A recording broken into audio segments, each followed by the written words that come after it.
Mic's off.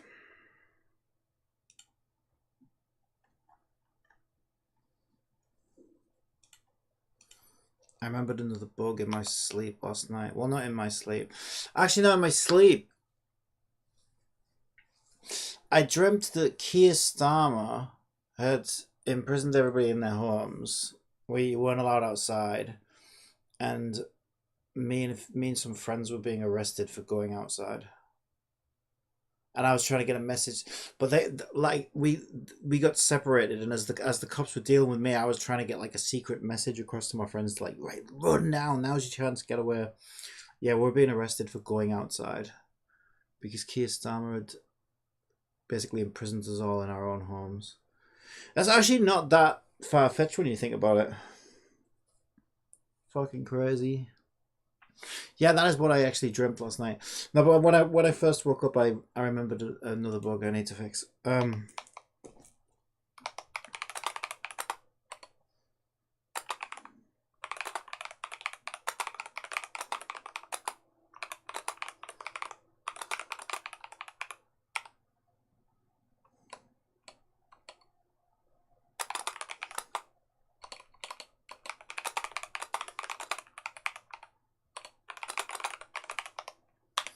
Yeah, because I noticed a bug. I noticed a bug last night with that one.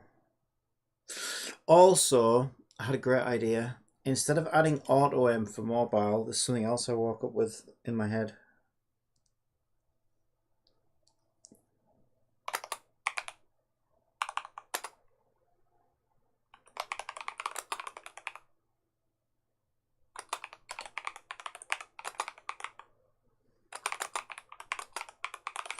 That would be better if I make it so that holding the throw button on mobile switches the camera rotation to the left stick temporarily.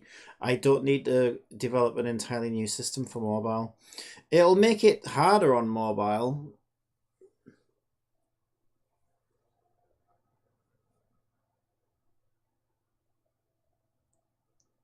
But at least the game will be playable. I don't know, maybe it won't be, like, as long if you're used to playing on mobile, it'll probably be fine.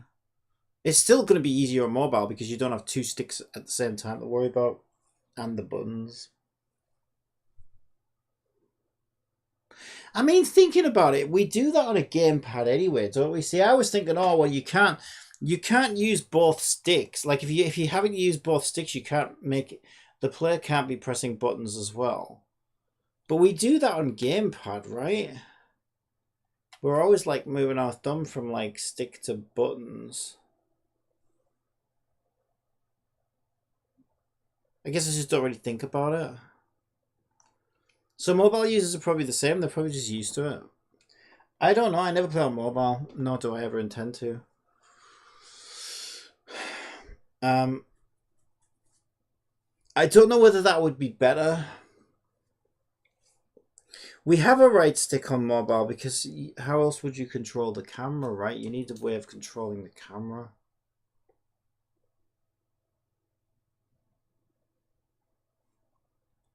Oh no, yeah, no, I'm right. That's we don't. That's right. We don't use the face buttons. Now the reason it works on gamepad is we use triggers at the back, so your thumbs are free to use the sticks. So you're using move and aim at the same time, and then you're firing by using your rear fingers on the triggers. So it would be a problem on mobile because a phone doesn't have triggers. That's why phones are garbage.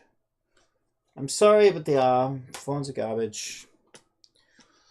But some people only have phones, so it is what it is.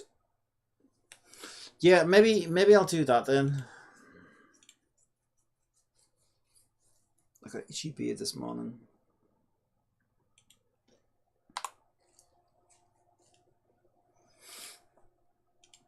Alright.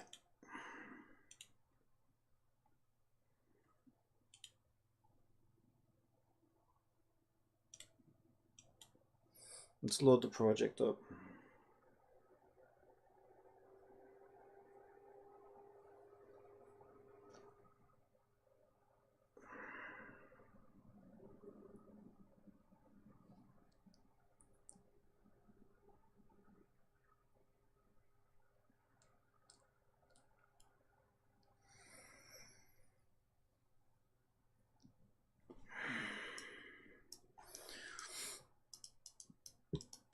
So I started working on some new mechanics last night.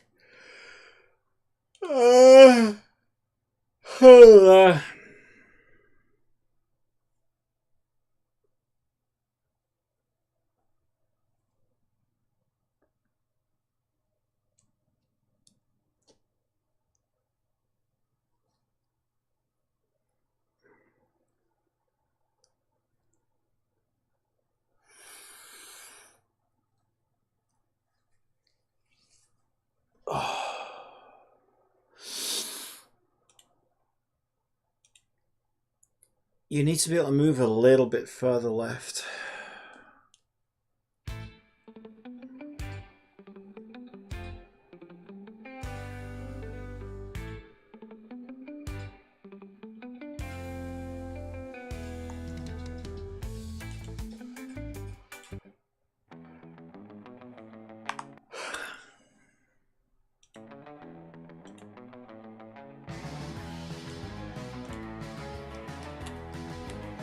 Right, so we have van mechanics.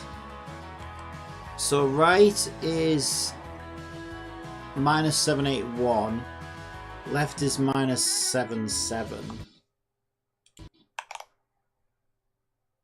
So the minus 77 is left, so that number can go more left.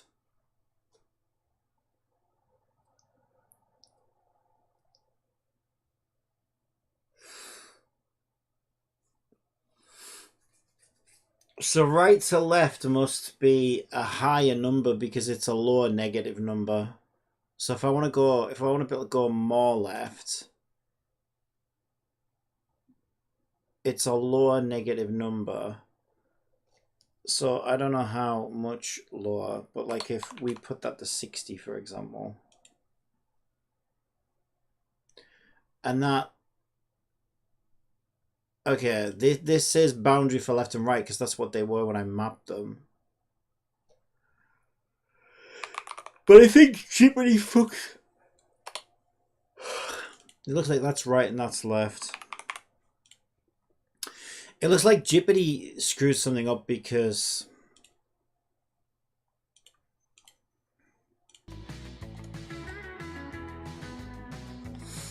the left and right inputs were the wrong way around.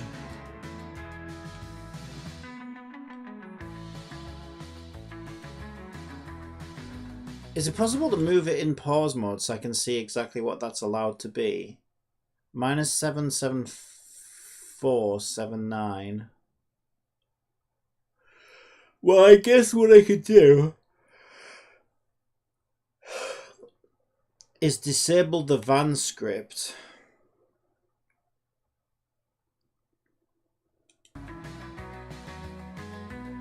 Now we lost the camera though.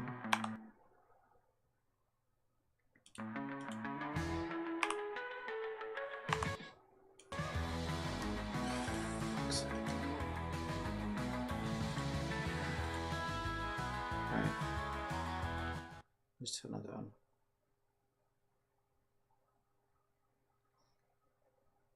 It's Z though, isn't it?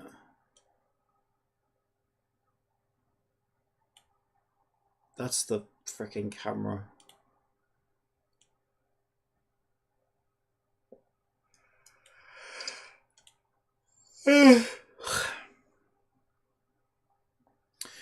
Minus 774 is a bit better.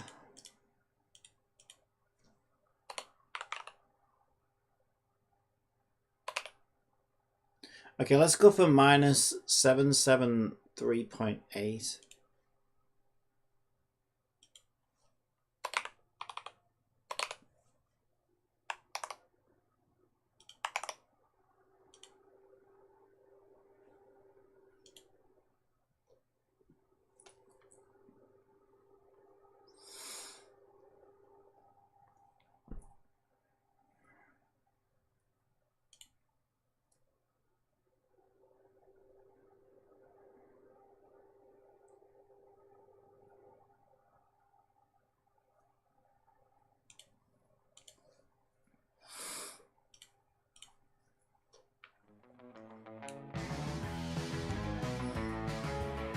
Yeah, that's better, I think. Now it almost feels like it goes too far left.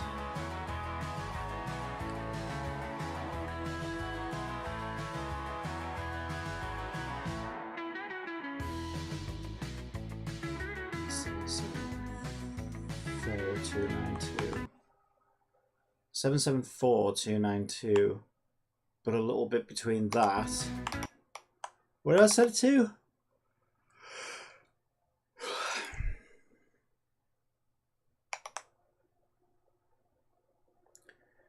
.8, so maybe 4 on the dot on the nose, maybe. Minus 774 on the nose, maybe.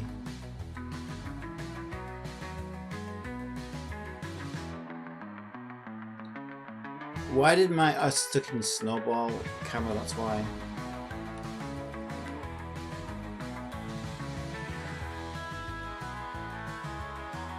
No, it can definitely go lower than... Wait. It looked different that time, though.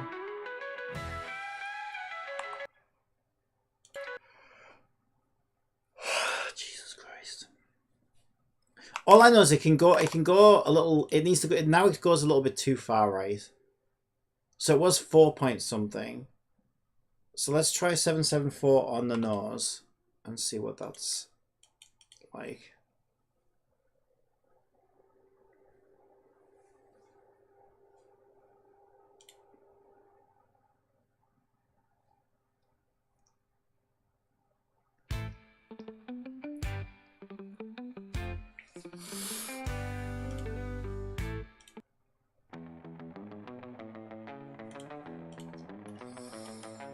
That can't, it needs moving.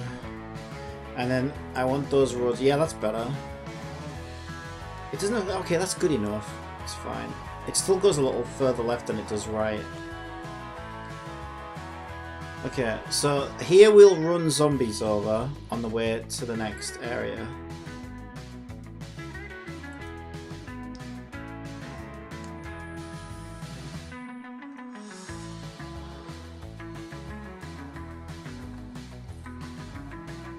Also, the snow doesn't follow the van, so I need to take the player with me on this journey. So when the van makes its journey officially, we need to move the player at the same time, the player character. That has the snow effect on it. That's why when the van stops, I'm still in this car park as well. But obviously it's not finished yet.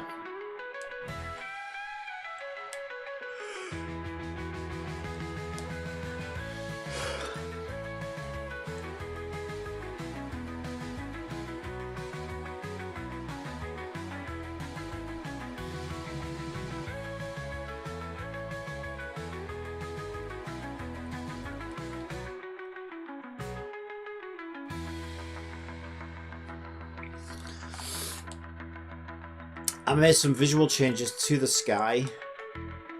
I added fog. Especially when I added the road, right? I needed a little bit of like obfuscation for like far distanced objects. I tweaked the colours a little bit. And I added music.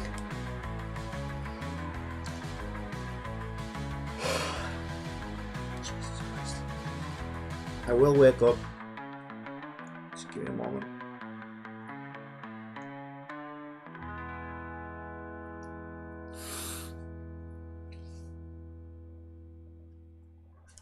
Oh, and I added more snow. It snows more now as well.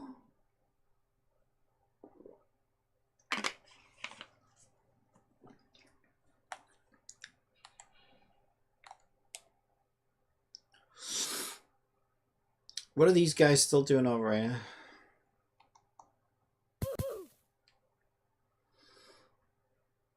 Iron Mouse, you asked for this. You're supposed to be in your set position. Yeah, I don't know.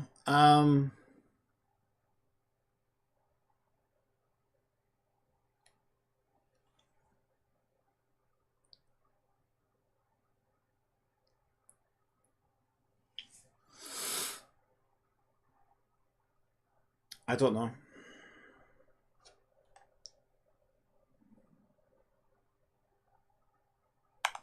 Right, what other list of bugs did I have?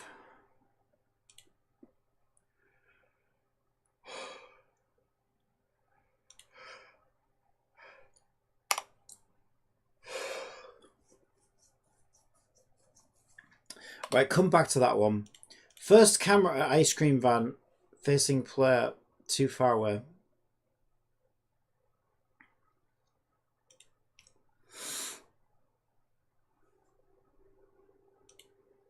Ice cream van dialogues.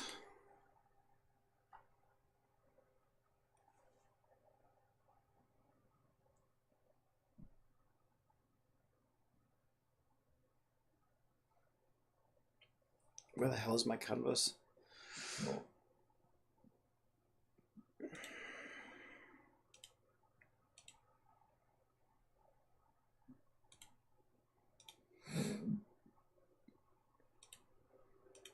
Okay, this is the first camera on the NPC. That one's fine. This is the camera in question. Yeah, there are zombies here, and they're blocking my view, and I'm stood like way over here, and it just looks weird.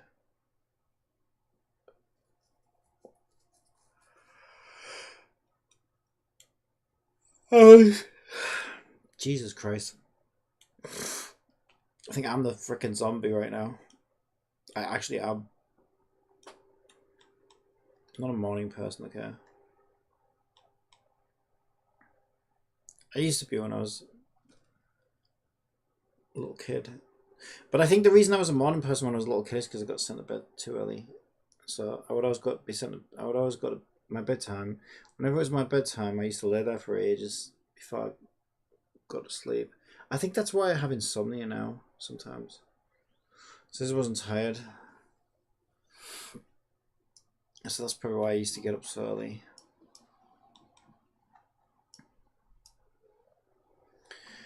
Anyway, where is this camera?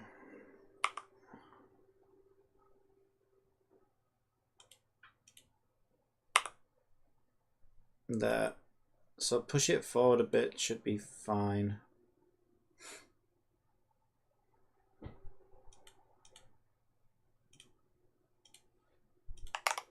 Okay, we did that. Main NPC at safe house, not in position. Yes, true.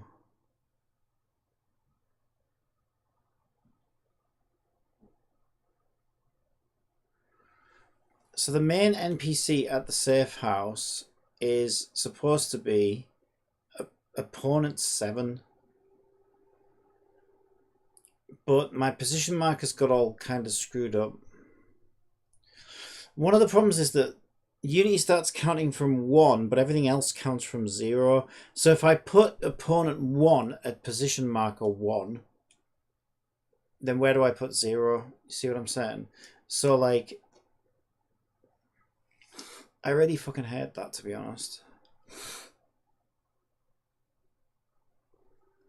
So I think what I ended up doing is I ended up putting, like, I ended up trying to put all the positions at their position markers.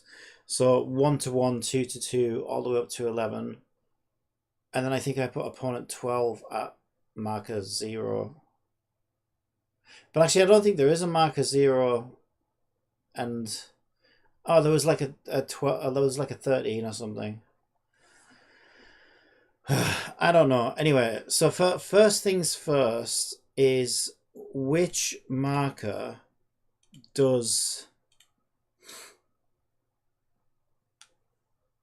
Oh, that's my canvas. It's not even my freaking. Right, close that. Objectives. These are my actual objectives. Right. Which marker does. What did I say? Opponent 6. I've forgotten already. Opponent 7. Opponent 7. Opponent 7. Where does opponent 7 get moved? That's supermarket.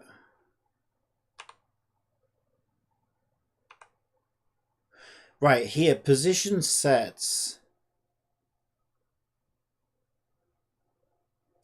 0, 5, 6, 4, 3, 2, 1, 0. What the frick? Oh, no, that one's Mermigu.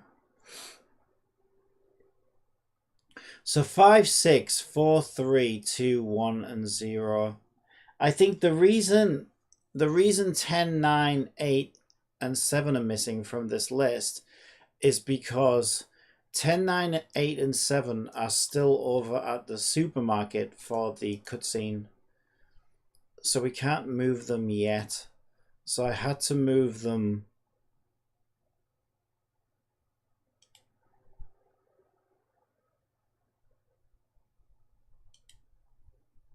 after that.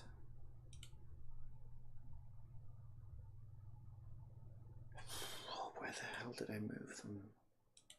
I really regret doing things this way, you know.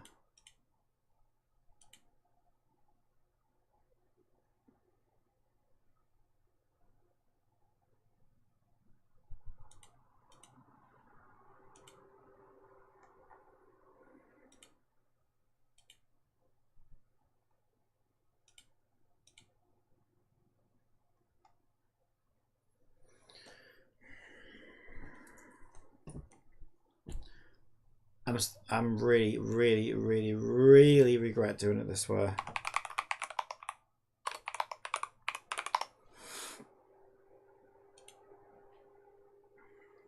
Report Miku 2 is where all of the NPCs, aside from the ones at the supermarket, get moved. Originally, I was moving the ones at the supermarket at the same time, but then I realized that the cutscene, that the characters weren't at the cutscene where they needed to be. And it's because the objective moves on and activates at the same time as the cutscene, rather than when the cutscene ends. So it was teleporting the characters too early.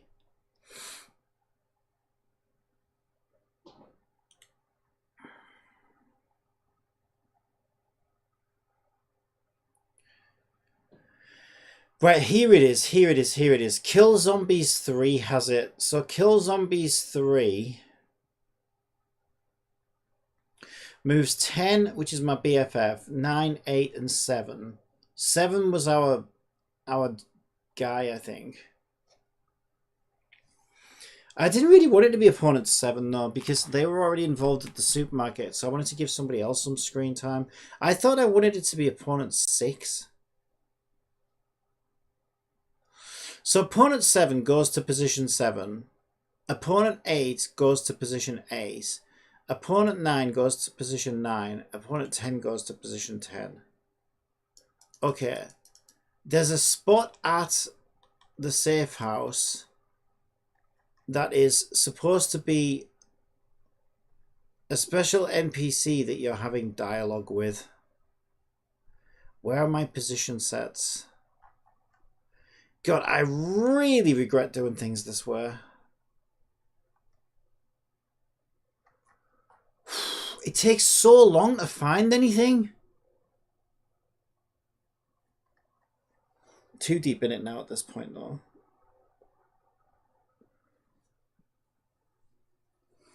But yeah, I'll never make a game this way again.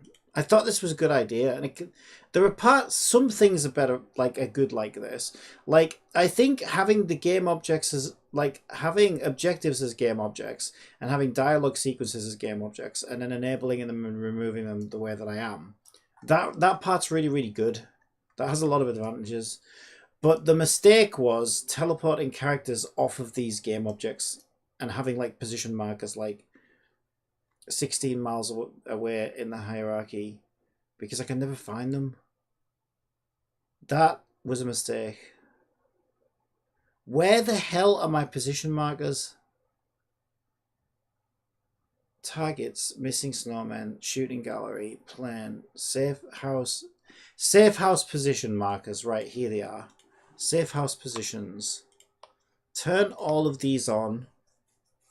Jesus Christ, it takes all day long just to move one fucking character.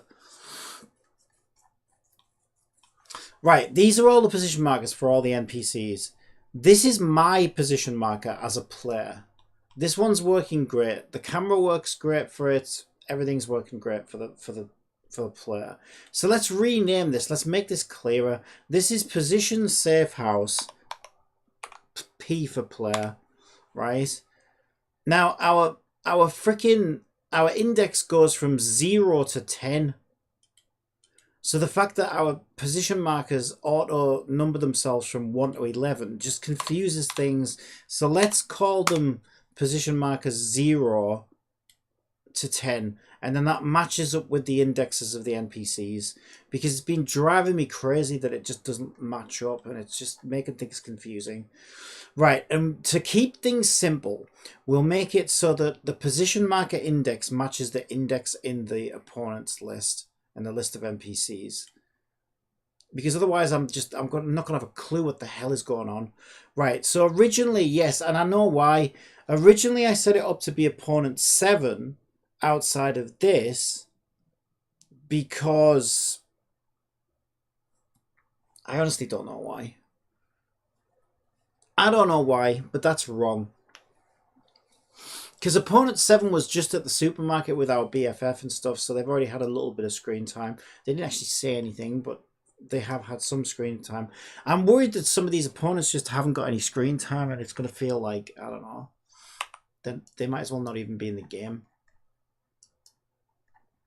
Right. Who's over at the ice cream van in the ice cream van scene? I'm going to guess that's opponent 6. Here's how it should work. Because opponent 10, 9, 8, right, because opponent 10, 9, 8, and 7 were at the supermarket. 6 should be the ice cream van. And now 5 should be the one outside this building, right? So we kind of cycle through different NPCs that get like screen time. Because that just balances things out better, I think. Right, so who was at the ice cream van? It better be opponent 6.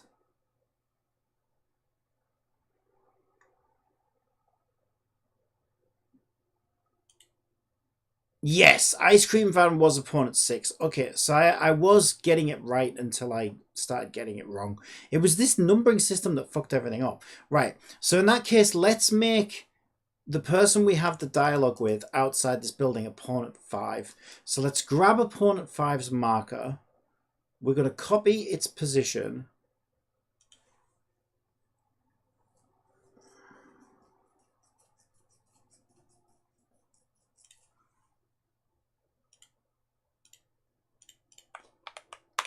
And stick it there for now. Because we want to give it this position. So I'm going to go copy this position and give it to opponent marker 5. There we go. Shit, what was that? That was 7, wasn't it? Yeah, now 7 will move to in there where the other one was. So these are swapping positions, basically. Just so that, like, with different opponents get screen time.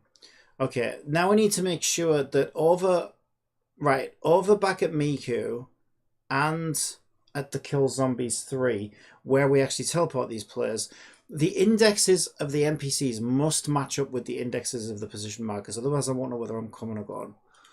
Okay, so object, position object, isn't it called? Position object. Right. There's the Kill Zombies 3. This has to be 10, 9, 8, and 7 because these are the supermarket NPCs. And if we move them when we move everybody else, they're missing from the cutscene. So 10 goes to 10, 9 goes to 9, 8 goes to nowhere, and 7 goes to nowhere. Okay, so there's our first mistake. So let's bring our position markers back and give 8 position 8 and 7 position 7. Okay, now let's go back to Miku. Report Miku 2 is right. This is where she moves the rest of them. So this is where we also send opponent 6 to the ice cream van. That's correct, isn't it? Yeah, yeah. Okay, so opponent 6 goes to the ice cream van. Let's put that above the safe house positions because it's special. Why won't that move? It will there. Okay, so opponent 6 goes to the ice cream van. Then we send 5, 4, 3, 2, 1, and 0. But they don't go to their respective numbers. Right, 5, 4, 3, 2, 1, and 0 go over to the safe house. So in our position markers, God, I really regret doing it this way. I really do. Yeah, I need a better solution for like teleporting. If ever I make a game like this again, I need a much better system that incorporates save functionality as well for teleporting characters around, because this is horrendous. Right, what am I looking at? I should be matching this number. 5 goes to 5. 5 goes to 5. 4 goes to 4. 3 goes to 3. 2 goes to 2. 1 goes to 1. And 0 goes to 0. Perfect. Okay, now they should all be set correctly. And it's except I said this was opponent 7. Now it's opponent 5. So if we change the dialogue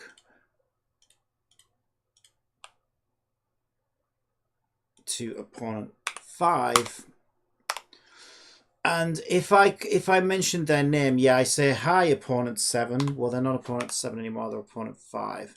So anytime I have opponent 5,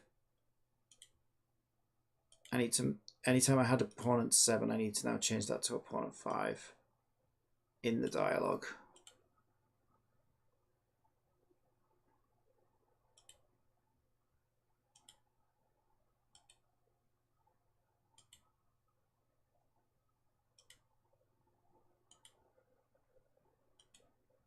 Okay.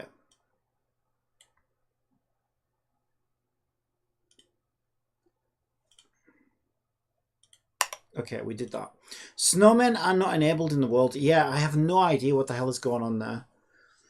My beautiful, beautiful snowmen side content are not working. I don't know why.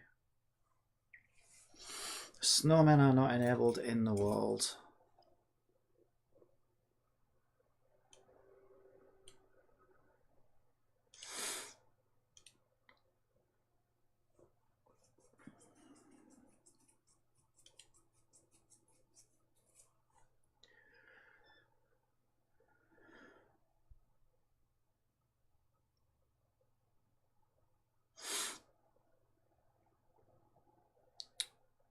Where the flying fuck are my snowmen even at? I don't know.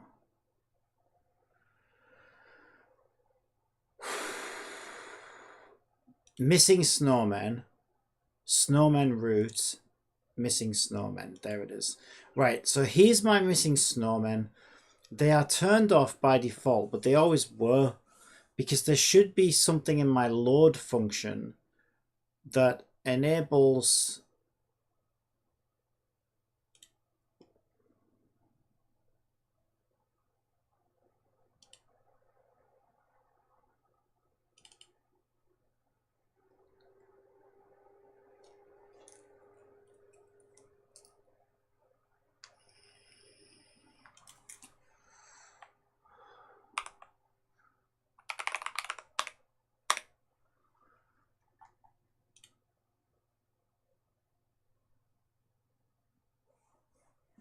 Okay, my opponent system doesn't... My objective system doesn't enable missing snowmen.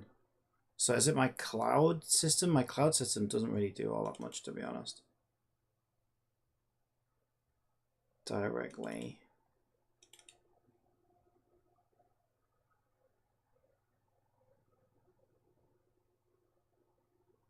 Right, it does link to the snowman tracker, though.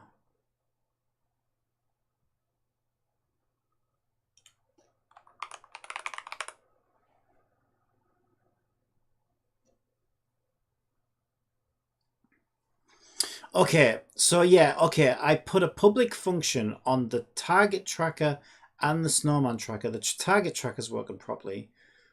That says load state, And then what we do is we send the save data value from the cloud to the snowman tracker, and then the snowman tracker is responsible for enabling the snowmen. So let's find out why that's not working. So here's my snowman tracker. Load state awake. If key value is not new, if the key value is not null, then split all the value pairs up. Find the appropriate snowman and basically set their game object to true.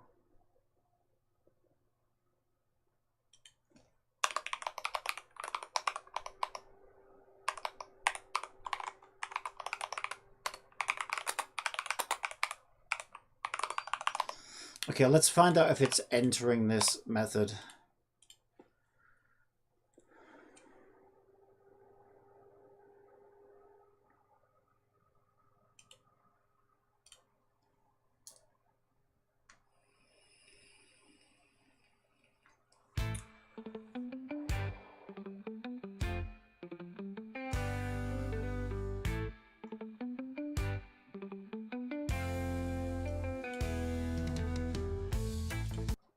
I left start off.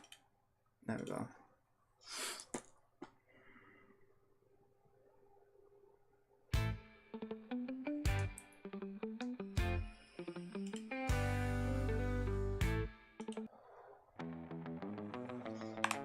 Okay, we didn't enter snowman data parsing. Okay, so the next thing to check is, are my key pairs, are my local key pairs storing snowman tracked data? Missing snowman is empty. Mind you, it should be empty, because what we do is every time we rescue a snowman, we add its index to this list. So the fact that this index is empty is correct, because city targets, actually I have been getting city targets, so that shouldn't be empty.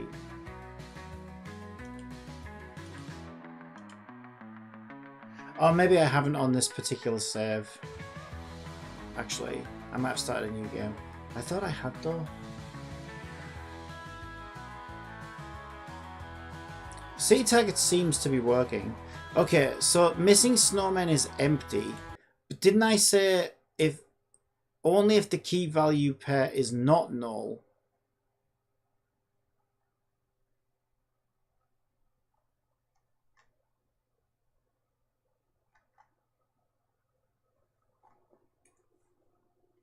This only broke recently as well.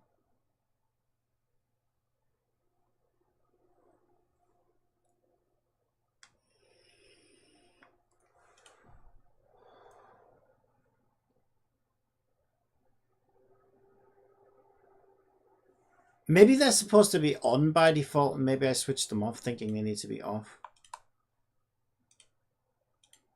Maybe I just left them off and I should have left them on.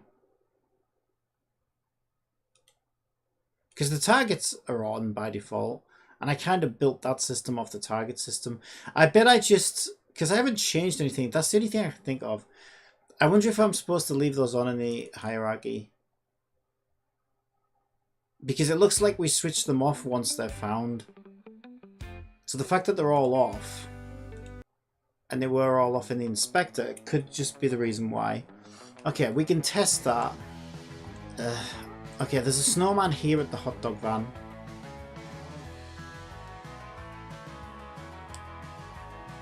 No, he's been specifically turned off. He's supposed to be here.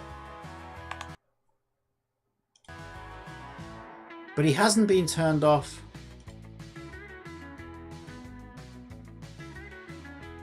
What the hell is happening? The carrot grab is turned off on all of these snowmen. But the carrot grab should be on.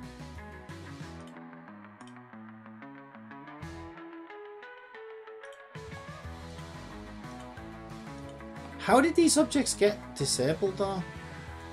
Something is turning those carrot grabs off constantly.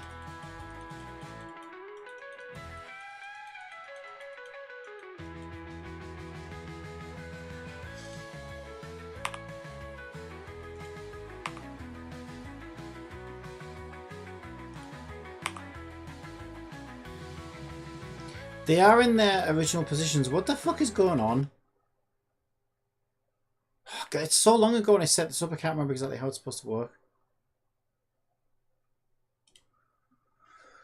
How did this break by itself? It just doesn't make any sense. This was all working. I could understand if maybe I just accidentally turned the snowmen off and I was supposed to leave them on. I could maybe understand. The carrot grabs are on by default. So the carrot grabs are being switched off.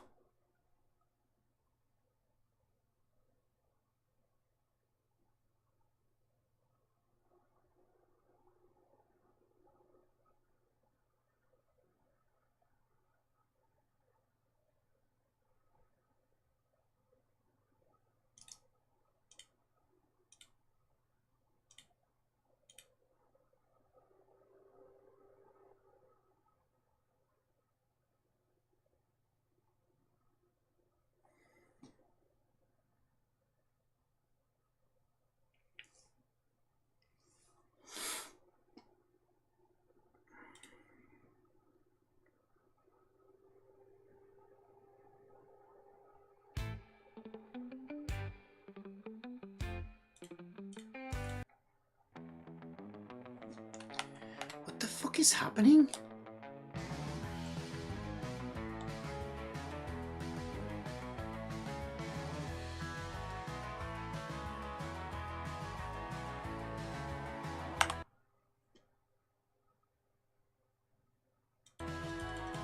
So something is specifically turning the carrot grab off, but it isn't touching the parent.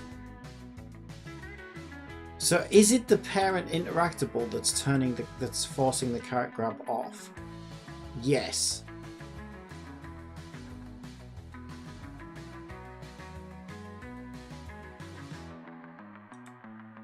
I don't know which one this one is. Which one is this one? I need to freaking reverse engineer it and figure out how it works again because I've forgotten. Why isn't it? Oh, so that is that snowman. Okay, this one is Snowman 3.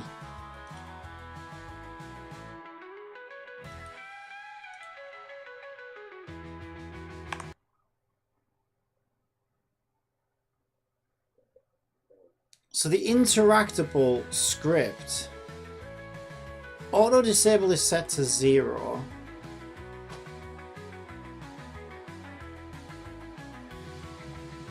Right, so there's his carrot.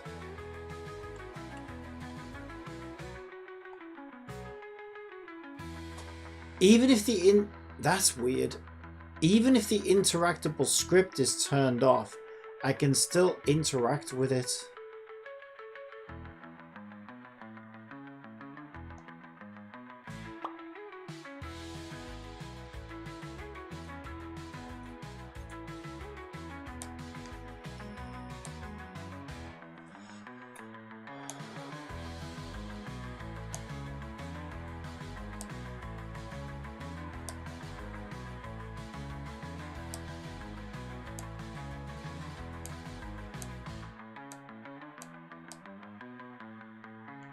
Missing snowman, 1 of 4 found.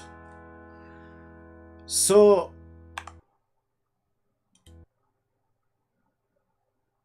okay, I have no idea why. But if I turn the interactable script off and leave the carrot grabs enabled,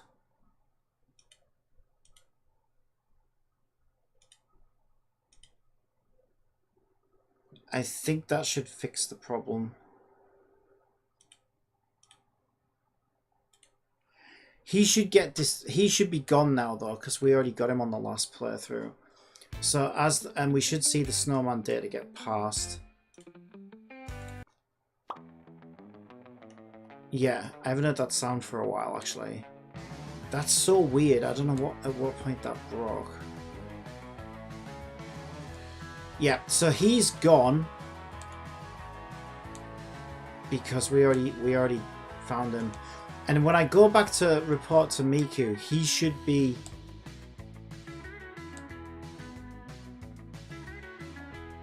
He should now be back with Miku. Yeah, there he is.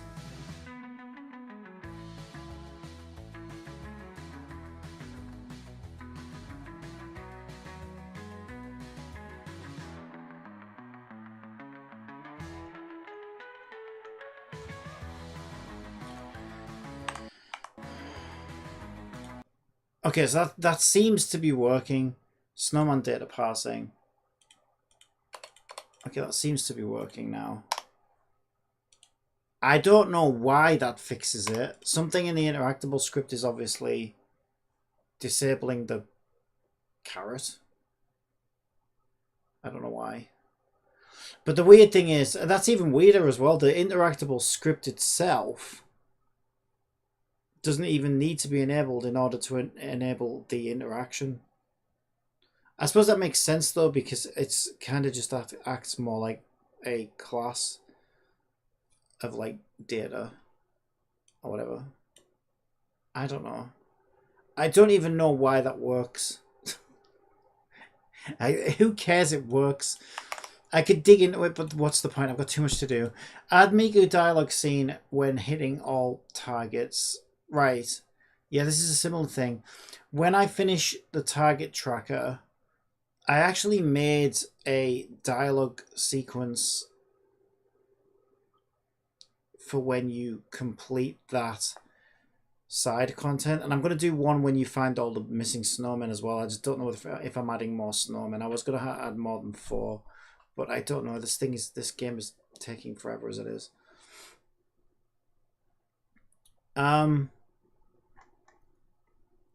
Where is this dialogue sequence? Let's have a look. Is it all set up properly? I set this up ages ago.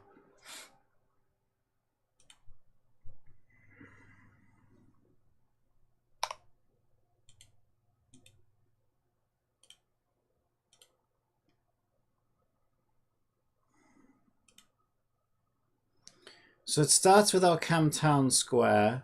We position player, but we are positioning the player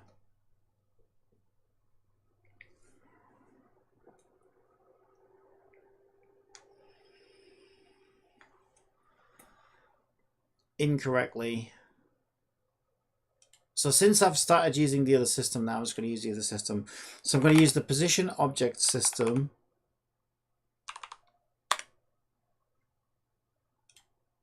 Opponent -1, which is player. Position. In my position sets, I have a talk to Miku position. I'll report to Miku position.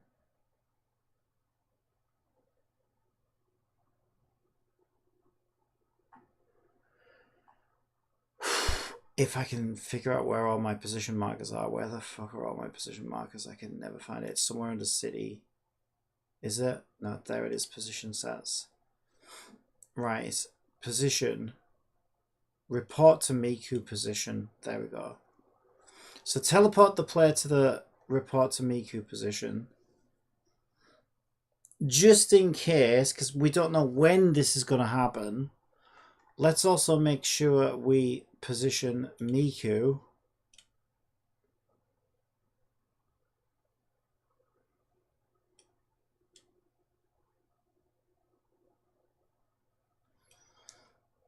and these aren't named very well, but talk to Miku position is Miku's position in these conversations, even though they both sound like they're for the player. But whatever, I know that they're not. Right, so we want Mayor Miku to go to the talk to Miku position, and we want the player to go to the report to Miku position. Okay.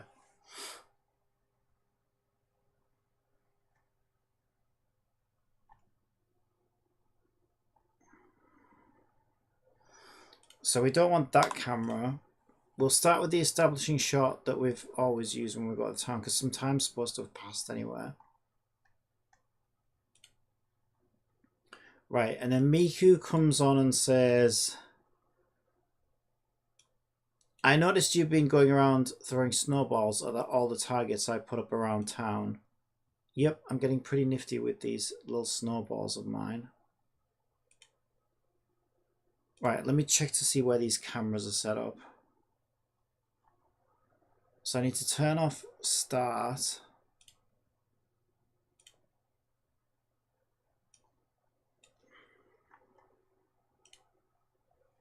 We know what that one is. Yeah, that's not...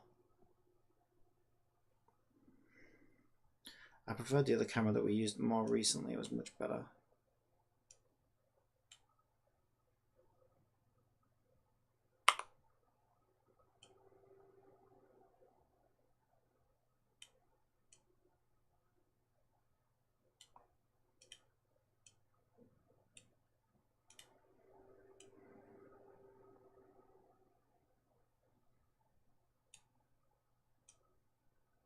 It was kind of like this, I think.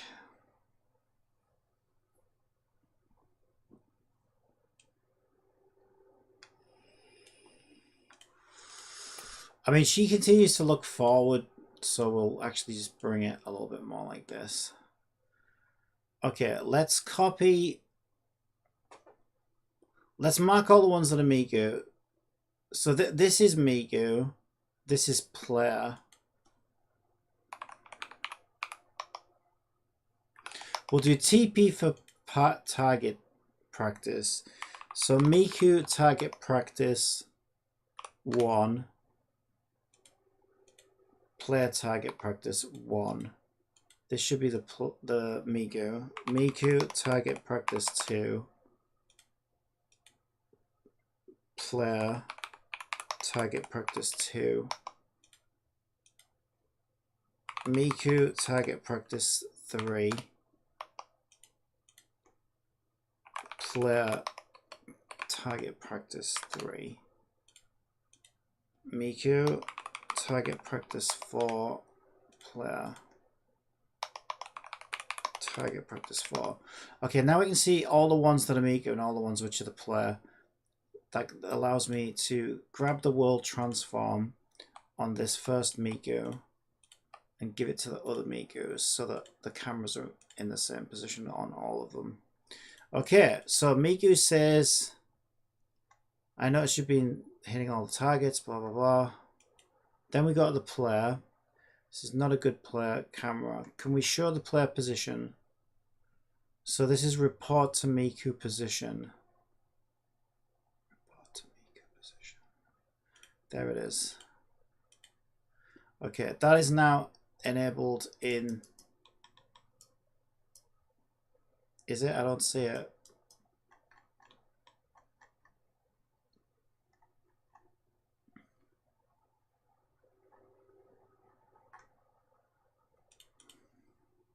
Oh, it's just really small. Okay, I can see it.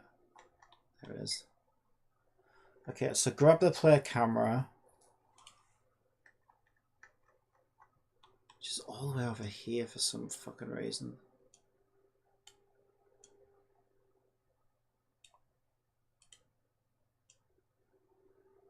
Right, so the player stood where that cube is.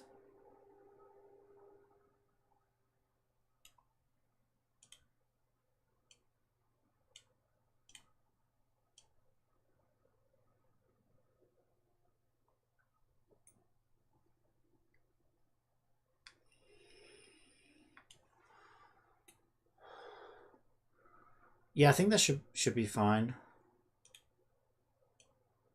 Just trying it up with that. That seems fine. We can tweak it later if we need to. So let's copy the world transform on those. I suppose what I could do is just like... I should probably do this actually. Like move it a little bit closer on each bit, right? Like move those ones a little bit closer.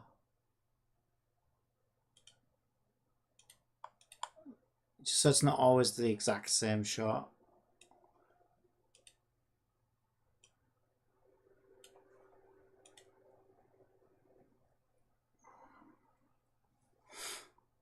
It's risky though, because if one of them fucks up... I mean, this is all stuff that I can tweak later on. Right, that should be fine, I think.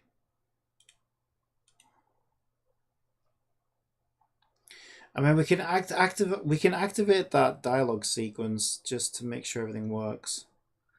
We don't want a next objective or anything like that because this isn't linked to the main objective.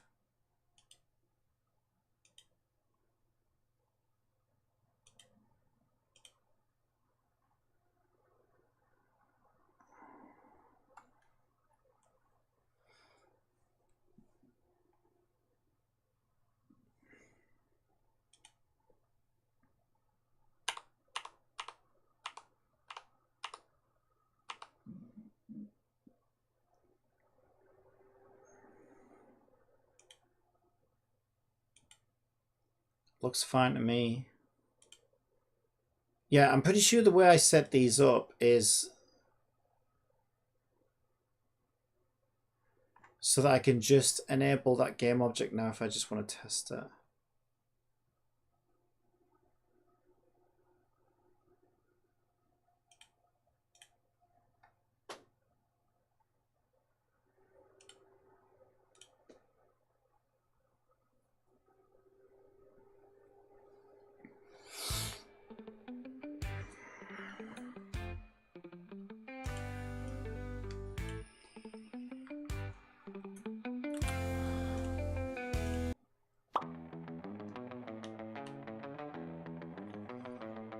Right, so if I enable this object now,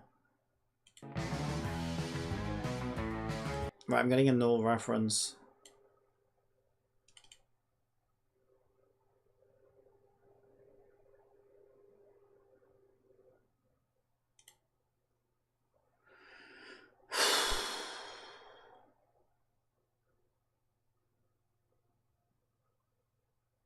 Oh, yeah, I know why. Okay, yeah, I can't. Position object doesn't support -1's index. I have to use position player. Position player. Yeah, this is a shit show. This is my biggest regret. My biggest mistake in this entire project is this thing. I will never do this again. Big mistake. I really regret it now. It's messed up the save system. Mind you, well, this game wasn't originally going to have a save system, that's why. It's making it so hard to set up and keep track of everything. It's a nightmare. Yeah, I will never ever teleport things around the game world using these little scripts ever again. I'm going to make sure they all go through like a main system that does it all. I need to figure out the best solution, but this is definitely not it. This is a pain in the ass. Right, anyway, position player, we want to put it at report to Miku position.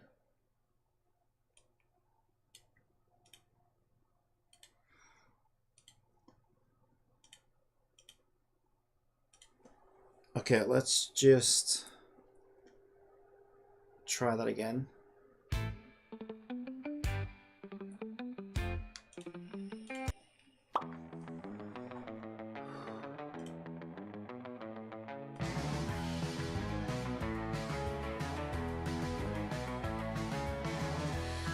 I noticed you've been going around throwing snowballs at all the targets I put up around town.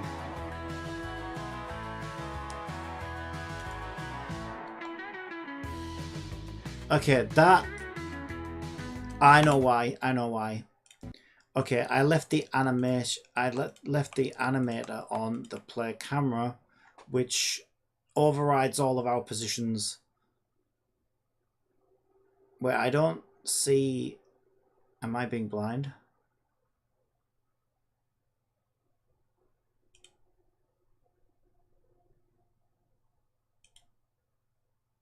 Yeah. Okay, it's only on this one. It's not on this one. It's not on this one. It's not on this one. Okay, so the animator was... This is why it's a good idea to test it first.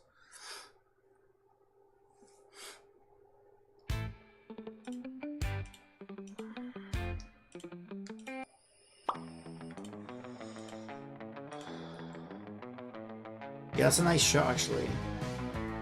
I noticed you've been going around throwing snowballs at all the targets I put up around town.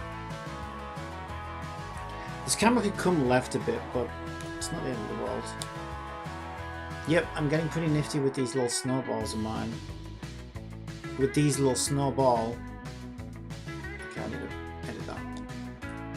Did you think they were part of the Winter Games tournament? Oh shit, this isn't the Winter Games game anymore. Oh shit, this dialogue doesn't make any sense anymore. Were they not? No, those were camera alignment targets for Goggle Street View cars. We're having the town added to Google Maps next week, so they asked me to put those up to help align their camera. Now I have to climb up to each and every one and clean the snow off all of them. Oh, sorry. Why didn't you say something sooner? Well, you look like you were having fun, so I thought I'd let you carry on. I thought you called me here to give me a prize. I'll help you clean them later. Right, that last camera was off. Okay, so I need to edit that because... Right, there's another animator on that last camera, which we don't want. Right, so Winter Games, it's not Winter Games anymore. So that bit of dialogue doesn't make any sense. The player said, getting nifty with these little snowball. That should be snowballs of mine. Right, and she said, did you think they were part of the Winter Games tournament? What Winter Games tournament? It's not that game anymore. Okay. So let me just reword it to say, like, did you think I put them there to help with your snowball throwing? Do you think I put them there to help with your snowball throwing skills?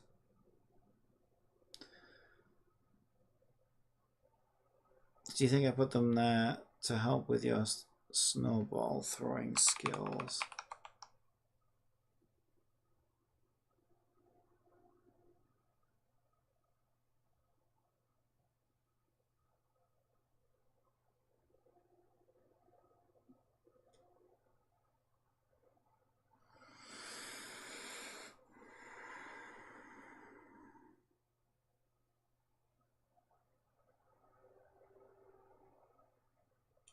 Right, let me reword it. Did you think they were there for the zombie apocalypse to help your snowball throwing skills? Then I can keep it with were they not? Nope, those cameras are there for Google Street View. Put them up to align the camera. Why didn't you say something sooner? Well, you look like you were having fun, so I thought I'd let you carry on. Yeah, this is back when Miku was going to be nice, but like Miku's a bit of a bitch now. It's just funnier, I think. So like even her character's kind of made itself known to me, and I don't think this is what she should say anymore.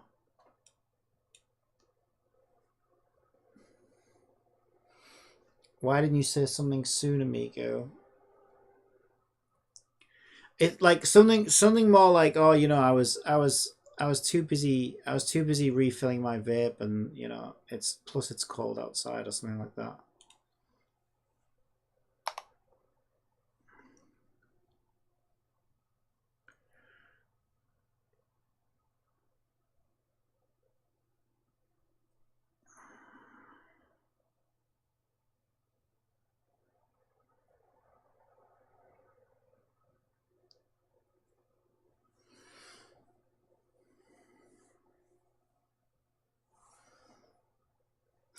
How about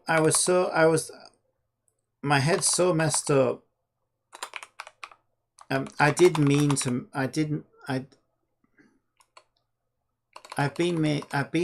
mention it to you. I've been meaning to mention it to you, but my nicotine withdrawal has my head all messed up. I kept forgetting until now.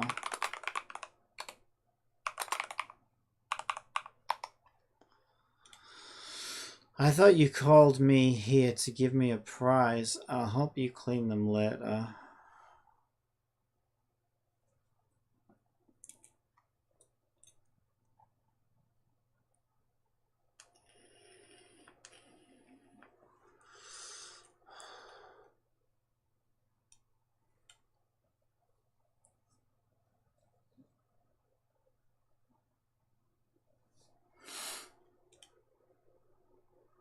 Okay, that should be fine.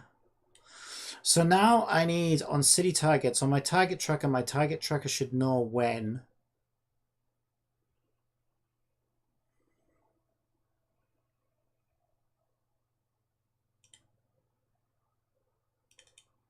All the targets have been hit. We've got new lampposts now as well by the supermarket, so I might add some more targets, but again, it just depends, right? It's project fit. It feels like it's going to take me 10 more years. It won't. When I look back, right, I think I've done all this within the last month. I look at my dates when I set up the cloud server and everything. That was like just less than a month ago. So I think this whole project is like about a month old. So given that I've done all this in a month is actually kind of crazy.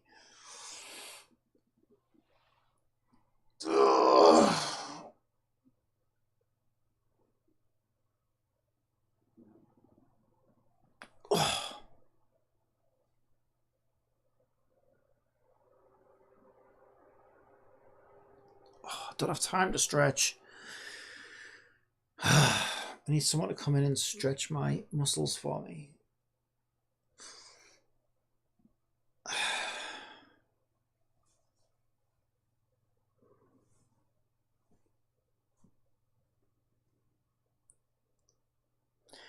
Should have like two 21-year-old Swedish masseuses, like one on each shoulder, just sat here and massaging me while I work. Yeah, I'd get lots done then, wouldn't I? Right, okay.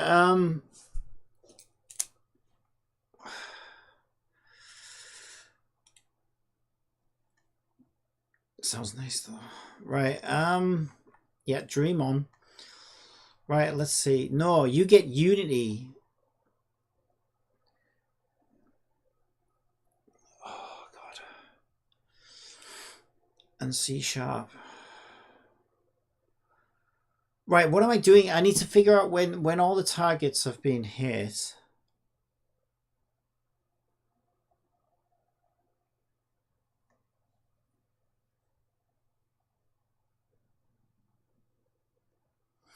Right, so here I can say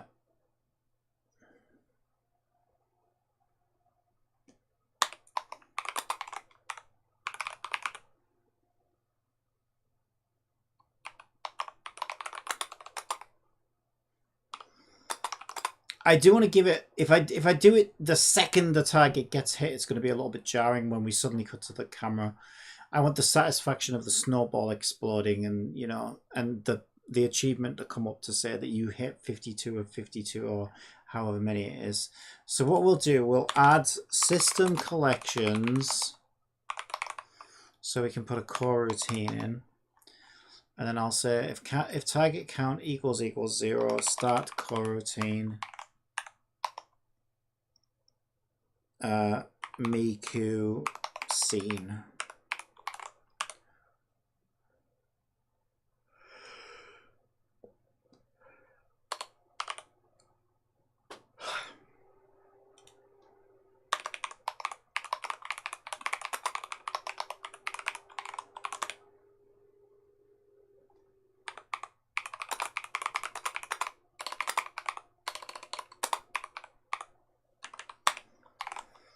Give it 3 seconds, and then we will activate that dialogue sequence.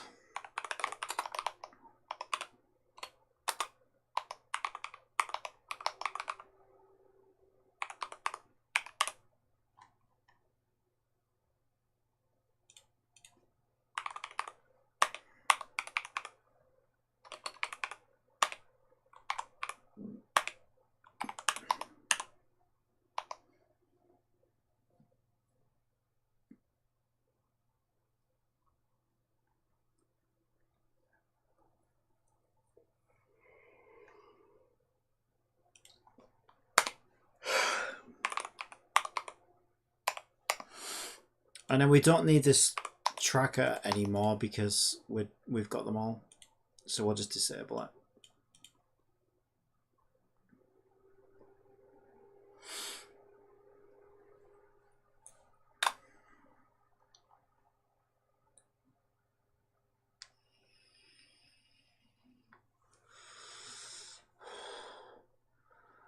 Dialogue, dialogue, dialogue, dialogue, dialogue. There you are. Okay.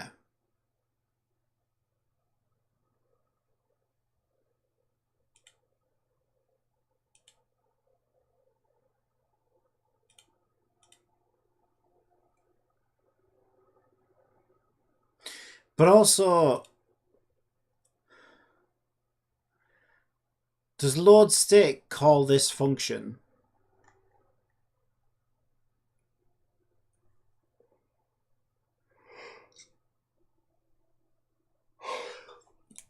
No. Yeah, because if it did, it would like constantly pop up. Yeah, okay, yeah.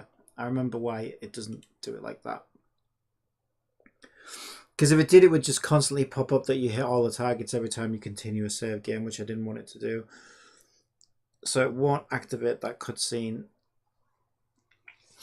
when loading that restored target state. Right, I need to go blow my nose. I think my bathroom's free, so I'm going to go do that. I will leave you with the theme tune of the game.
My face, which should help.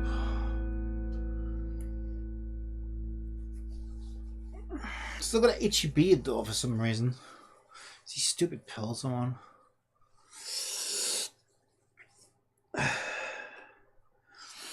Alright, so let's test that. So we need to go and hit all the targets.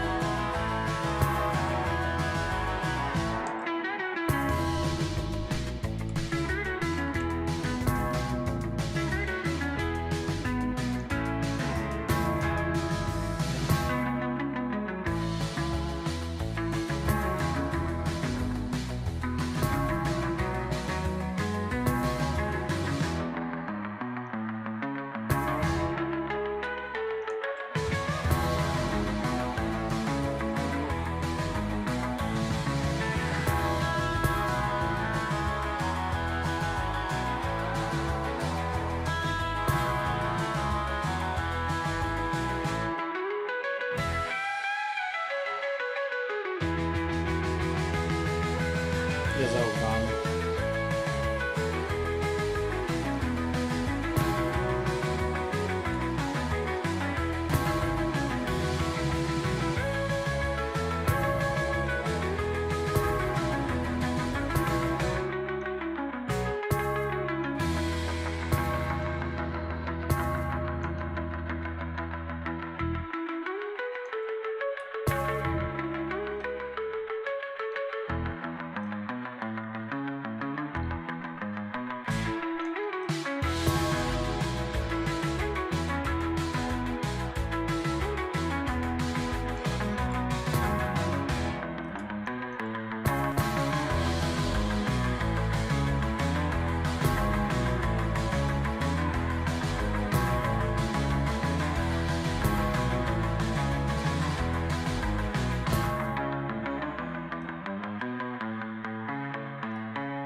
Okay, there's 2 more to get apparently.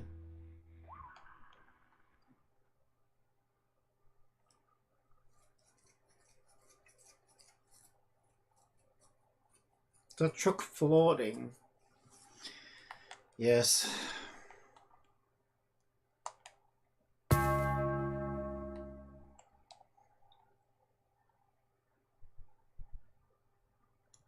Should be the last one.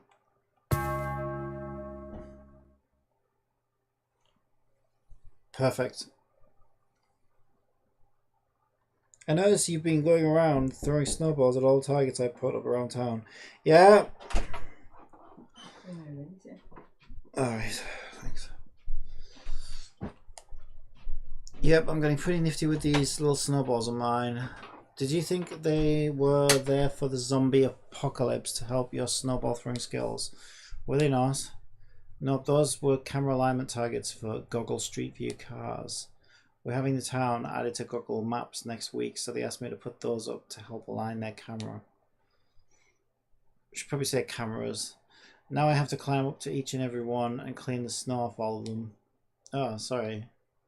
Why didn't you say something sooner? I've been meaning to mention it, but my nicotine withdrawal has my head all messed up. I kept forgetting until now. I thought you called me here to give me a prize. I'll help you clean them later.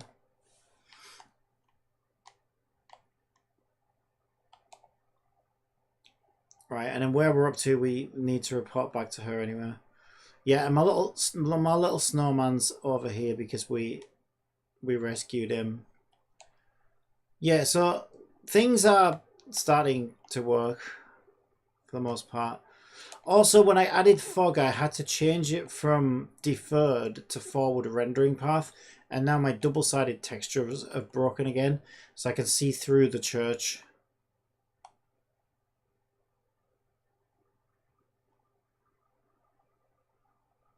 It's all very strange.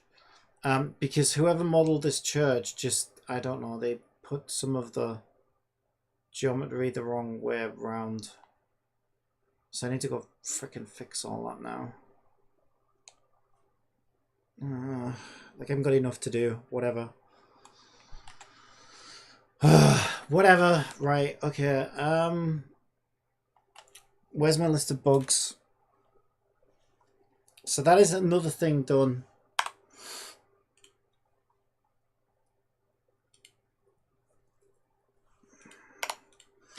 Yeah, this is exactly what I just mentioned. Double-sided town hall textures need fixing. Forward renderer broke them. Oh yeah, let me do this first. Make sure zombie tracker disables child grab mechanic. So what happened when I was testing it yesterday is I threw a snowball and then a zombie grabbed me and then the snowball killed the zombie, but I was still stuck in the grab mechanic. And as I'm mashing through the grab mechanic, because I killed the last zombie, it triggered a cutscene, but the zombie grab mechanic was still active, and I couldn't make it go away because it wasn't listening for inputs. Now I think it got turned off, but then the next time zombie tracker enabled, the zombie grab mechanic from the previous grab was still active. So It said I'd been grabbed even though there was no zombie to grab me. So we can fix that by doing that.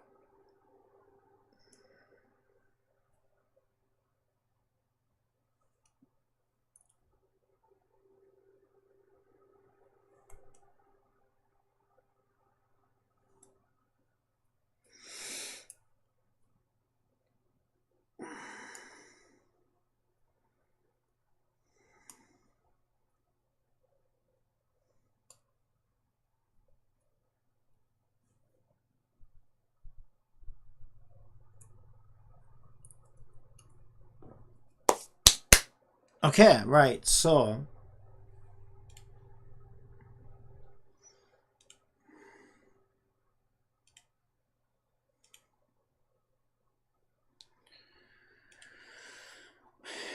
we want zombie grab. We want to make sure that zombie grab resets itself. So the amount goes to 0. Yeah, it pretty much does then. And the zombie tracker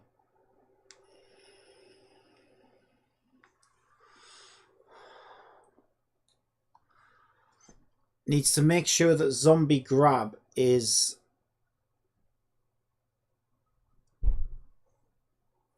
disabled. You alright?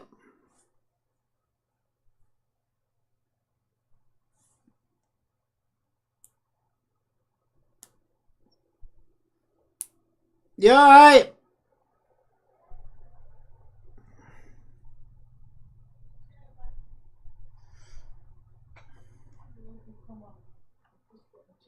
Yeah, I still thought we want to make sure you're alright. I'm so freaking lost right now. Zombie tracker. Zombie tracker.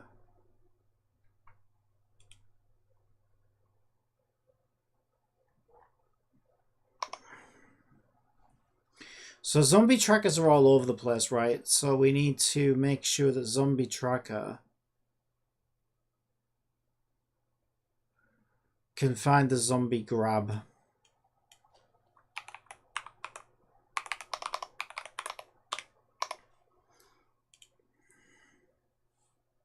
Does zombie tracker have SYS? No.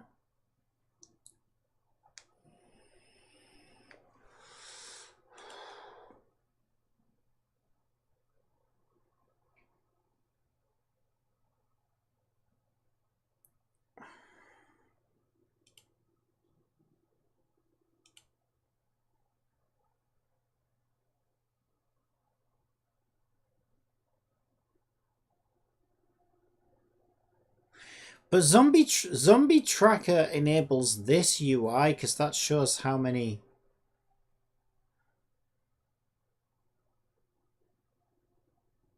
I could just put a script on here actually that when this parent gets disabled, because it's the parent that gets disabled.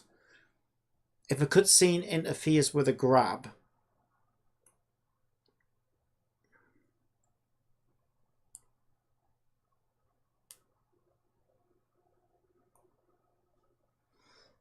yeah, that would be. I think that would be a better way of doing it actually.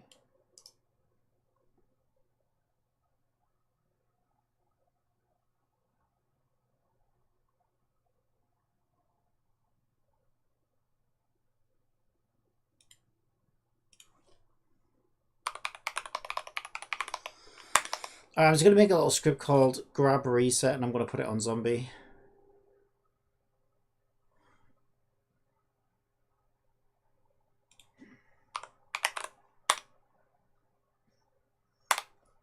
Seriously.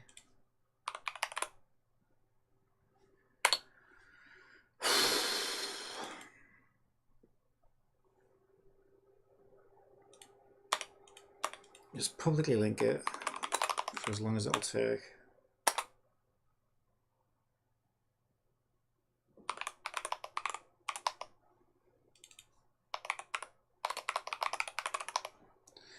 Literally, all it needs to do is when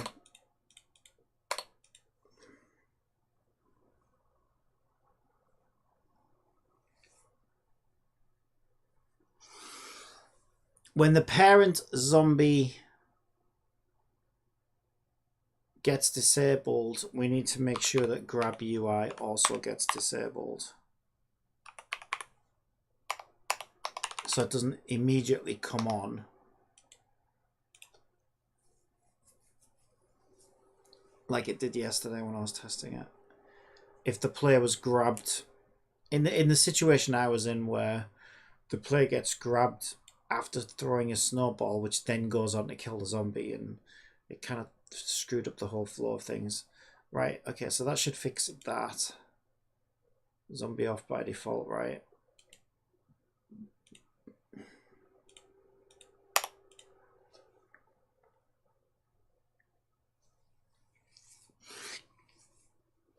Make sure zombie tracker disables child grab. Oh shit, that's what I just did, not that. Right. Double-sided textures.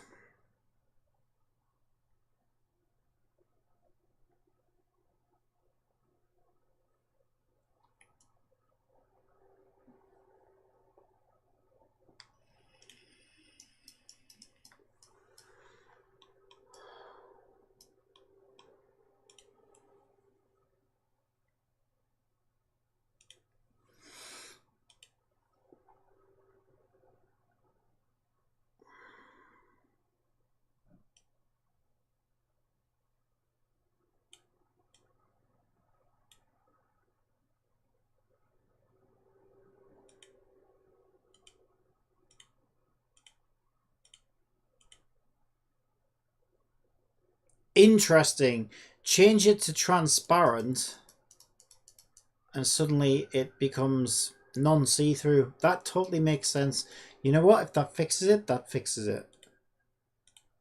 That seemed to fix it.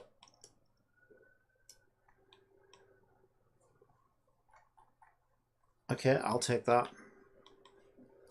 So we just fixed that as well.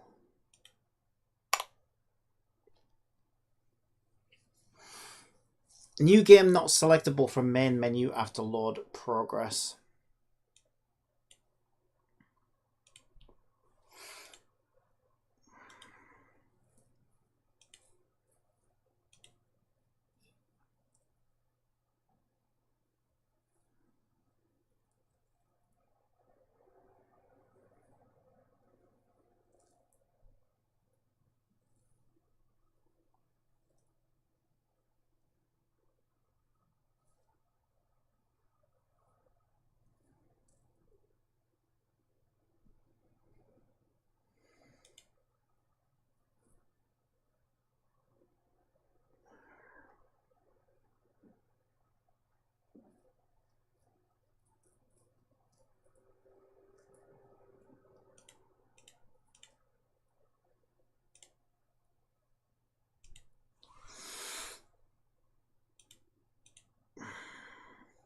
It's always fucking complaining about something.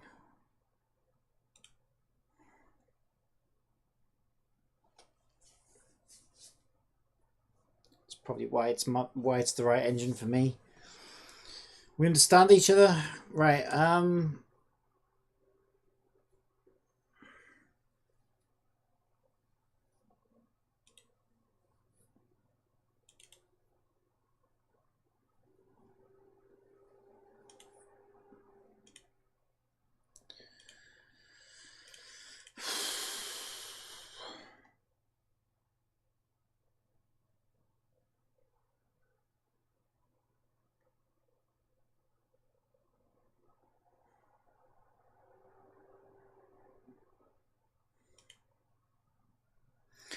Click account new.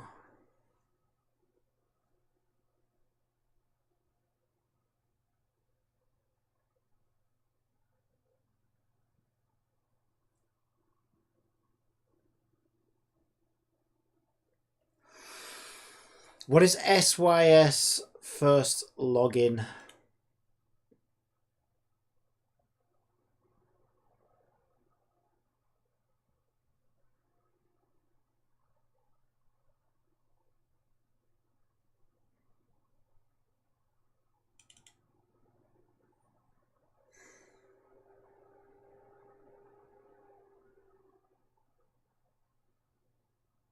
Did I misread that?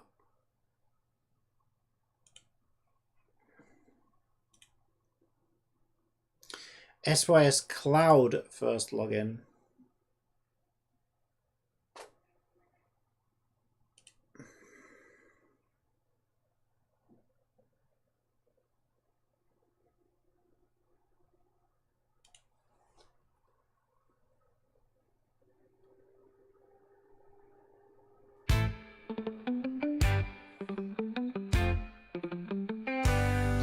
Right, first login is false, which is correct.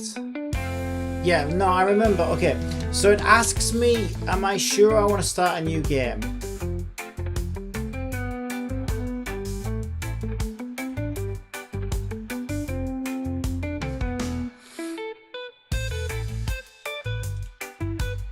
But then I think if I say yes, it doesn't actually do anything.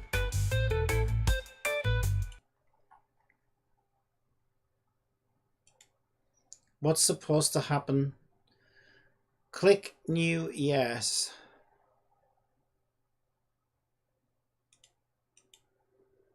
Confirm new, set active to false. Oh yeah, I never finished wiring this up, to be completely honest, because I wasn't sure how I was going to start a new game. Right, through my main menu I have a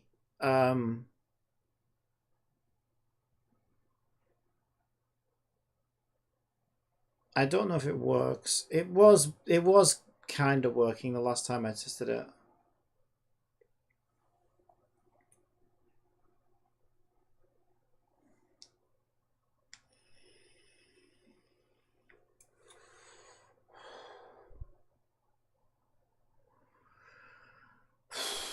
Where is my main menu? There it is.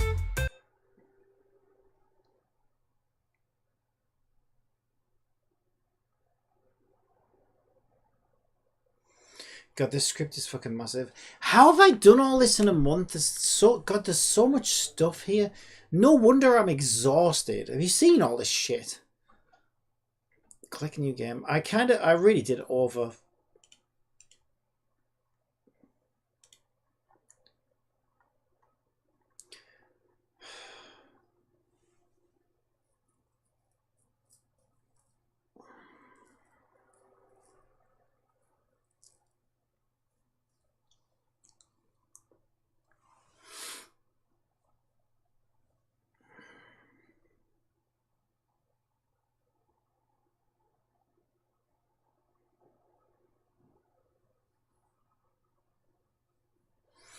So I talked to System Cloud new game save with a bool of true.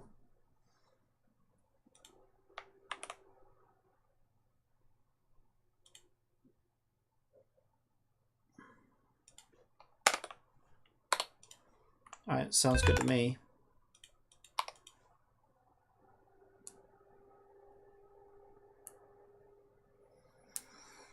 So I should now be able to start a new game from the main menu.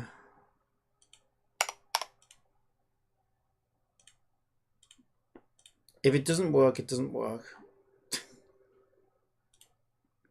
I struggled to get that to work last time, that's all. And given how many things are broken, other weird, smaller things that weren't such a struggle to begin with, I'm not so sure how much I trust this new game button. Well, there's only one way to find out.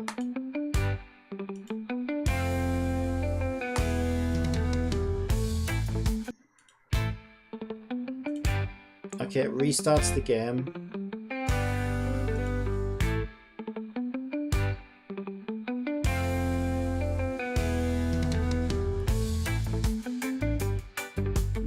Then it goes to continue instead of new game. Because technically we are continuing a new game. But that's confusing. It should have worked, but it is confusing. Because I'm tempted to go back to new game again, but that's not going to do anything other than what it already did. Really, ideally, I should skip I should skip this panel altogether and just display this in this circumstance.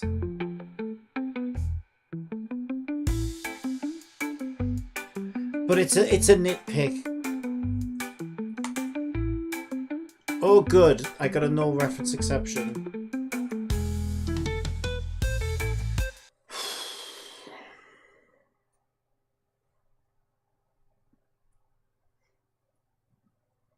Oh, it's probably because Miku's position is empty.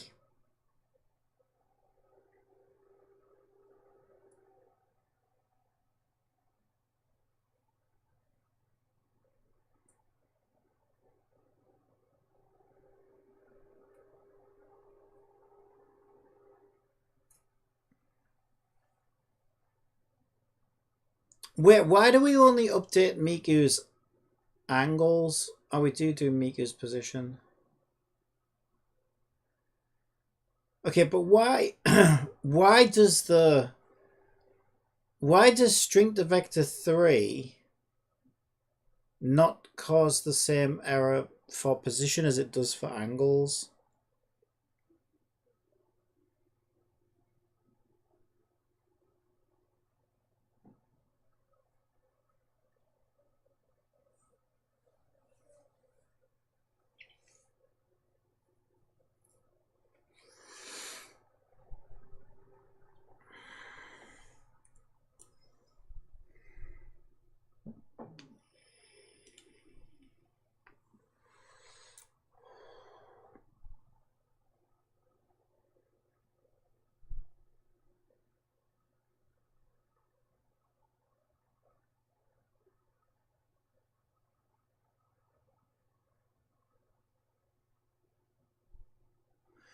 I would expect that.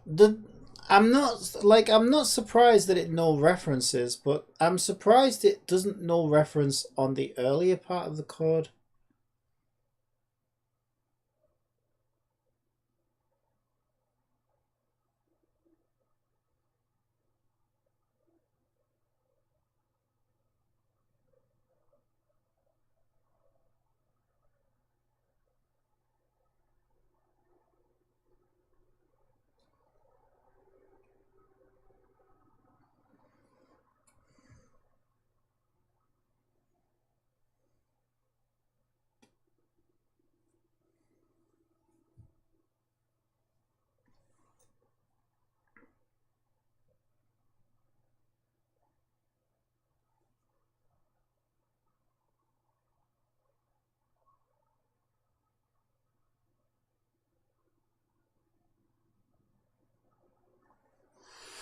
Right, the way to fix that is just to say, I assume NPC positions and NPC rotations are null.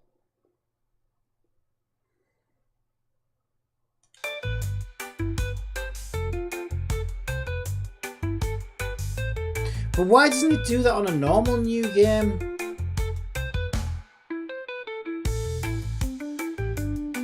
As well, that's the weird thing. Okay, they're not actually null. Okay, positions aren't null, but Eulers are.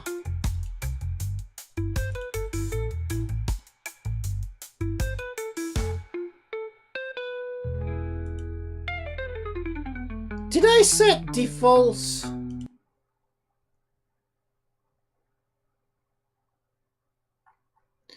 Did I set default? Let's see, what does new game do? Did I set default new game save? Yeah, we set default parameters, but we set them to null. So I'm not sure how.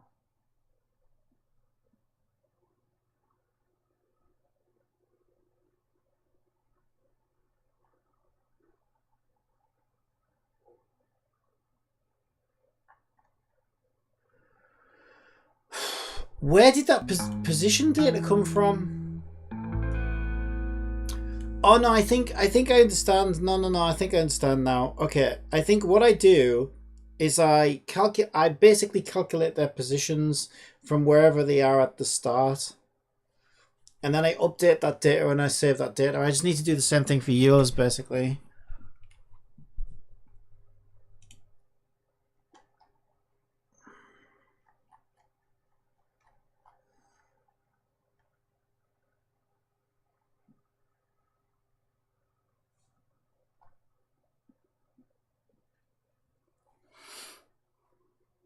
I remember doing this. Where the frick did I put it?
Oh my god, I can't remember where I put it.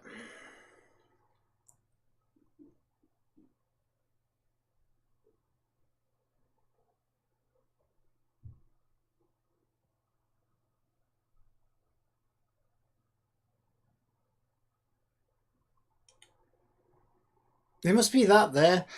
New position data equals system player root transform dot position plus hash plus system dot player root dot transform dot Euler angles. Wait, what? The root transform position followed by a hash. Eh? Oh, that's new. That's player position.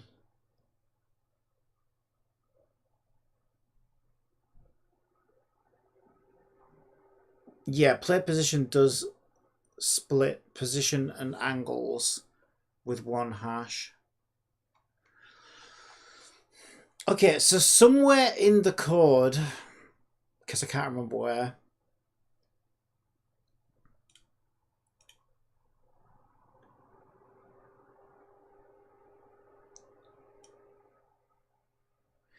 I basically go and grab all of the positions. It'll be like for each character. Okay, I think I kind of know. Right, how would I have coded it? It would be something like...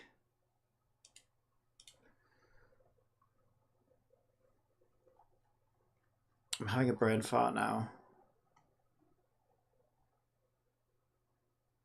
Yeah, it's for each as one word. And it would be character.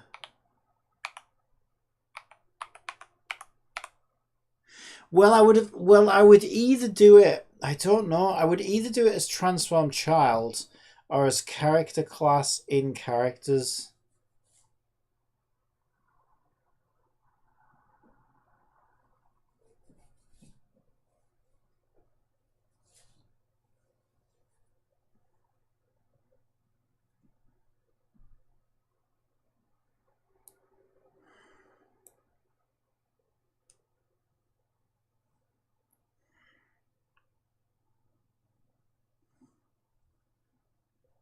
But yeah, also, the weirdest part of this is, right? Why is this only a bug when I restart through the game? If this was a bug, if this is the bug I think it is, and we're not getting default Euler angles, then why don't we get this index out of range exception when we start a new game normally?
Okay, this is the reverse of that.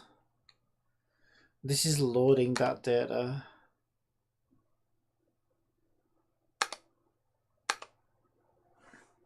So did I do it as a for each transform child and do it at the root?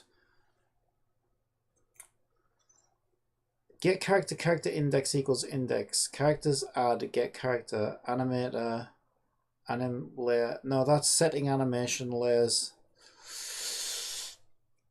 Oh, why is my freaking scalp so itchy right now? It's the pills that I'm on, because it starts at the beard and then it goes to the back of the head. It's so weird. And then it'll be fine. It'll be fine in a while probably.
Right, here it is. NPC position data equals null. For each transformed child in character roots, NPC position data equals NPC position data plus child.transform.position.toString plus hash. NPC position data equals NPC position data plus Miku position.transform.position.toString. If previous positions is not the same as... Oh no, wait. This is where if things move... This is where if things move, they get updated, because I was having a nightmare having NPCs not be where they needed to be.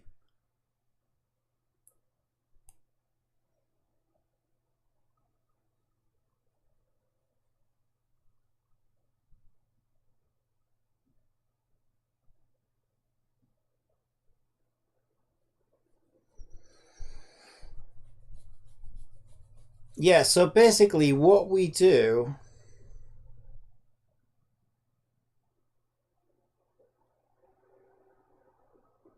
Yeah, I think I know why it's not working. But it doesn't explain why a normal new game doesn't have this issue. So here's what I think is happening.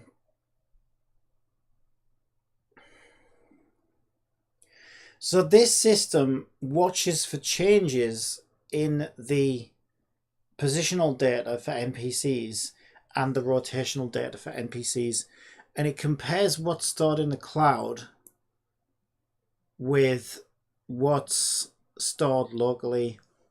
And if the cloud doesn't have an updated... If any NPC moves or rotates in the game, it updates the cloud to reflect that. Because I was having a nightmare with NPCs not being where they need to be because of the stupid way that I built this. And I deeply regret it. So this is meant to fix that. And it sort of works, but it's still not 100%. So what I think is happening when we make the new game is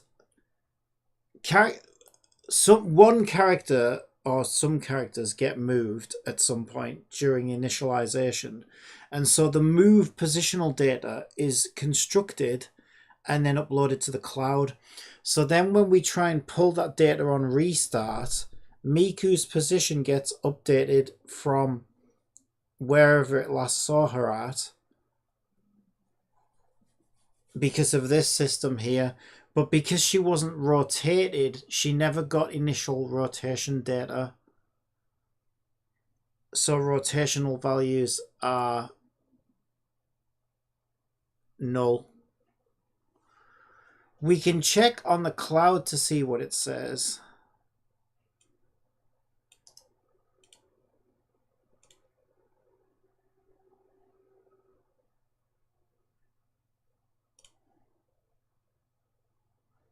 Did I add that to my credits?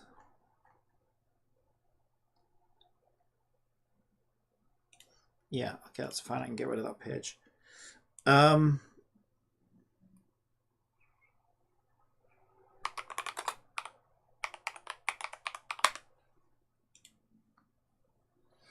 So what we'll probably find is that the positional data is on the cloud.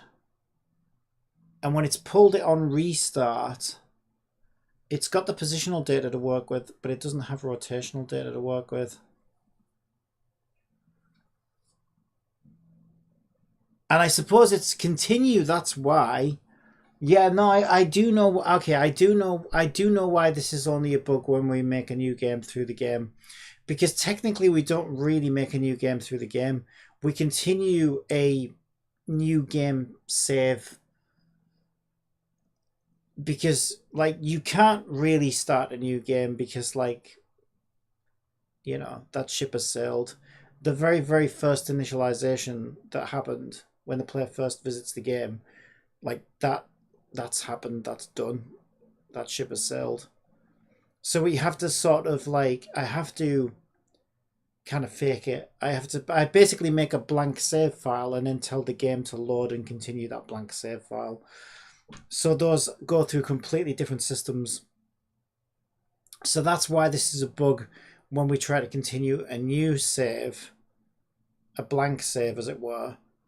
But we don't see it when we just when I clear player prefs, which is what I've been doing to test a new account, that essentially wipes the slate clean and it forces Unity to give a new player ID, and we start as a brand new player each time. So that doesn't go through this load system because they have no save data. So we initialize them through. I initialize them through other methods, basically. So that's why this is an issue here and nowhere else. Yeah, I know why it's happening and I know how to fix it. But I just want to confirm something. So there's this player here that I am right now. Okay, that's interesting actually. So the data that's on the cloud still has the old NPC EULAs and the old NPC positions.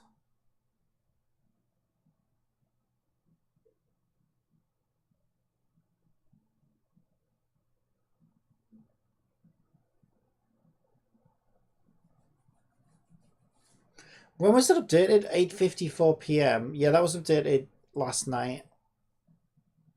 Wait, that's kind of worrying as well. Why was it only updated last night?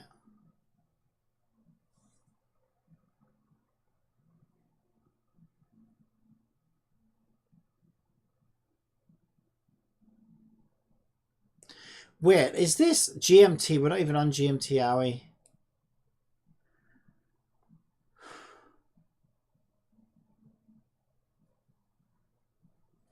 Oh no, I'm looking at that says created. Last saved 9:55 a.m.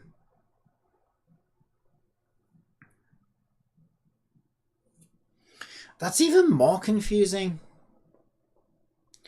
Yeah, this isn't what I was expecting to see, to be honest.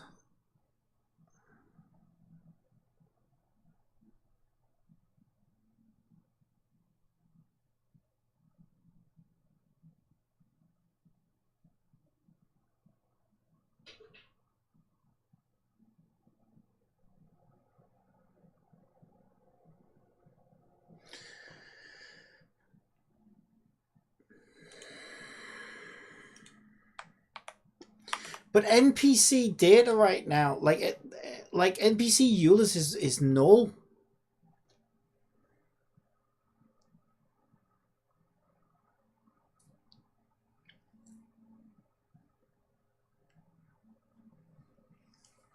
Does this only happen? I'm so confused right now.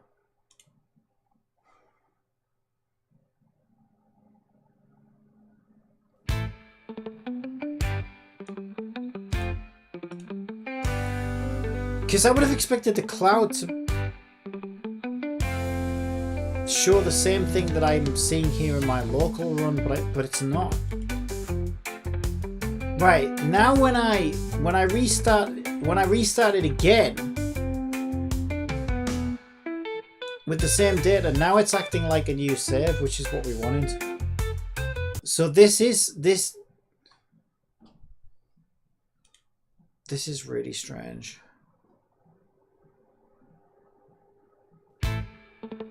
So this bug only seems to occur when starting a new game, when restarting the game through starting a new game through the menu.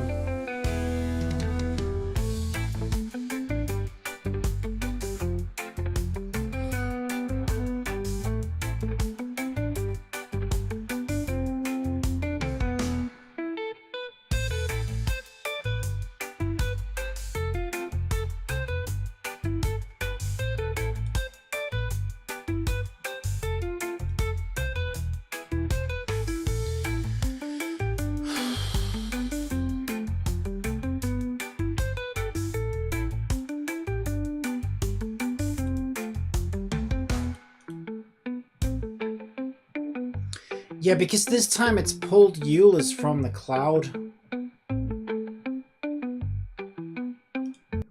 Right, so the issue is, I have no idea why.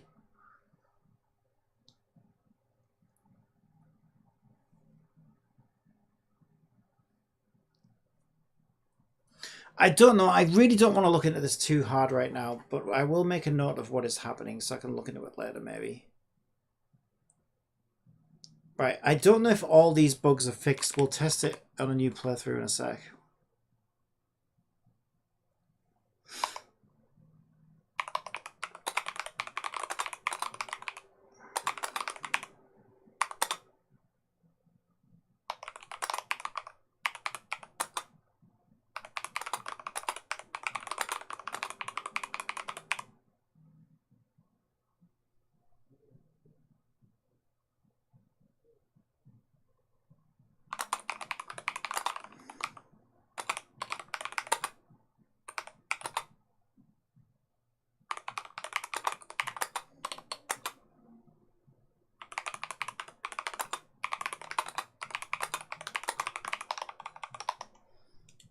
That's the issue.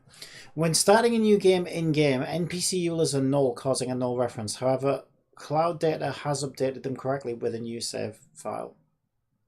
So something is causing the Euler data to not get pulled from the server.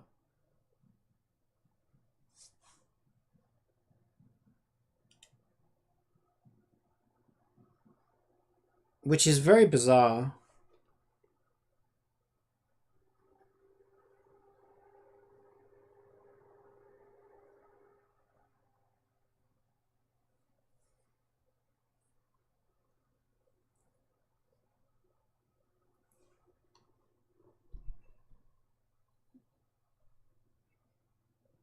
It probably won't be that hard to fix though, because if I can just identify where the null reference occurs, I can just do an if statement and say if this data is blank, then and force it to pull the data from the server.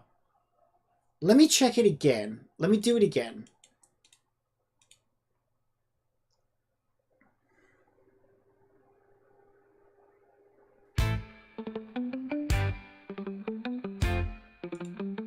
That is weird though.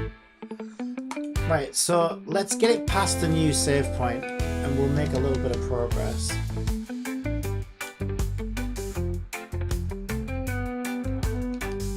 That should be fine. I don't know if I should start a new game from here or the main menu. It shouldn't make any difference, they both call the same functions.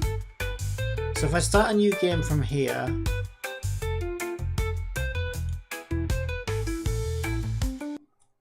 the game restarts.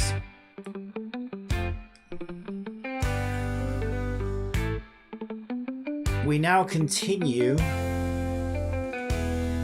There's my index out of range. Because it's so weird that it only does it here on Miku.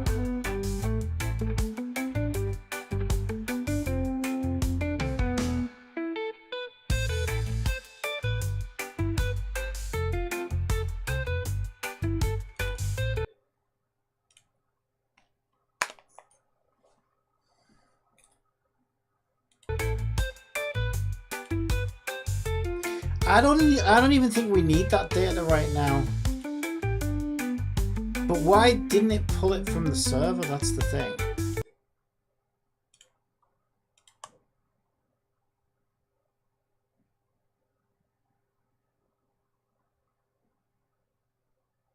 Because there was data there on the server for it to get.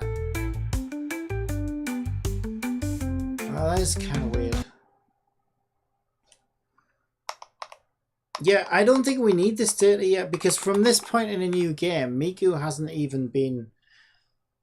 Like, really, Miku is not meant to be in the game yet at this point. Like, it's like we get past the first couple of cutscenes first before Miku even gets enabled, I think, if I remember correctly. So, like, Miku's gonna get put wherever she's supposed to get put anywhere.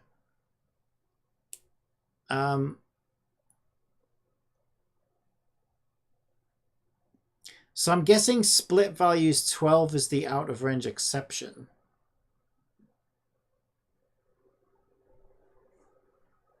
And split values was derived from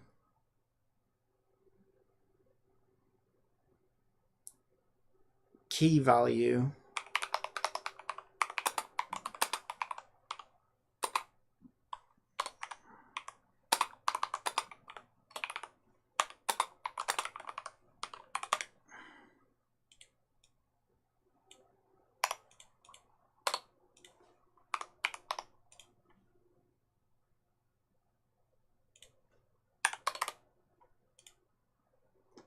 There we go. That should fix that.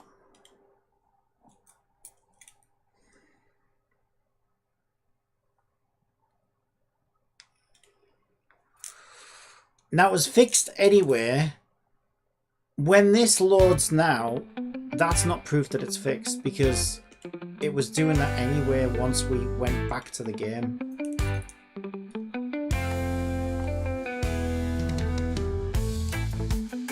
The error was occurring when the game restarts inside of itself, which is what I need to test. So we'll know now if it's working or not.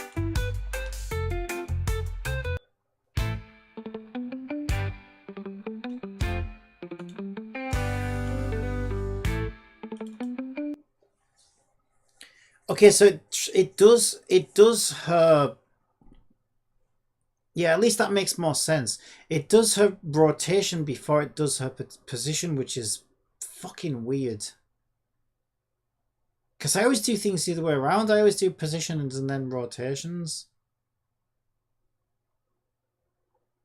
The fact that the null reference on the rotation was happening before...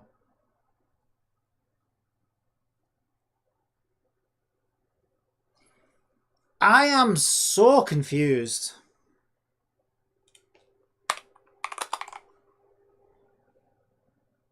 It's not really a big deal. This is an easy thing because, like I said, I don't really even need that data at this point, to be completely honest.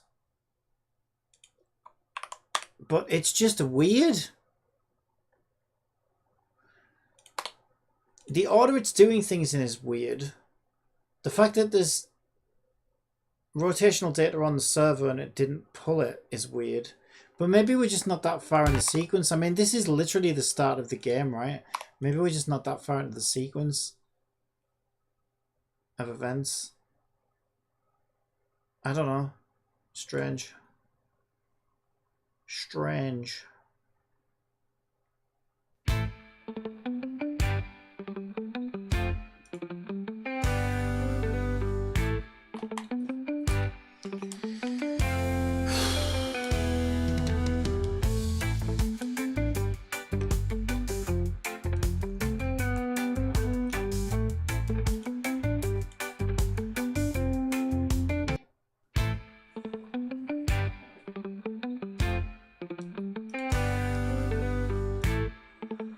There we go. Fixed it.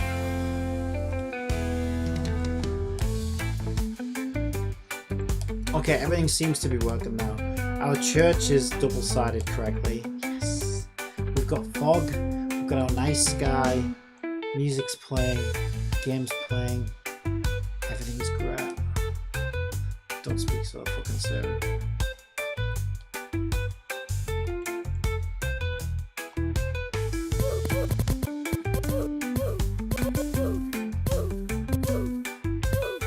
That should never happen though.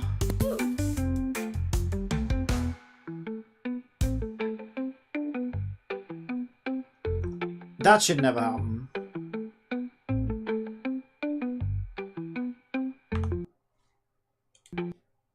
I know how to fix that. Yeah, I've seen it do that before and it really fucks the frame rate up as well. Okay, so what that is...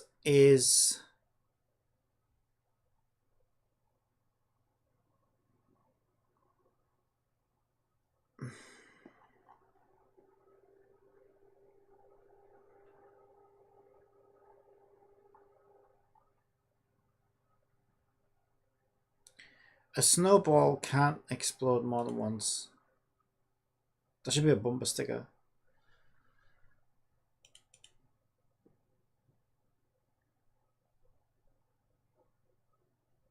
I think we did it in our self-destruct script, didn't we?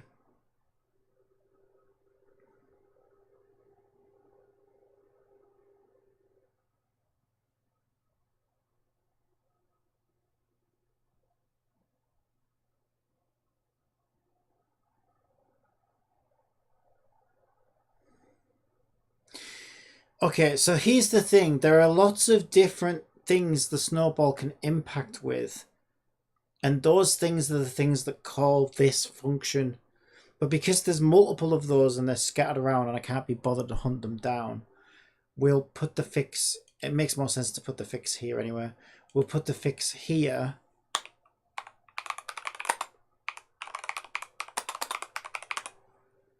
And just make it so that a snowball cannot be exploded more than once.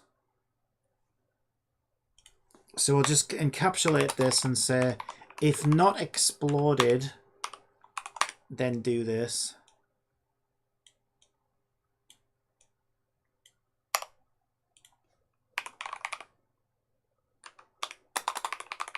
And set exploded to true. And just to be extra safe, on start, we will set exploded to false, even though it should be anywhere. Just to be extra, extra safe. Okay, that should stop that from ever happening again. So we just found a new bug and fixed it.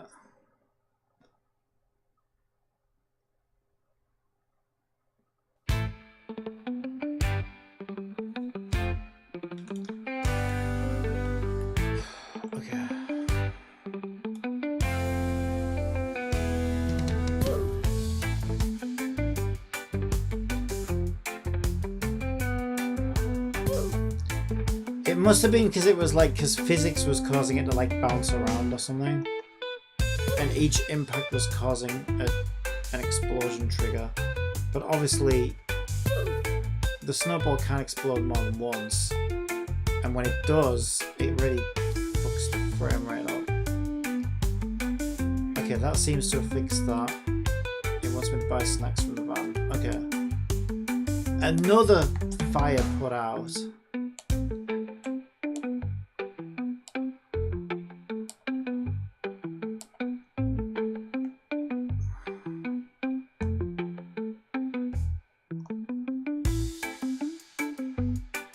times that happens. Just rolls down the back of the head. So weird.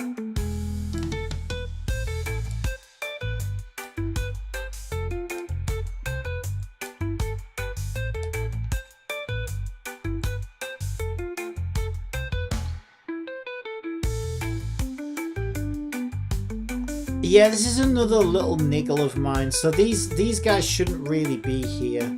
I mean, they should be here because we haven't moved them anywhere else yet, but they should also be invisible because they're not really meant to still be stood in the street. But because I had a nightmare tracking the visibility of NPCs and the positional data and rotation of NPCs, the way I fixed it is I just thought, look, when we load a saved game, we'll just make all the NPCs visible. Because it's better to see them stood here. Also, why is Apricot like hovering in the air like that? Why is she higher than everybody else? I don't know.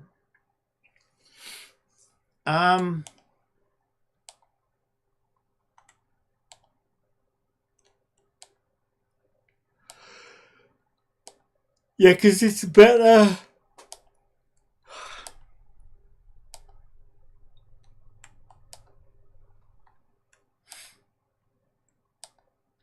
It's better to see them stood there in the street and wonder what they're doing there, because no player would really know that they're not really meant to be there. It doesn't ruin anything by them being there. But yeah, they're not really supposed to be there.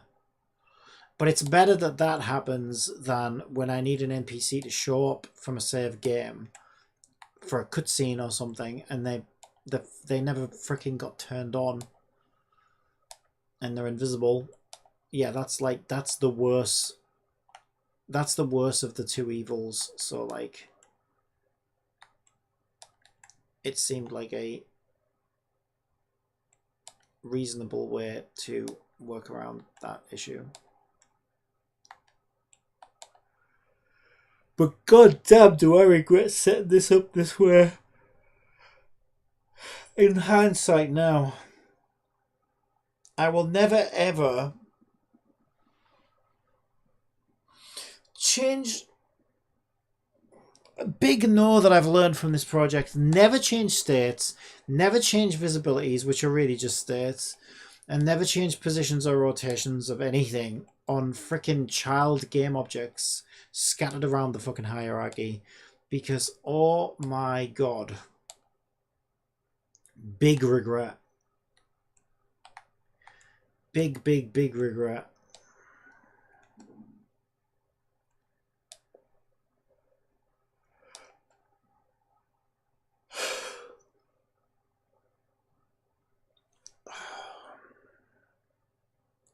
I don't understand if my body or my brain, whatever it is, if a part of my biological existence wants more sleep, why doesn't it just get more sleep?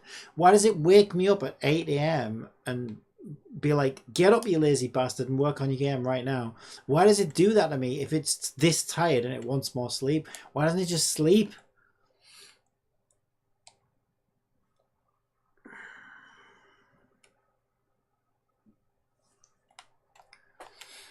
Why does it wake me up and force me to do this and then feel this tired doing it?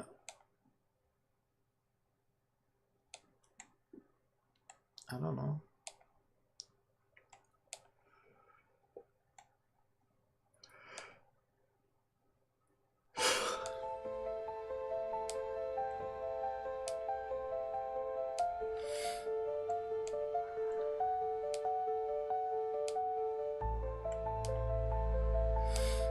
Yeah, it's coming along.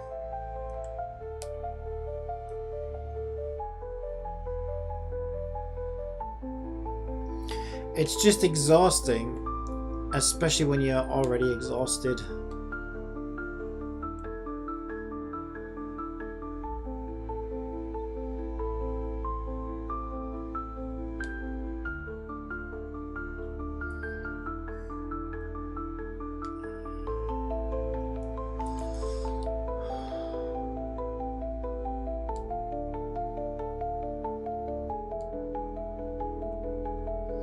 This game is fucking ridiculously big though. Like for a web game as well. This is actually insane. I am insane.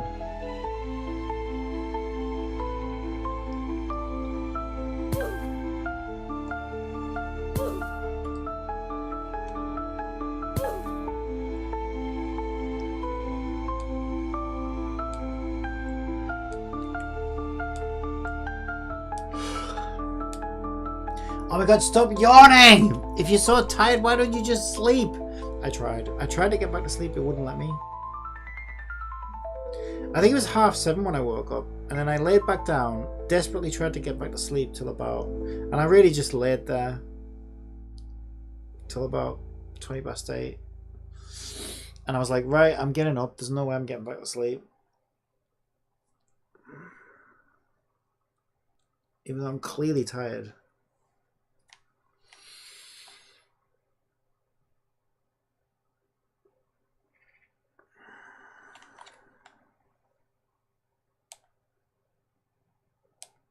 Yeah, I really wish I was a better sleeper.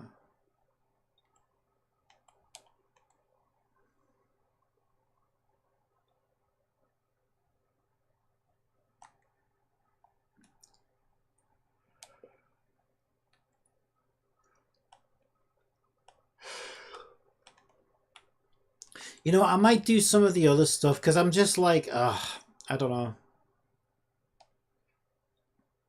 You get sick of doing the same kind of things. This van needs moving down. This van's fucking floating. There's a few floating vans around and stuff I need to fix, but...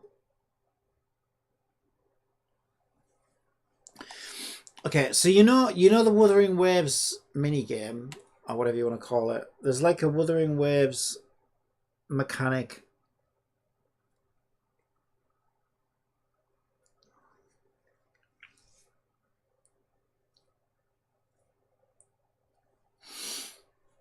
I'm going to copy it. Or maybe we should do our running zombies over. But yeah, what I'm basically going to do is at some point they say, oh my god, the power's gone off for our safe house. We think zombies may have invaded the power station. So the way it's going to work is you're going to go down each one of these lanes that's going to be infected with zombies. And I'm going to put a puzzle at the end of each one of these, probably in this little hole here. There'll be a little panel that you interact with here. And what I want is the Wuthering Waves mechanic. So, I don't know, I could set that up now. I don't know why I do this to myself.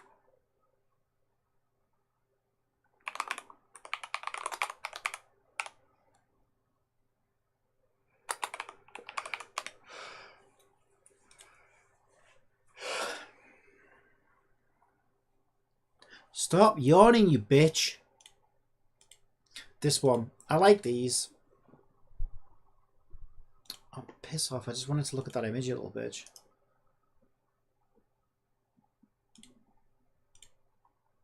Wow, smallest image ever.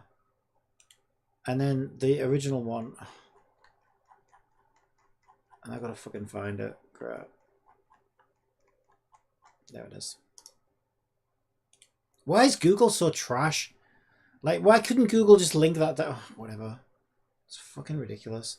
Yeah, so basically, like, I really like these puzzles, actually. So you basically got to, like, you wire up, like, 3 different colors. And you got, like, a grid. And you got to wire all 3 up. But it's laid out in such a way that, like, you know, you obviously, like, if you, like, for example, right, if you wire this yellow one up here, however you do it, if you go up, then your reds can't be connected up, they have to be connected down, right?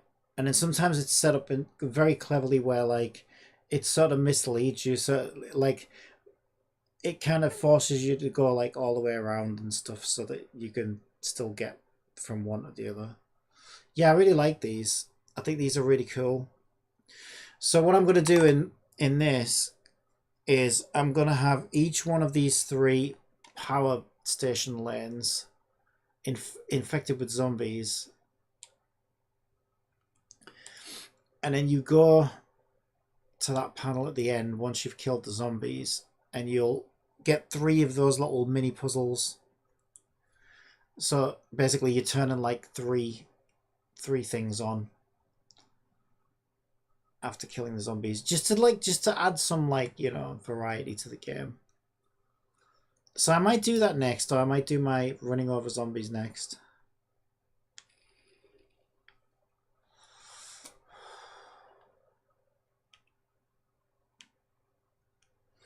We need like a little panel here or something.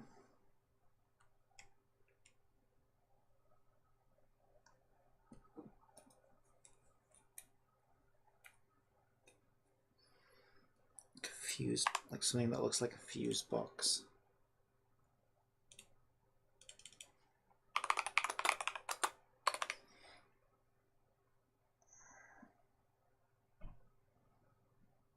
Yeah, something like that could work, actually.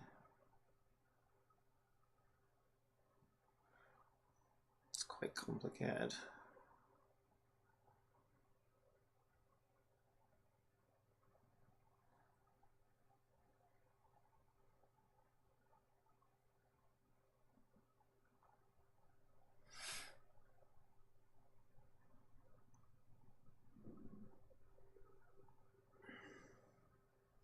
That one's kind of like about the right shape and size, isn't it? It's a bit more square than that. But because it's got circles on it, I'm feeling like, you know, that might connect better. Like, connect to the player's comprehension better about, okay, yes, I guess I guess these circles are the thing that's on the wall there, and this is how I wire them up.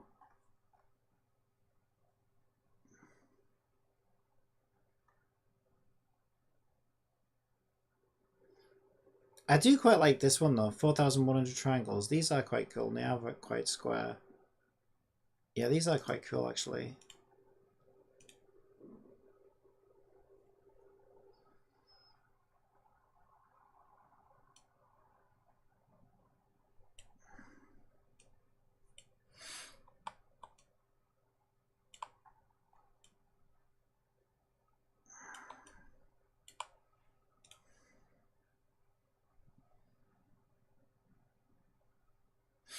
How many triangles is this one? 4,000. So to be fair, right, it's either way it's going to cost me 4,000 triangles. Oh wait, that one's 15,500. I was going to say, right? Okay, this one will probably do then. And because it's got circles on it, right? And where's that image gone?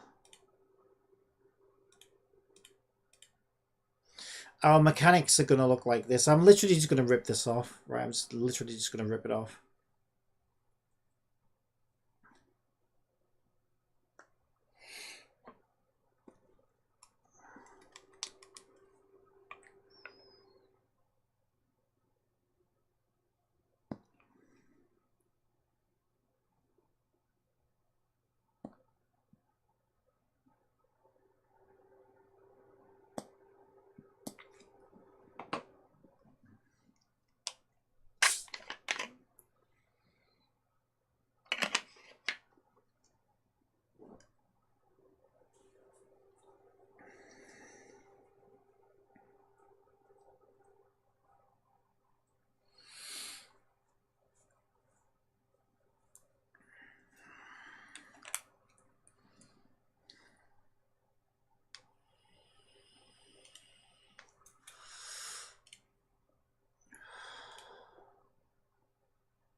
Right, let me just make sure I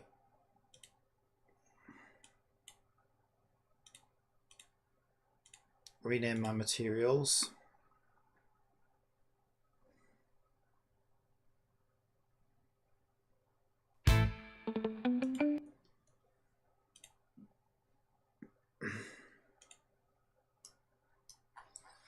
Power station, where are you?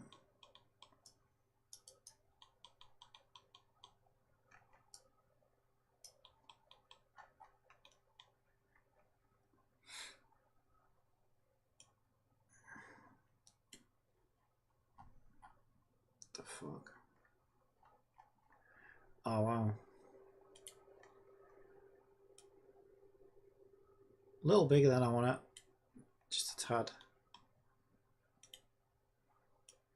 Imagine if you ordered something online, you're expecting it to be size that will fit in that little hole there, and then that shows up.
The zombies were all trying to become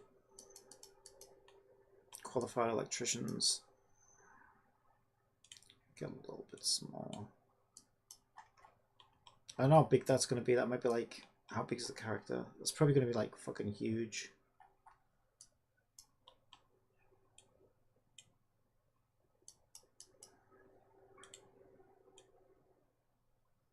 Alright, let's go see this first one just to make sure it's not insanely large. Because it might well be, actually.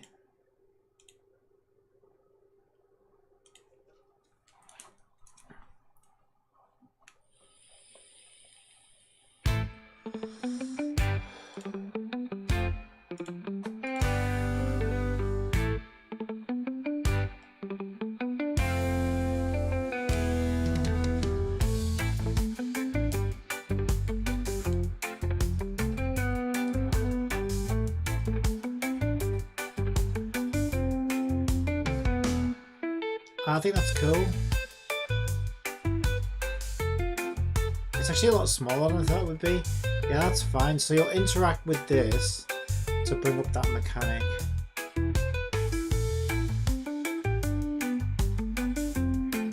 Can make it a little bit bigger actually. We'll fill the hole. It was originally gonna. Is that floating? No, that's just a shadow. Yeah, that'll be perfect. Perfect. So we'll fill the hole.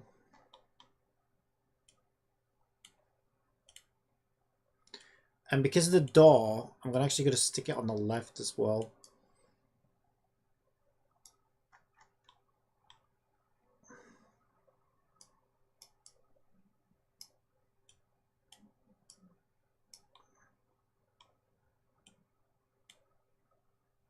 This makes it a little bit easier to get to.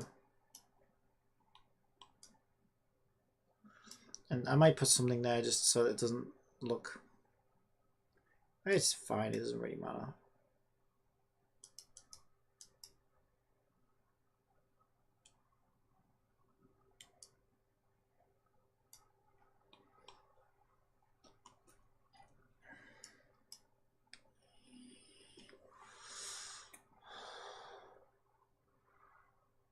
Alright.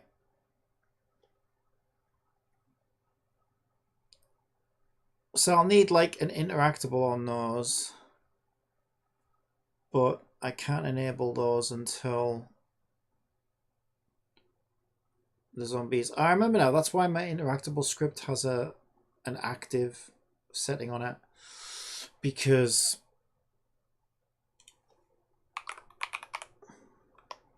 you can't just disable the interactable object because it doesn't work.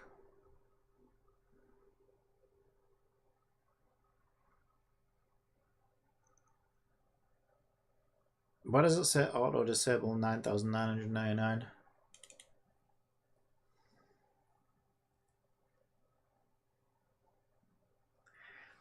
Index reference of objects to turn off. Index reference from where?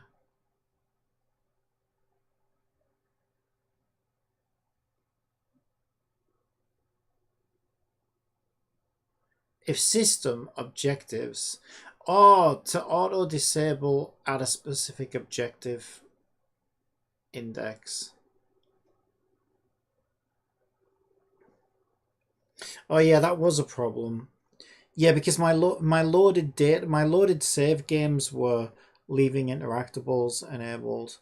Yeah, but also that's kind of weird, right? Because that did fix the problem. But then in the test we did recently, what was it? I was testing something. The snowman, when the snowman interactable was turned off, I could still interact with the snowman. I'm so confused. I'm so confused. Right, so we'll put an object. We can't put an object trigger. Well, we can, I guess. What we do is we go to our. If we go to our canvas. If I could ever find the bloody thing.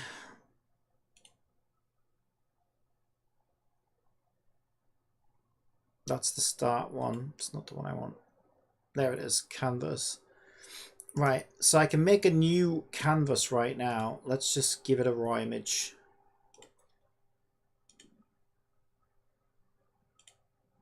That we can't see. There it is. Just make it like super dark or something.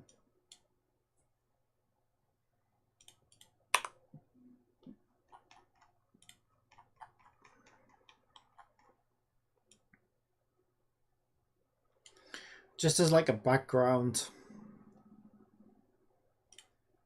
for the puzzle, basically. And then we'll call this fuse box. And this will be where we put our fuse box puzzle. So this is where I'll put my, where is it? This is where I'll put this.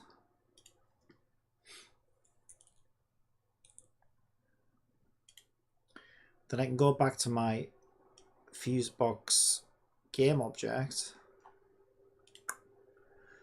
link that to my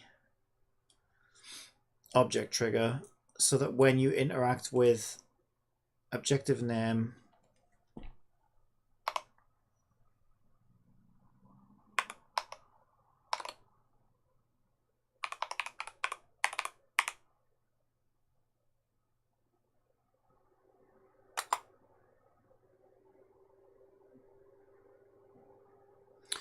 restore fuse box, restore power. I'll just say restore power. Right, so the interactable will say restore power when you interact with that fuse box, but you've got to kill the zombies first.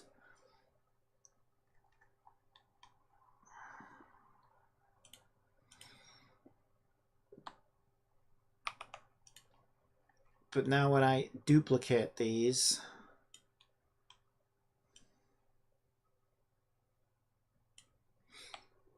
they should all be set up the same.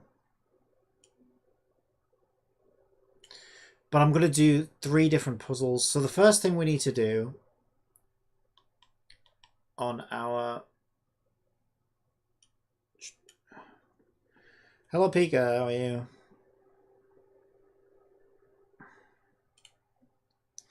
The first thing we need to do on our Wuthering Waves puzzle is we need like an index to say which fuse box it is.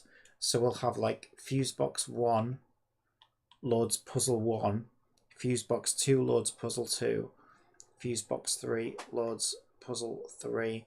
So what we'll do is we'll put a 3 in here so we can see which one's fuse box 1, 2 and 3. The only problem now is this is... Oh, Unity, why are you like this? Why are you like this? Okay, we'll just call them 0, 1 and 2 then. How about that? So fuse box 0, fuse box 1, fuse box 2. That works. So these now want to belong to the power station, the power plant. So we'll drop them on there.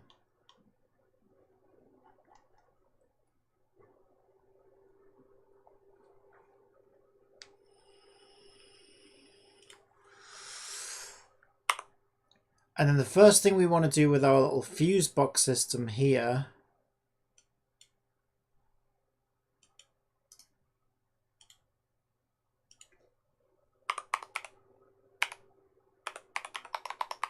so I'm going to make a script called fuse box puzzle. God damn it, the case is all wrong. Welcome to the month of Cappy's Christmas projects. I hope not. I don't want to be still doing this at Christmas. That cannot happen. I'm hoping to get this finished. Originally, I wanted it finished by this weekend, but that's not going to happen. Okay, I must be finished by the end of next week. Seriously.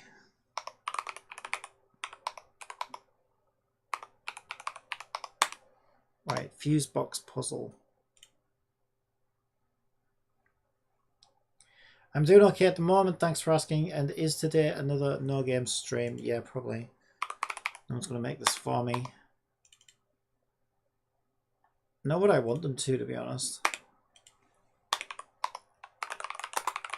Okay.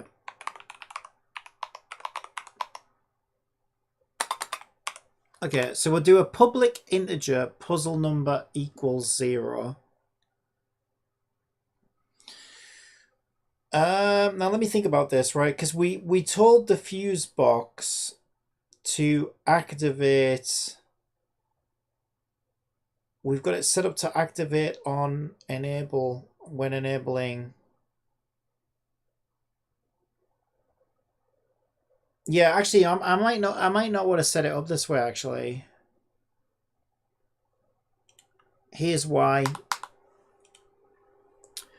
So because we activate on enable with the interactives, a better way to do this would be to create a fuse box, and a fuse box, right? So basically make 3 different puzzles on the canvas separately. That way we can just enable that specific puzzle from that specific fuse box.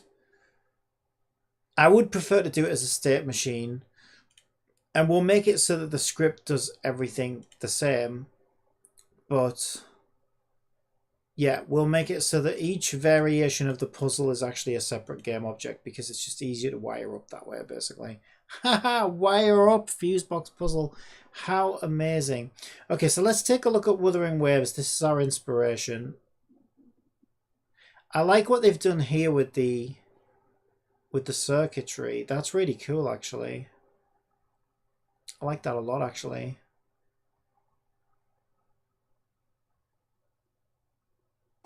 If you can't beat them, join them. See if we can find something. Circuit. It's background. This is cool.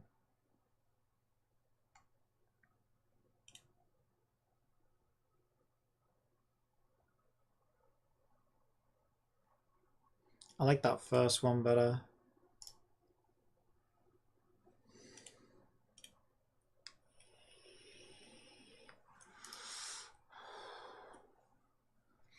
Might need upscaling though. Well, probably not, because what I'm gonna do is I don't want like the blue colory background. So what I'm gonna do is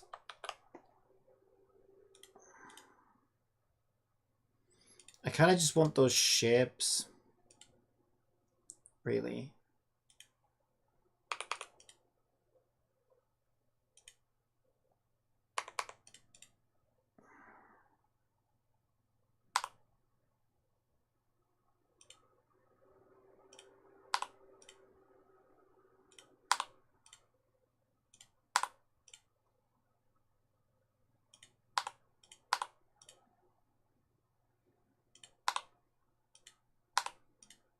Oh, I didn't mean to get rid of that one.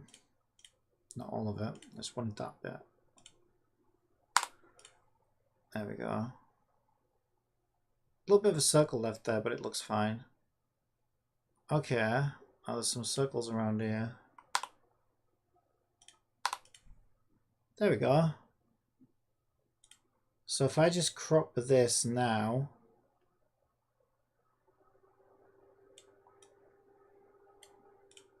you might enjoy this bit. I'm basically gonna copy Wuthering Waves' puzzle because I like it. I really do like that puzzle. It's one of my faves.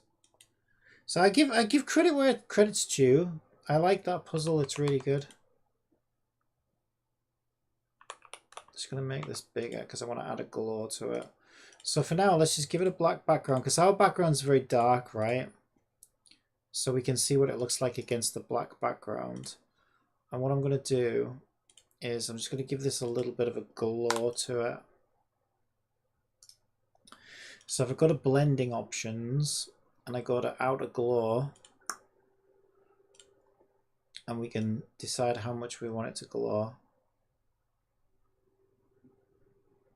Something like that.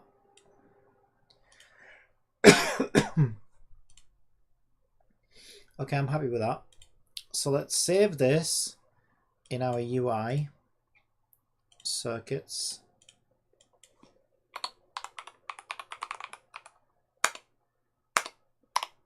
And let's get it into our background to make things look more interesting. So we want a raw image. Circuits. Why is nothing working?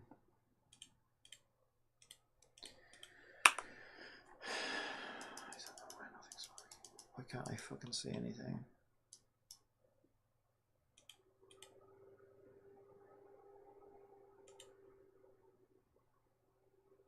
Why can't I see anything?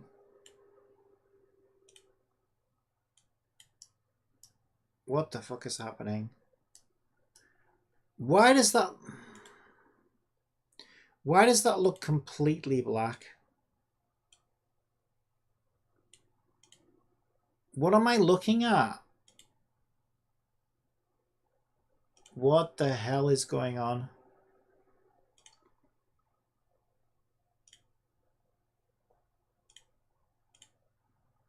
Oh, it's because I've got... Oh, okay, I know why. There we go. I had those ones on. Right, there we go. Okay, I fixed it. So let's just drag that for a sec.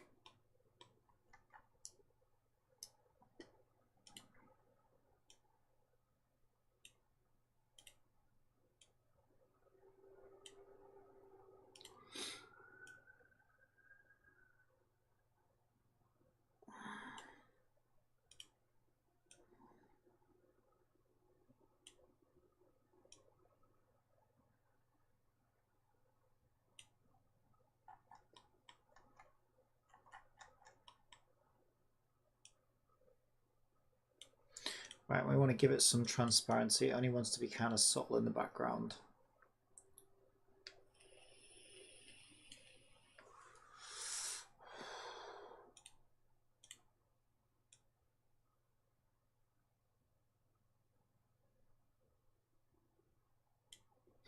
Okay. Okay, so this is what our mini game looks like so far.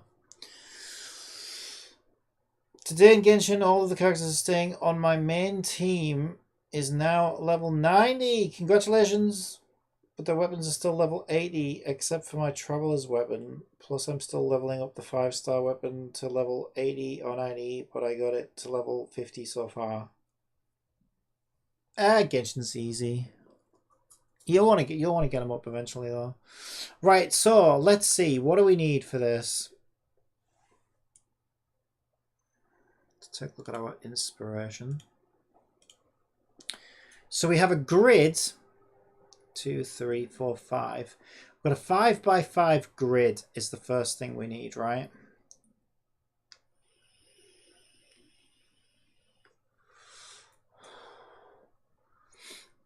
And our grid has this like kind of design to it, doesn't it? Where our empty tiles have little kind of circles in the middle because that's where the wires go through to.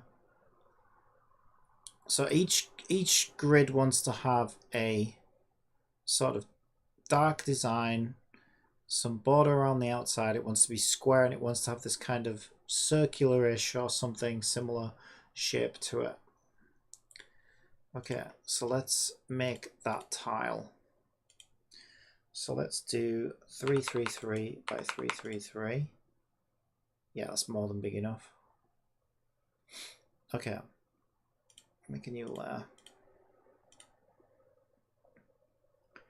So let's start by getting a gradient.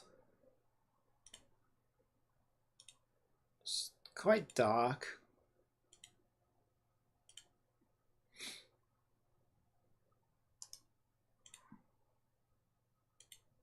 And let's give it a sort of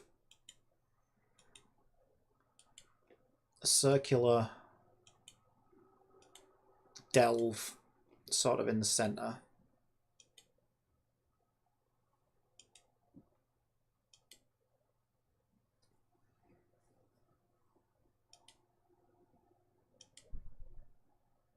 It's very hard to center these fucking things.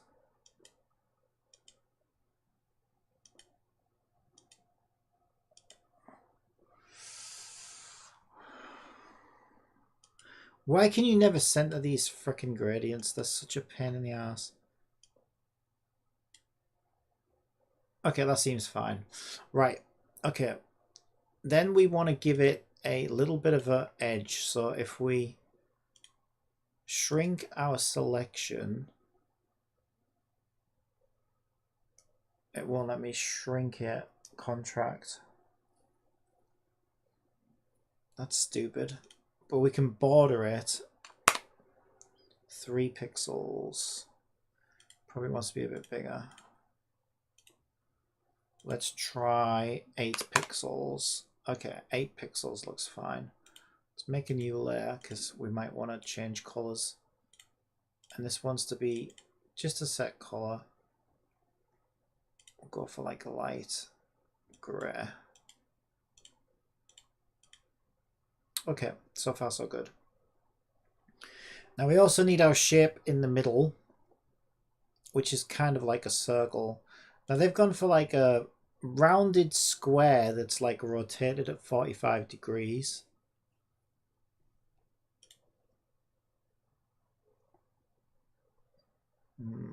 Let's see. I don't want to completely copy them. I might go for like a hexagon or something like that. Looks kind of interesting.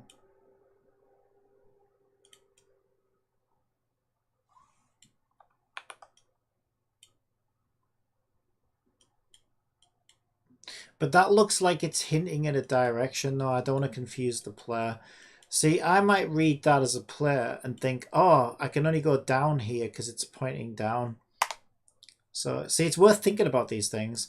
So I'm actually going to scrap that idea because I feel like it kind of looks like it's telegraphing a direction to the player, which is not what it's supposed to be doing.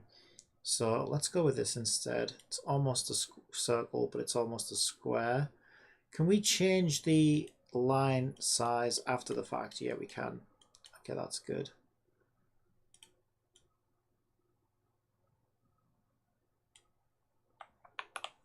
And they went for like a 45-degree angle.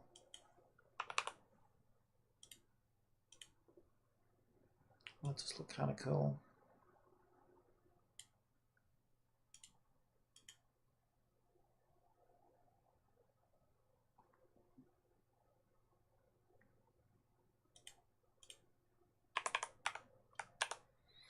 Right, it wants to be center. So how do we know when something is centered in Photoshop? Does anybody know, class? Anybody? Anybody? No? Okay, I'll show you. So what you want to do, you want to duplicate this image. Then you want to resize it. Not that one. Then you want to take it to 50% by 50%. And then you want to grab that. Let's invert it as well so we can see the difference. Where's invert? Well, at the moment it's all one big mess. This one will do. And then let's just copy that. Now what you've got is a 50% square. So if you just push that into the top left, duplicate it, push that into the bottom right, now we can see the 4 quadrants of the image. So if we just bring our shape to the top, we can sort of get a better idea as to how centered that is. And that looks pretty spot on to me, actually. Pretty spot on. So we're done with these now.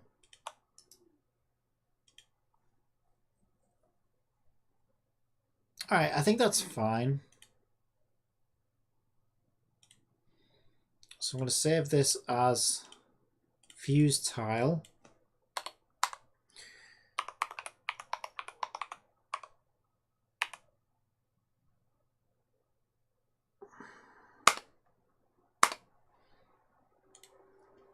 Okay. So this is just our nice little circuits background. So let's just put image circuits so we know what that is. And we are going to want to put a bunch of these tiles, right, in a grid. So we're going to make a fuse tiles empty game object. We're going to add a grid layout. And what we're going to do is we're going to create a raw image. And we're going to load that fuse tile. And it was 5 by 5, right? Anybody? Anybody know what that is? What is? What's 5 times 5, Piga? You're right, 25. I knew you'd know that. So we know we need 25 of these.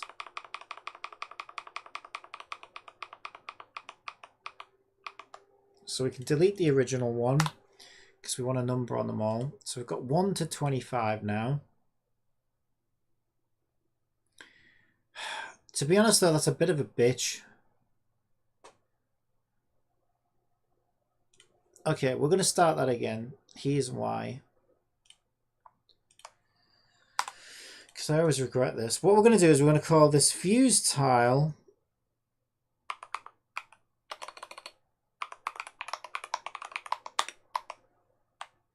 we're going to make it so that we have 24 of them.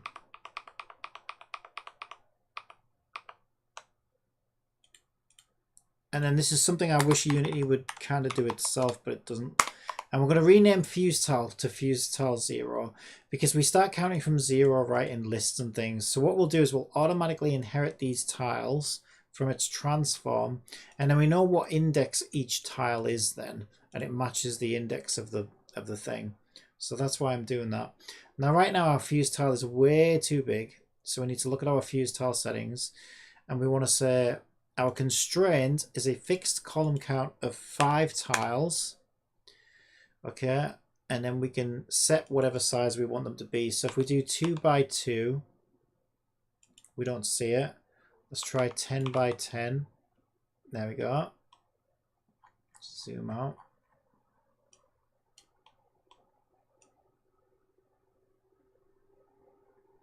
It's almost spot on. Almost spot on. Let's try 9.8 by 9.8. Let's have a look at our inspiration. Yeah, they've left a bit more of a gap, and then they've got some instructions up here, so it's better not to cramp it too much. Let's do 9 by 9. Yeah, 9 by 9 is probably nice. There we go.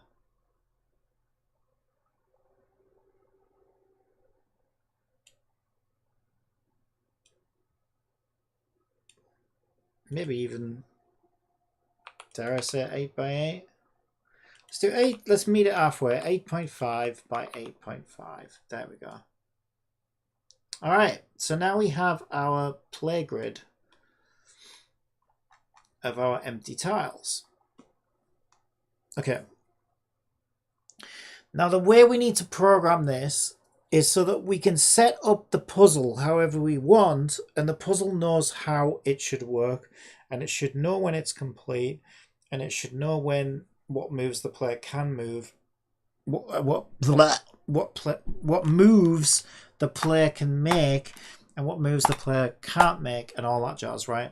So never program it as a one-time only thing, right? We don't just program one puzzle that plays once and only plays that one puzzle, because we know we need 3 of these, right? So we need 3 variations for a start. So at this point we may as well make it so that we could set up any puzzle that we want. Okay. So what are the rules of the puzzle? Wu has plenty of puzzles, so which one will you be copying? You can see that now probably. Focusing on your project. Okay, then I'll leave your focus on your project instead of chat then. You find a chat here and there. It's just I can't always respond quickly because I'm deep in it, you know. Deep in the madness. Okay, that feels like it wants to be left a little bit. Okay, so we have to ask ourselves, what are the rules of the puzzle? I actually don't want to center mine. I actually feel like mine should be kind of like this way, but I kind of have to center it because players on mobile won't see the left and right otherwise.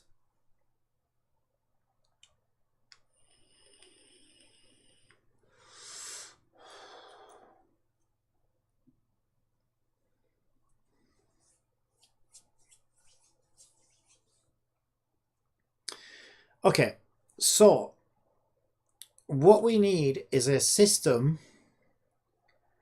that understands where these tiles are and how they're laid out. That's the first thing we need. Okay, so there's our fuse box puzzle script. So the first thing we should do is set a transform so we can get all those grid tiles. We're using raw image components.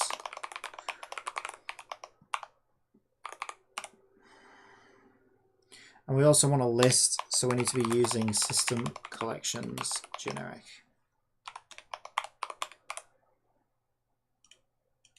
So our public transform is going to be our fuse tiles root.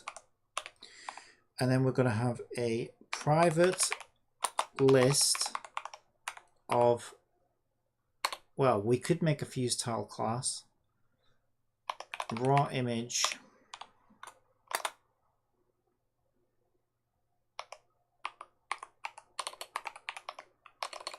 let's just do image fuse tiles equals a new list of raw images. Let's leave it public for now, just so we can see it working in the inspector. I always like to do that. And then we can make it private a little bit later once it's all working. So we'll keep it public for now. And then basically on enable, we'll change that too. What we need to do is go and find all those fuse tiles. So we say for each transform child in fuse tiles root, we want to say image fuse tiles add child get component raw image. Okay, so now when we press run player, we should see the fuse box automatically find all of its tiles and add them to the tiles list. So let's test that real quick. My camera's so bleached right now.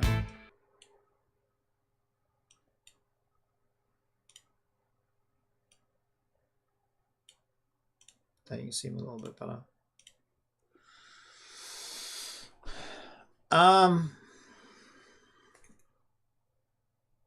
What happened? Oh, the game lost focus, that's all.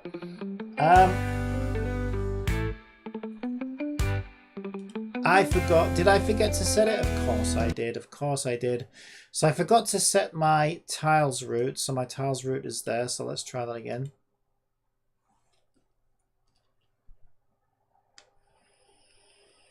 And there we go. All 25 fuse tiles have been added to the fuse tiles list. So now we can address any of these and do whatever we want with them, right? Okay.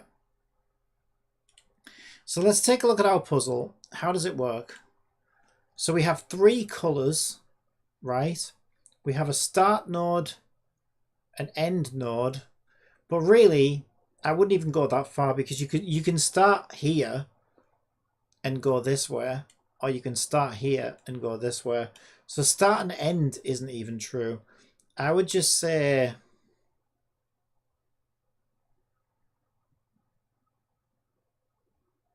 we could still call them start and end, I guess.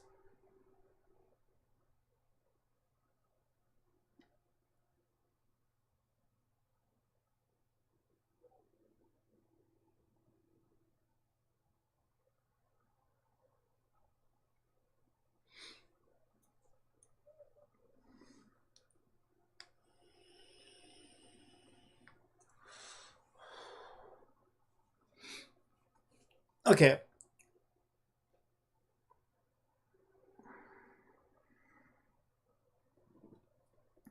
So we need 3 colored nodes. So the best thing to do, we know it has to fit within this tile, right? So we'll keep this tile as a reference. We want a new layer. We're starting with like a circle.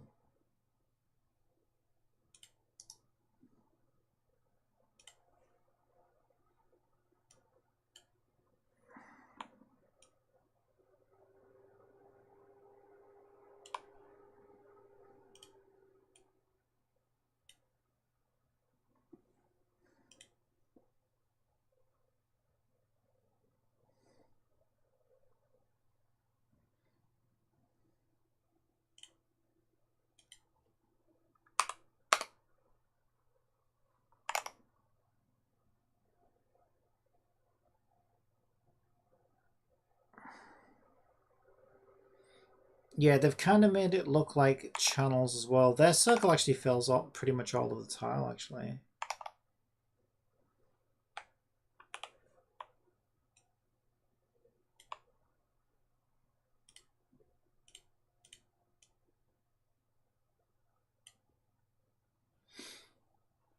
And then they kind of make it look like there's a blank channel here, a blank channel here, a blank channel here, and a blank channel here.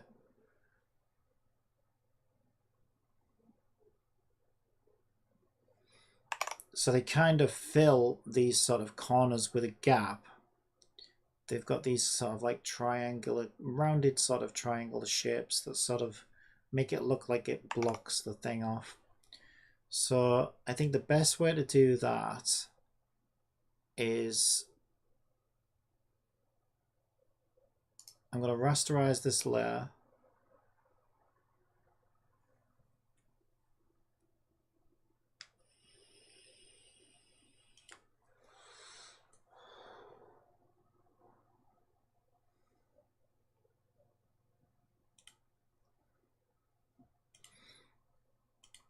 I'm going to select it. I'm going to make a new layer. I'm going to expand.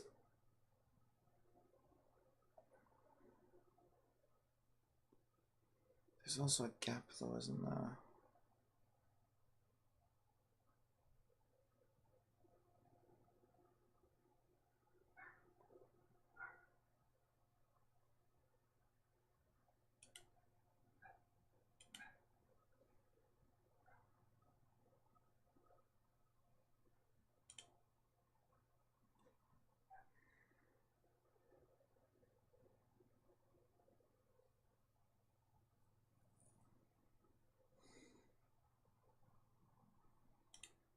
I'm going to go a little bit bigger than that. So I'm going to do 13. Okay, now if we invert that selection,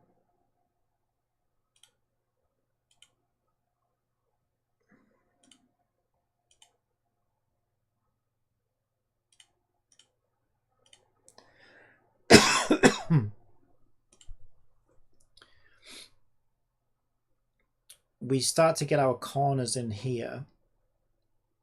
So now what we need to do is like free the channels up here and here. So we basically remove however much we want. Right, it's got feathering on it. Right, it's not actually, it's set to 0. Photoshop, you're so naughty. Why do you do this to me, Photoshop? We're going to have to expand this so we can work with it. So we'll set it to 399 by 399 just so we've got room to work. Now we can get outside of that area now. So we can... Wait, where is that coming from? I don't know why it's doing that.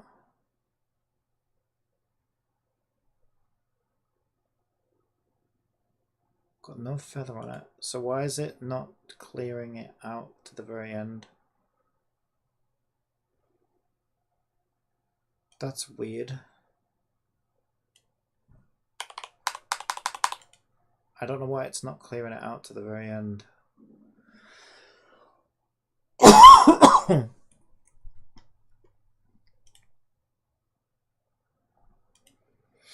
I've never seen it do this before. It won't let me delete that. What the fuck is happening? Oh, it's because... Okay, yeah.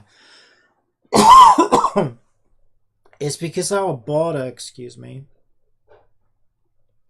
It's because our border blocks in each tile, right? So what we would need to do is make our selection and not only remove it from here but also remove it from the border. There we go. So then we want to do a similar thing in this direction.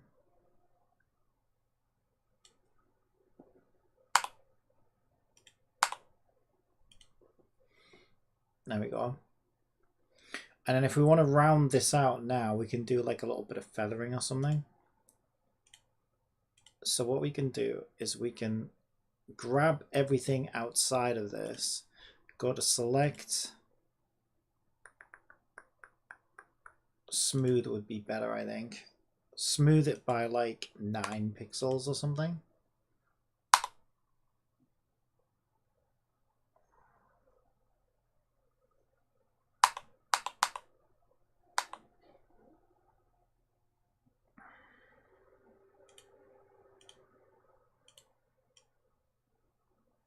Well, that is actually...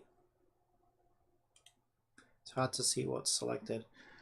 Right, why? Oh, it's because the selection itself. Can I not? So smooth, how do I get that shape without...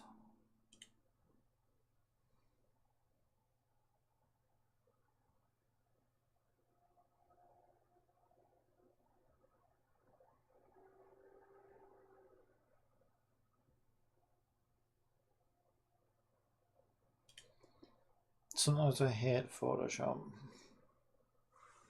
What if I copy that to a new layer? Do I get the garbage left behind or not?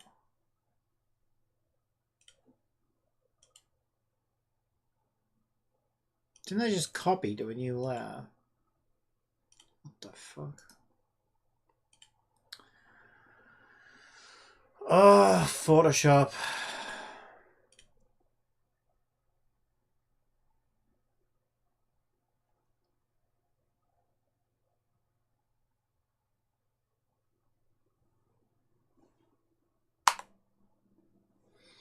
Right, let me just ask Jippity.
The issue you're facing happens because the smooth selection tool also applies feathering, which creates a semi-transparent edge when deleting.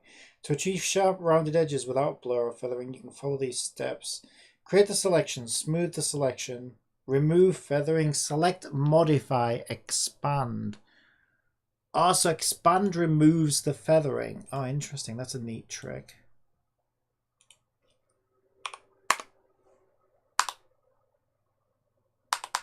Doesn't work. You're lying. You are lying. What, then contract it backed by 1? What the fuck? This is so weird. Still hasn't done it. This removes any feathering. No, it didn't. It actually didn't.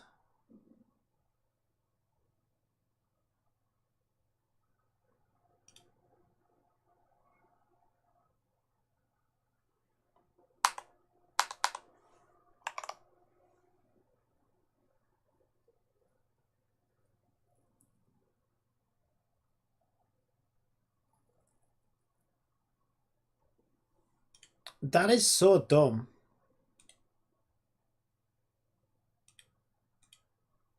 So you're telling me it can't be done?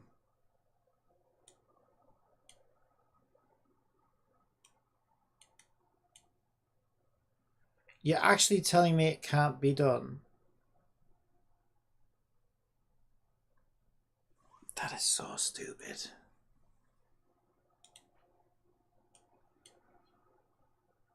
Photoshop, you're so fucking stupid.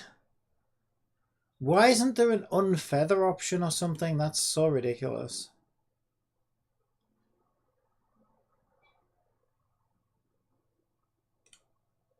What if I say negative 999? Okay, well, what if I say 0? Must be between 0.1. So it's impossible to apply, and that just, I think that adds feathering rather than, like, you need the reverse of that. You need to be able to let people undo that shit. Like, you don't always want to use that. Oh my god, Photoshop, you're so annoying.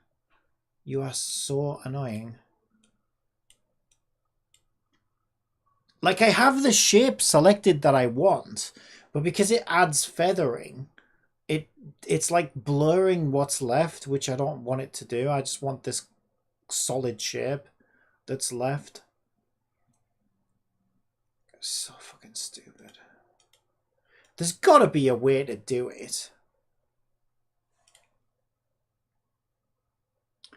I refuse to believe that there's no way to do this. Photoshop, remove feathering from selection. To remove feathering from selection, you can use the threshold option in the adjustments menu.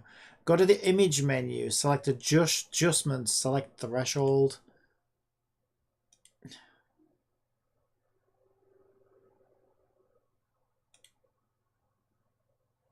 Zero? Must be between 1. Right. Select adjustments, select thresholds, click OK. You can also... That didn't do shit either. Why do none of these fucking AIs know what the fuck they're talking about? I thought they'd read everything on the fucking internet.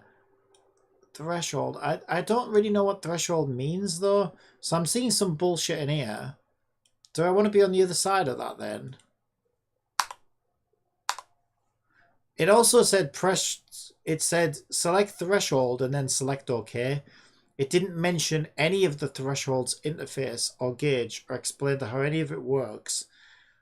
It literally just said select threshold and then select OK.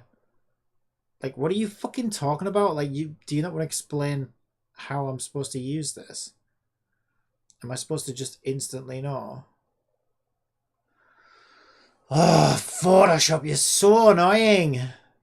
Where the fuck is threshold? I can't even find it now. I don't even know what this is or what I'm looking at. That doesn't do it either. I don't know what the fuck that does, but it doesn't seem to do what it said it did.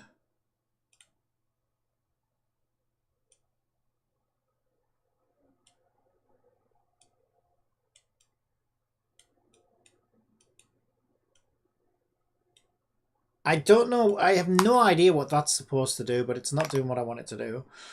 You can also use the minimum filter to remove fringes from a layer mask. I'm not using a layer mask.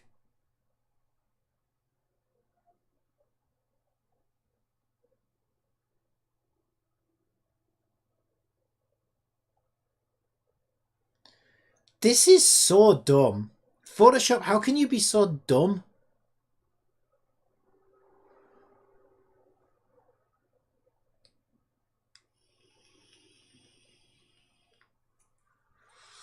There's a box on the top left of the interface labeled feather. Turn that down to 0. Doesn't work. Yeah, no, it doesn't. Because you can only add extra feathering. Once it seems like the way Photoshop works, for God knows what reason, it only goes in one direction. So you can only add. You can't remove. You can't go backwards. Which is ridiculous considering how fucking, like, how important feathering is in, like, photo stuff, like in this kind of graphical thing. It's weird that you can only go in one direction. Why have they made this so ridiculously difficult? Select a mod. You can add feather. I don't want to add feather. It's the opposite of what the OP is asking for and me. It's the opposite of what we're asking for. You can easily add feathering. How the fuck do you get rid of it? That's the question. You can adjust an existing selection by enabling Quick Mask Mode Q. This causes your tools and commands to affect the selection area itself rather than the canvas within the selection. And this guy also says image adjustment threshold is a cheap way to harden a selection with 0 anti-aliasing. It's not fucking working for me. Quick Mask Mode Q. Why is this so fucking... Yeah, okay. Right, so I want to select invert now. I'm not allowed to do that.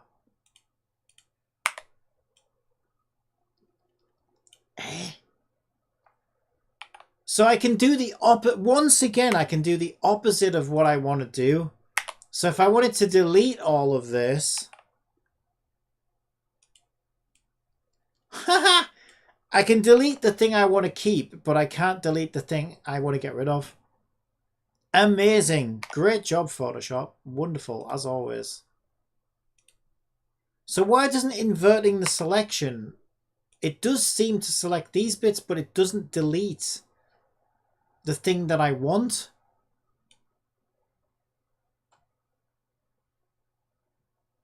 Unless I'm understanding what this mask does. So can I remove... If I remove all of this around here in the mask, does that remove it from the selection when we go out of here? Is that how it works? Nobody explains these things either. They're, oh, just click threshold. Oh, just pray to the Photoshop fairies. Oh, just like nobody fucking actually like goes into detail of how this is all supposed to work.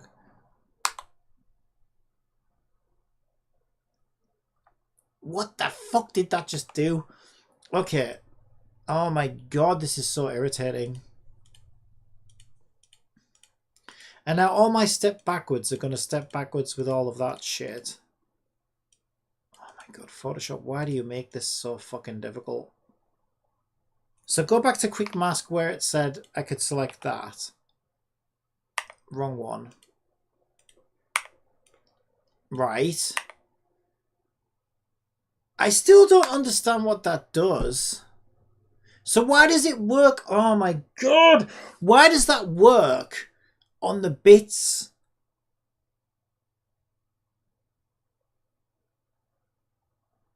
Why does that work on the bits that I want to keep, but it doesn't work on the bits that I want to get rid of? That doesn't make any sense. I fucking hate Photoshop sometimes. Photoshop is such a little bitch. It's just like, it's so unintuitive. Like once you start like getting the hang of it, it's like, it's not too bad. But it's like, it's so unintuitive. It's such a bitch to learn. And then there are like stupid things like this where it's like, well, this doesn't make any sense. Why this is not? Why isn't there just an option to like sharpen edges or something like that? Sharpen selection. Like it seems like a fucking no-brainer that they should have something like that, but they actually don't. It's ridiculous.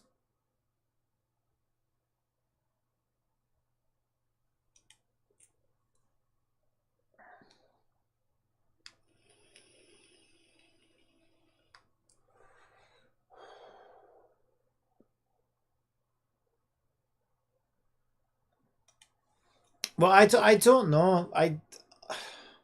I can't even use the eraser to erase these fucking bits. Like the eraser should be like, wait, background eraser tool.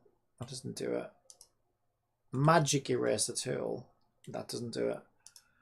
Like I should at least be able to come in with the eraser and delete those bits that are selected. Or give me an ignore feather or something. Even that would work. Anything. There's like a million ways they could solve this problem, and there isn't a single fucking solution from the looks of it.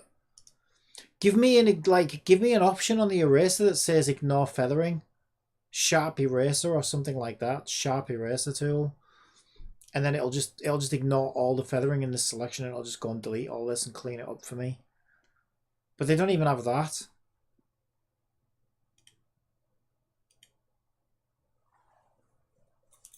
This is so frustrating because I have the exact shape that I want, but it won't let me fucking get to the bit to delete it.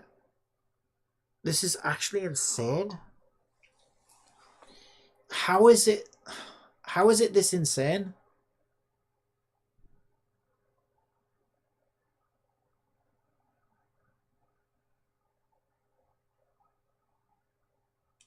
What if I now border it at 8 pixels?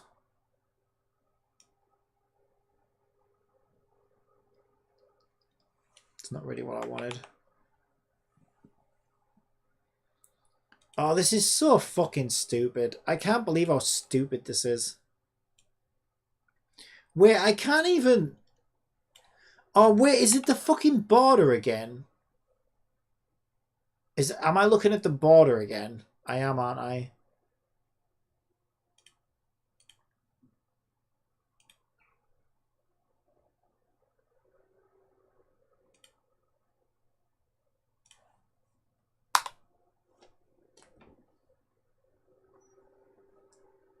Oh my god.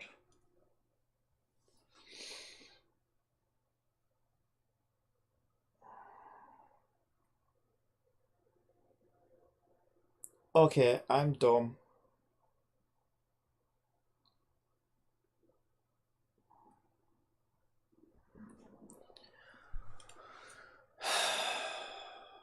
Wow. Okay, whatever.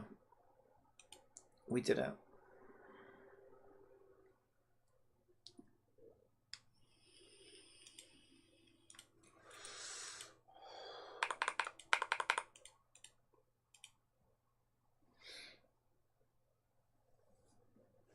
Right, I now need to go and get this circle.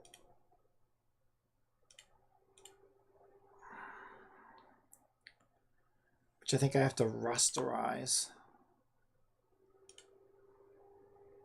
in order to select them now.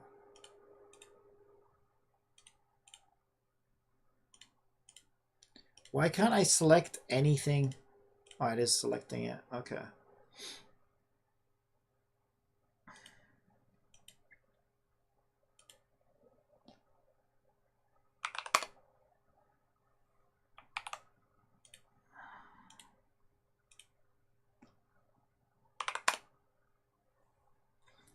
It doesn't look like a very neat circle to me.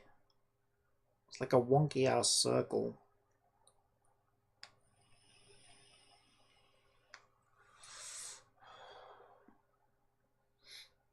I suppose it doesn't have to be perfect though.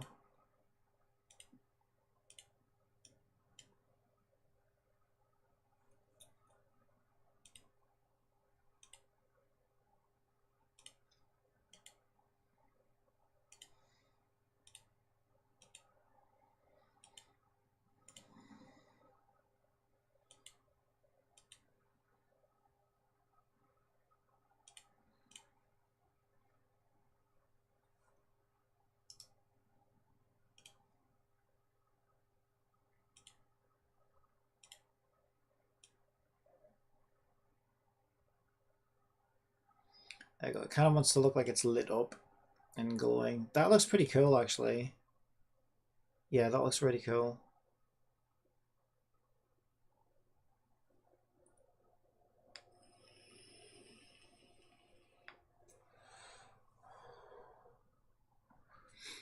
Right, so the problem now is, what I want is, I want to start turning some of these layers on and off.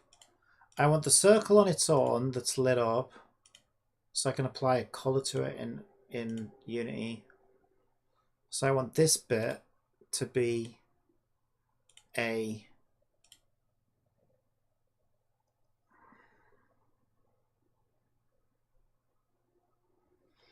Although it's kind of awkward, because I was going to replace the texture on the images to just represent whatever was supposed to be in there. Because I always regret having like 6,000 lists of a billion different elements on them and stuff like that.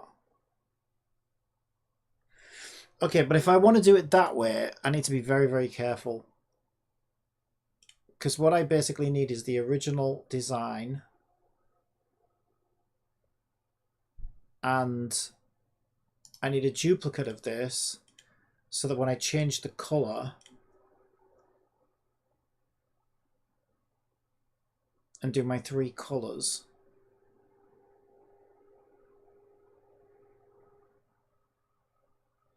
there should also be like an on state and an off state.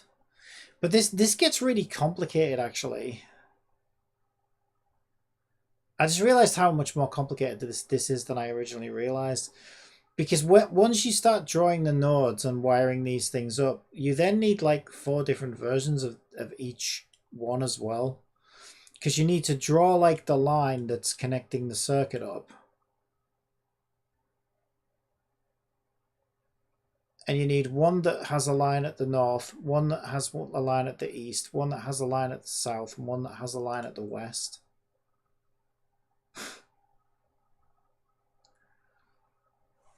So I'm trying to think, like, what is the best way of doing this? What's the most efficient way of doing it? And then if we have 3 separate colors and we have on-off states as well, Jesus Christ. That means we would need 8 versions of each color, so 8 times 3. It's like 20 odd fucking variations just for this one tile.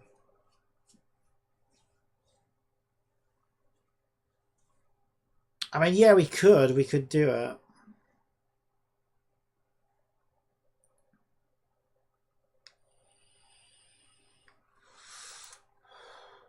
You know what I want as well, actually? I think this would be really cool.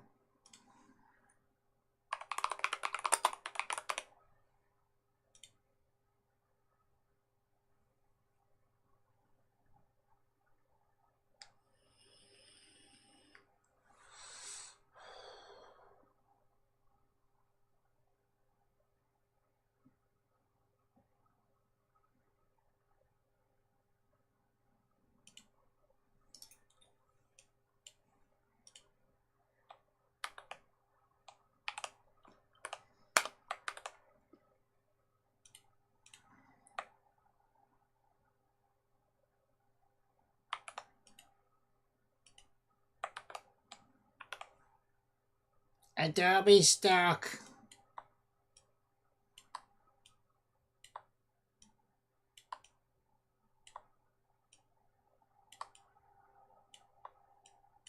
It's just to put like a...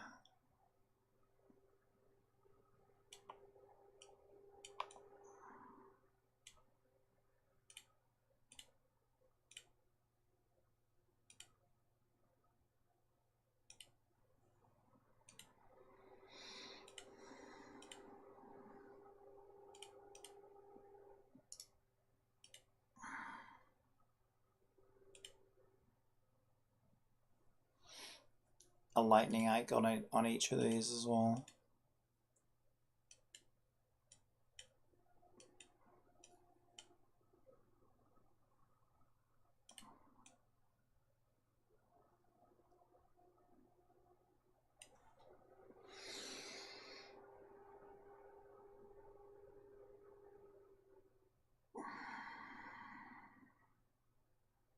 God damn it, I really need to think about this.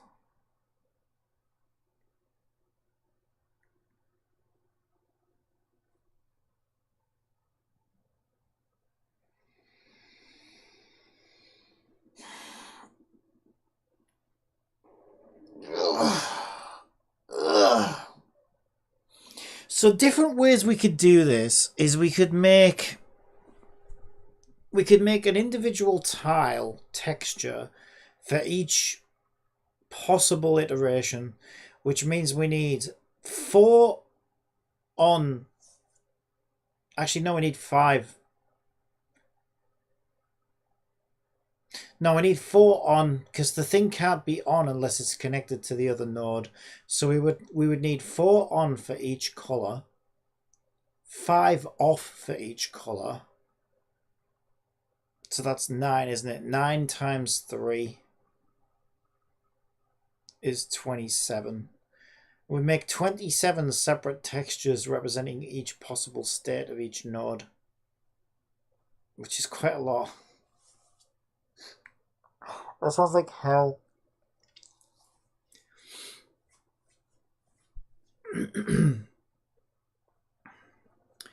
Or we can layer, kind of like I did for Hungry Hungry Paimon, we could layer different elements together so we have a separate layer for the node and we can add a color to it within Unity. But we need a separate node texture, one that's on, one that's off. And ideally I'd rather like add the lines separately if I could as well, so that I don't necessarily have to draw the lines connecting the things together. Let me just ask Gypity and see if it has any ideas.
I already know what it's going to say, because Jibbity is the ultimate gaslighter. Jibbity's going to be like, no, of course you can do that.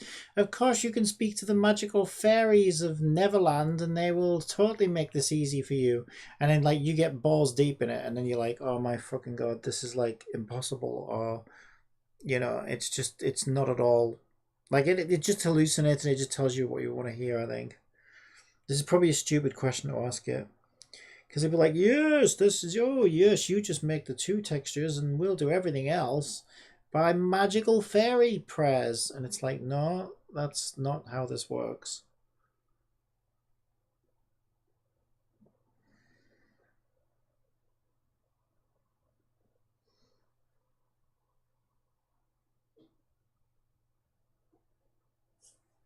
I think I just need to start putting it together.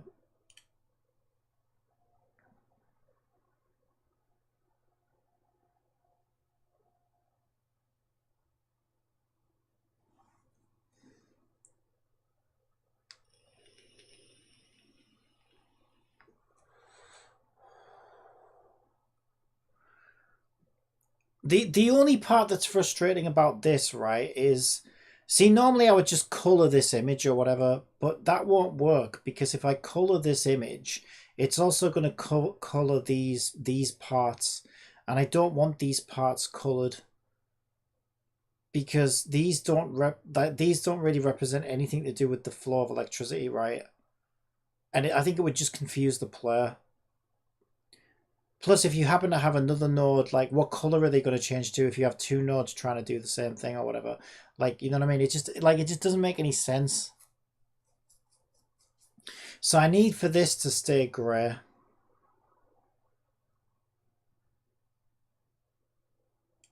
So, like, this will be my node container, essentially, that doesn't get colored.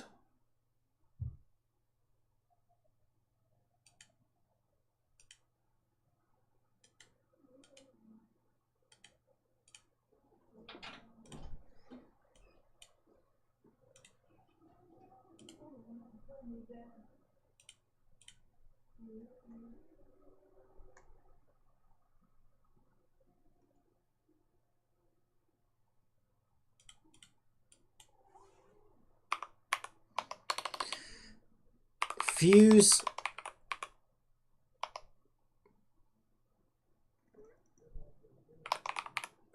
contain node is what that basically is going to be. Fuse contain node.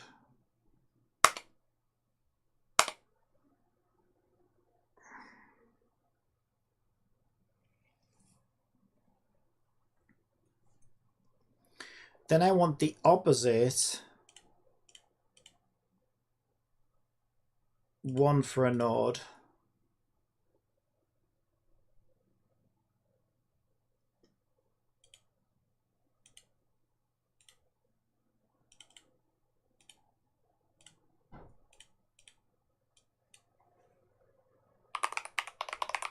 So fuse node. And then we're going to have like off and on.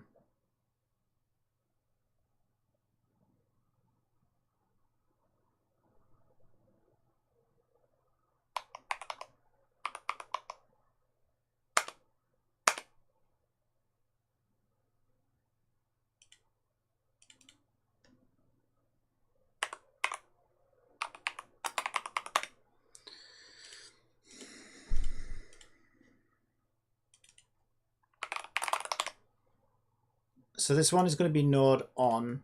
So it just wants to kind of like light up. So we'll extend the glow.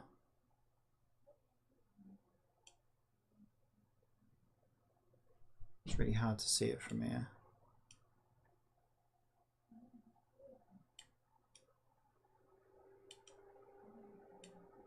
But the glow extends. It's very hard to see it from here with the visible background. But we made it glow more, and then we just want to make it brighter.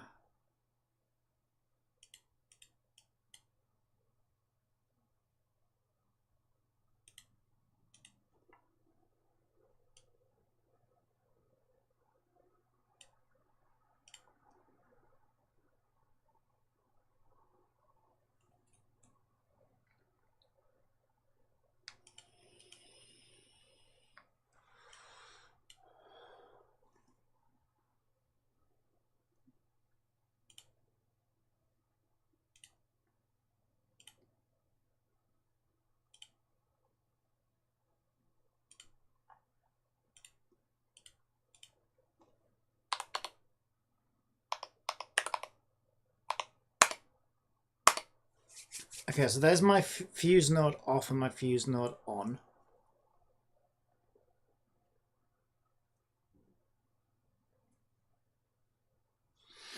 The other thing I think I would need to do is, and I can either do it on the channel tiles.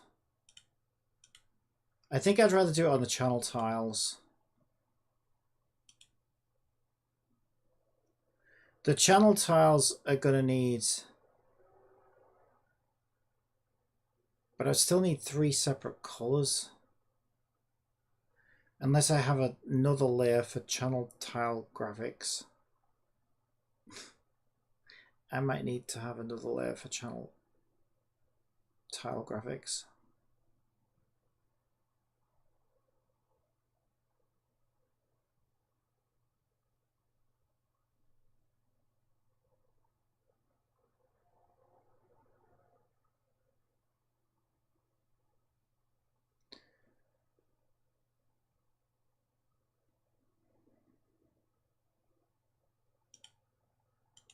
So I think the best place to start is...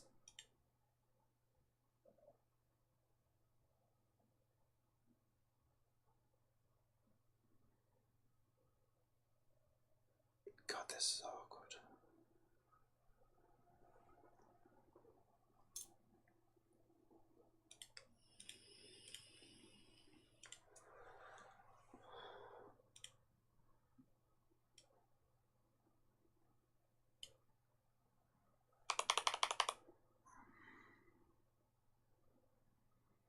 He's the one place I do want the feathering.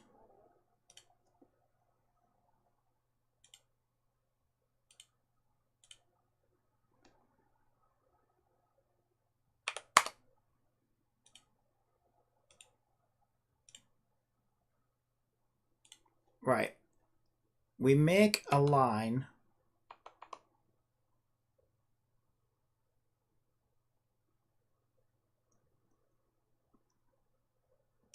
And it wants to only have that line.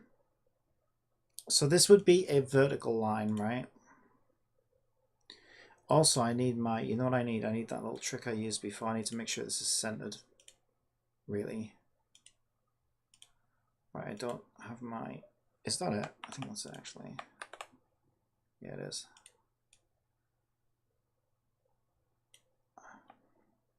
Yeah, that looks pretty centered to me, actually. I'm good at guessing. For some reason, I'm really good at guessing distances and sizes. I don't know why. Terrible at directions, but my god, distances and sizes I'm really good at. I just seem to fucking instinctively know where things should be. It's very odd.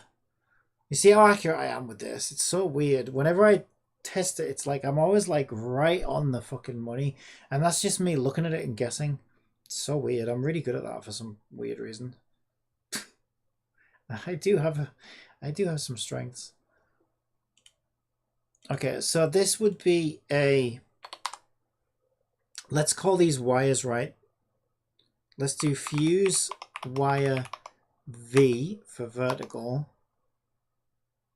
And then we can color it in Unity, depending on which node it's supposed to represent. And then this is super easy. I can just rotate it 90 degrees. And now we have fuse wire H for horizontal. Then what I need to do is figure out where the node goes to, so that we can now take this fuse wire and take it like to the halfway point. And as long as my wire sits underneath the node layer, but above the tile layer, so it needs to be in the middle, then the node will sit over the top of this, but we'll see the wire coming in from whatever direction it needs to come in from. So this will be fuse wire, and we'll do northeast, southwest.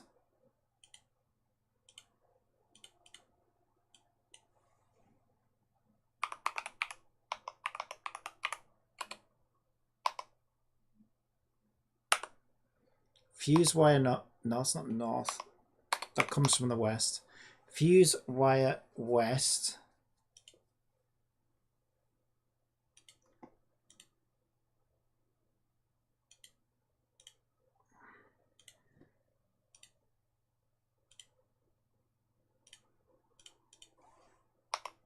Fuse wire north.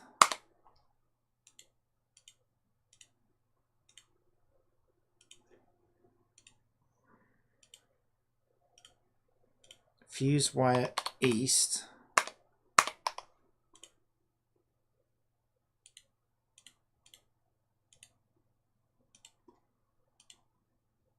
Fuse wire south. Okay. I've got my node on. I've got my node off. I've got my node container. I have my vertical wire, my horizontal wire, a wire coming in from the north, east, south, and west going to a node. That's a lot, but it's not as many as 27 like I would have needed. At least we can use Unity to color these now. Okay, so the first thing we need to do is teach our Fusebox puzzle about all of those textures.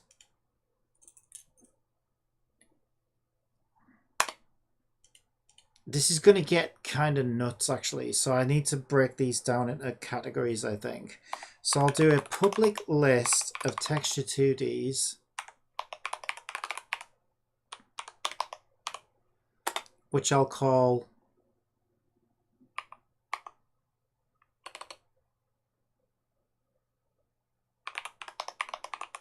texture wires. And I'll assign all the texture wires. Then we'll do a public list. Well, the wires are going to have the horizontal and the vertical as well. Nodes, we've only really got node on and off. Yeah, I'll just do those as separate. So then I need a public texture 2D of node. Let's do text node off. A public texture 2D of text node on. A public texture 2D of text container, node container.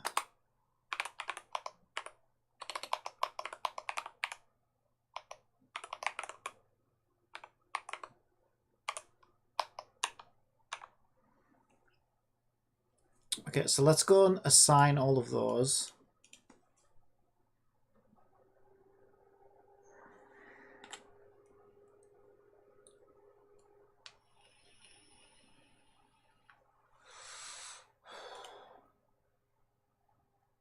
I might make a little folder for these because there's quite a few, actually.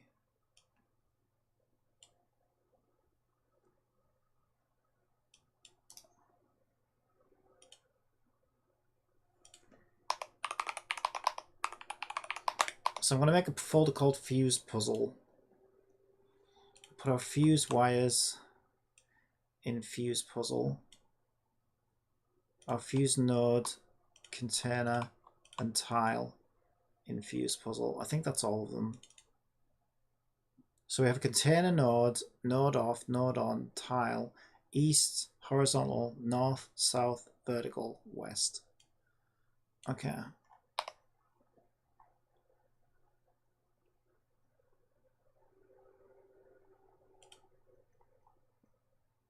Yeah, obviously I want to delete these because that was just an example. Because once I don't have to set this up again like 3 times. So once it's set up, I'll duplicate this one and then we can just set up a different puzzle. Okay, so fuse tiles is automatically inherited from the inspector. So I don't get confused, let's make that private. Oh, we could hide it in the inspector or something, I don't know.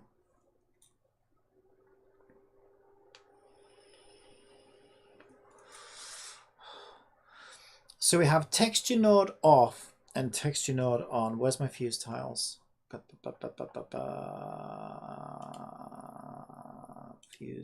Fuse puzzle. Right, so texture node off is that one. Texture node on is that one. Texture node container is that one. Our texture wires, we should have 6 in total, right? So let's put this in some logical order. I think we should start with northeast, southwest.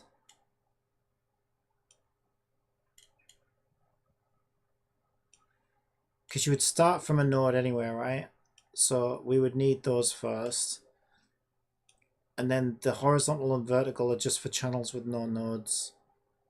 So we'll start with horizontal. And then we'll do vertical. Okay.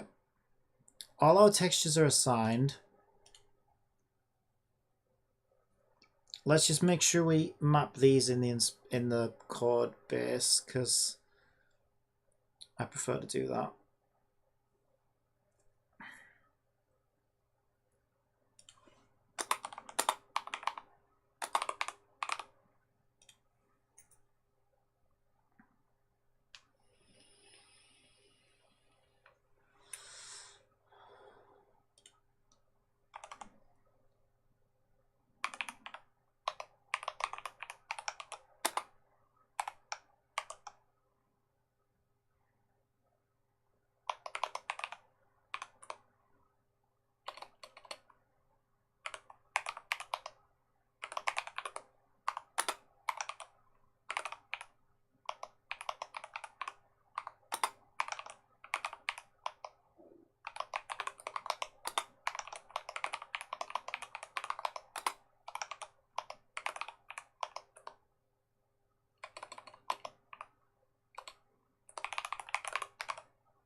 Okay, so now we can see what our texture wires contain.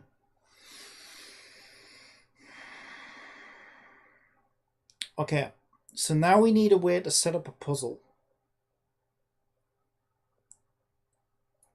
What I'll also do is, well, we know that we have 3 colored nodes, right? So I'll make a list of 3 colors as well.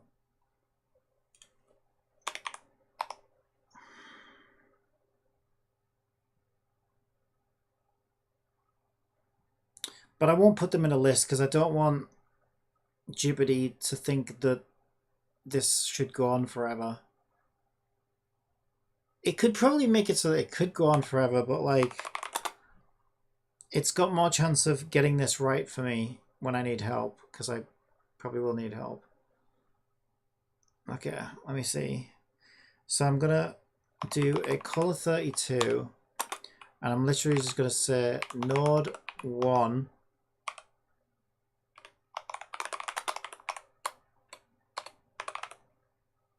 node 2, node 3. Okay, let's set those up in the inspector. If we look at our inspiration, where's our inspiration? Yeah, they went with red, blue, and yellow. I don't want to completely cut, but I think green should be one. Red, blue, and green. Make it whatever color we want, obviously. Red, green, blue. RGB makes sense to me. Let's go with RGB. Keep things simple. And then it's not a rip-off of Wuthering Waves. Mine have a different color. See, that's what you say in court. I need this. This is for the courts. Okay, so red, green. But Your Honor, mine have red, green, and blue, and Wuthering Waves has red, yellow, and blue. How can you possibly say I was ripping them off? I don't understand, Your Honor. They're 3 completely different colors. Well, one of them is. Maybe that works in China. Maybe that's why they... Oh, well. Oh, I'm so sorry. Case dismissed. Right. Yeah, these are going to look hideous. I'm going to want to, like, give them slightly pretty colors than this. But for now, just while we get it working, that should be fine. We can close that off now. We don't need that. Save it, because I'm paranoid. Okay, so we've set our color for node 1. We set our color to node 2. We set our color to node 3. Now we need a puzzle plotter, if you will. Like a puzzle. Like, how do we set up the puzzle, right? So we know we've got 3 colors, and we know that we have 2 positions for each colored node.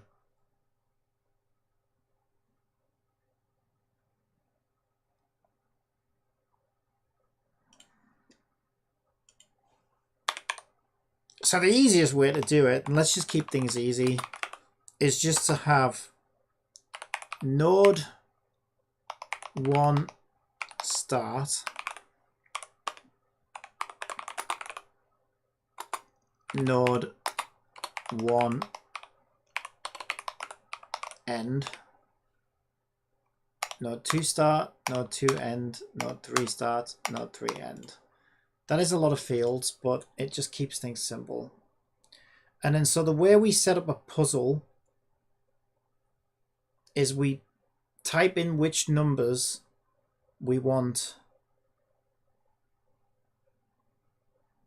the nodes to be at, right? So if we want a red node here, we leave that at 0. If we want the other one here, we put it at 24. What also helps with this as well, because this I will need help with this. Okay, we can do something really cool.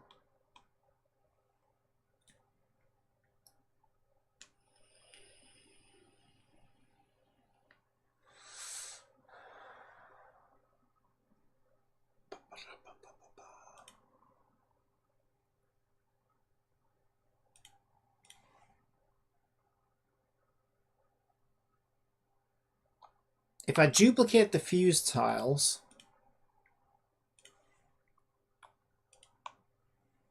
and I remove the image components, and I just add a UI text legacy component,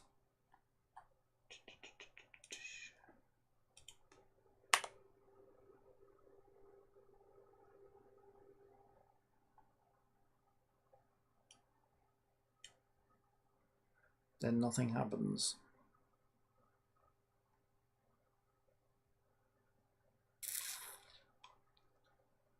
I probably don't want this on the ignore raycast layer either, to be honest. That might trip me up later. Let me just put this entire fuse box on the UI layer. Otherwise that might actually screw me over and I'll forget about it and I'll be screaming at it wondering why it's not working. Right.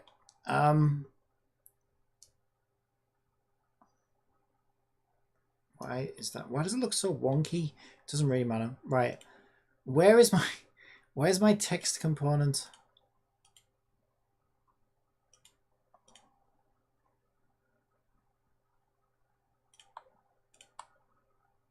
The size will be dictated by the grid.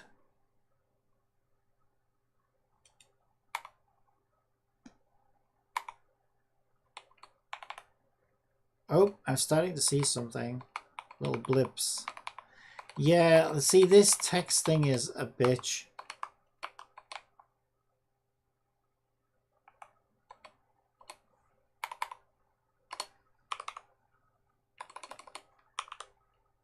We seem to lose it after 9, but we can't read it. It's so fucking blurry. What the hell is going on? Oh, fuckity fuck.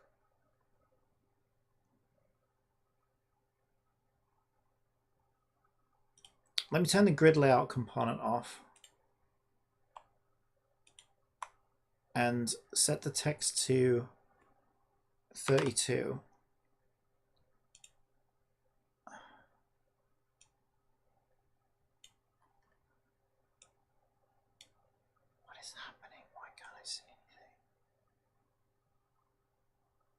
Why the hell is it so blurry? Am I supposed to be able to read that?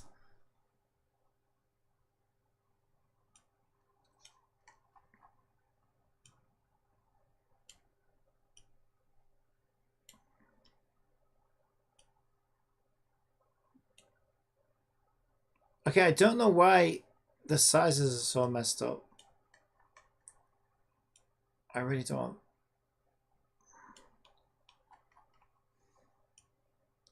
We need to get it to the point where we can read it. Then we need to shrink it down to the size of the grid. Why it wanted to be this awkward, I don't know. Well, why wouldn't it? Why wouldn't it? What a stupid thing to say. Okay.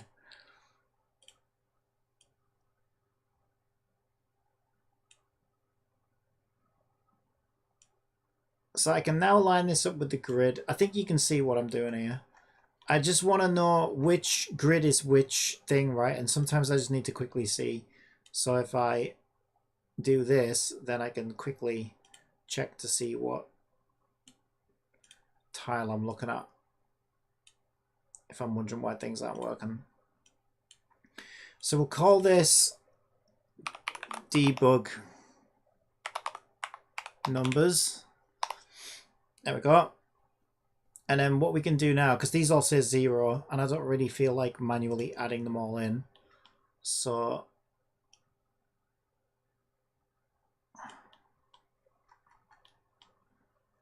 they might be a bit big actually. I can shrink that down a bit now. Just probably need to see what's going on in these tiles as well, right? And then just stick them in the corner or something, I don't know. Something like that's probably good. So I can see which tile is which index. All right, and then so debug numbers. So just to get this up and running, what we can do is we can set that debug numbers transform.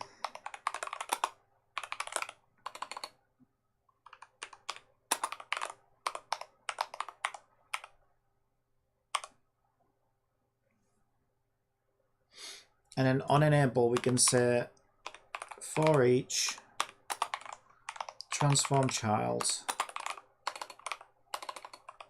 in debug numbers child get component text equals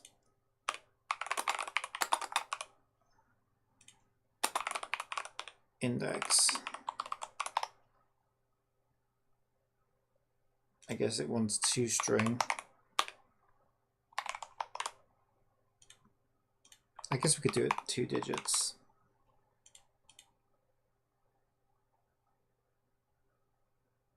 Meh, just leave it as it is. It's just going to take more space up as 2 digits. Just do 2 strings, fine. Okay, so if we set our transform,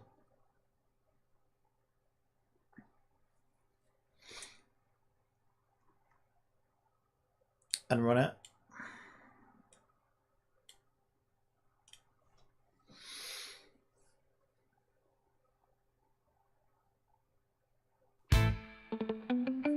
We get the indexes on those. So what I'm going to do is I'm just going to copy debug numbers, turn it off, go to our fuse box, paste those in, stick them on the fuse box, and delete the originals. So now they're permanently numbered. So we can get rid of that transform now and that code because we did what we needed to do. That was just to set up the editor. There we go. So now we can see which grid tile is which. So if things don't work, we'll have a better idea of why they're not working. So that's helpful.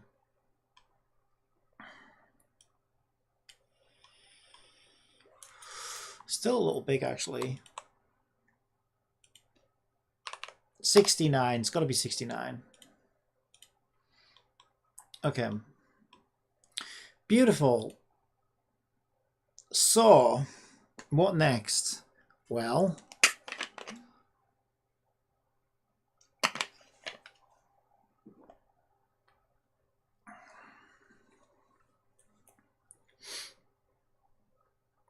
the first thing we need to do is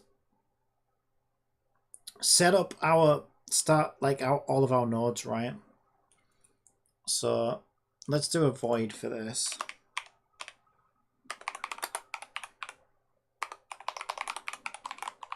We'll call it setup nodes.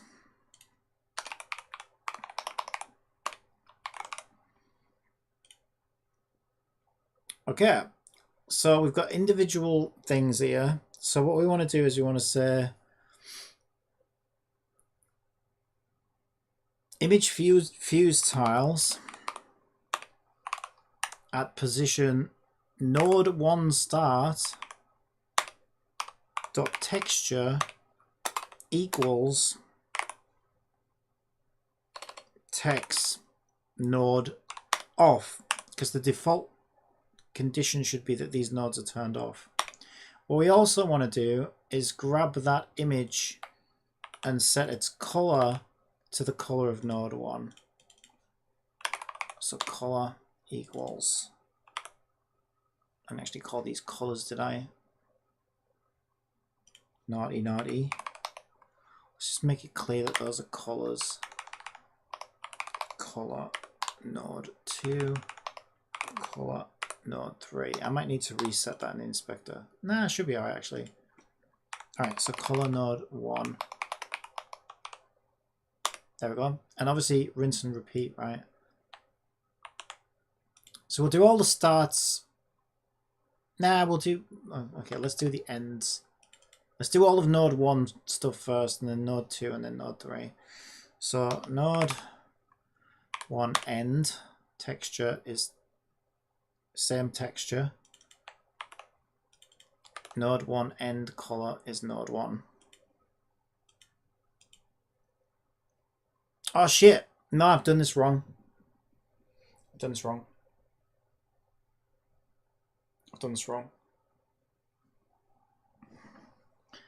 We don't put the nodes on the textures. There's going to be a separate layer for those.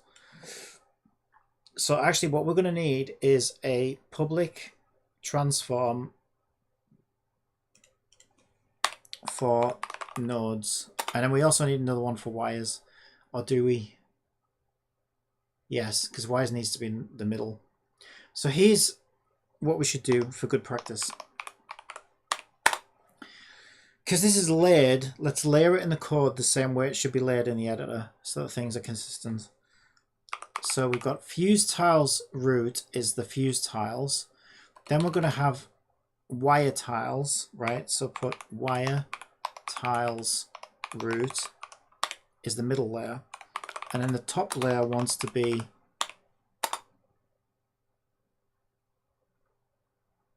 node tiles root.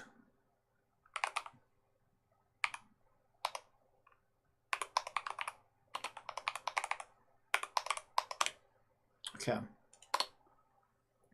And in our code, we want to do the same thing we do with fuse tiles for wire tiles.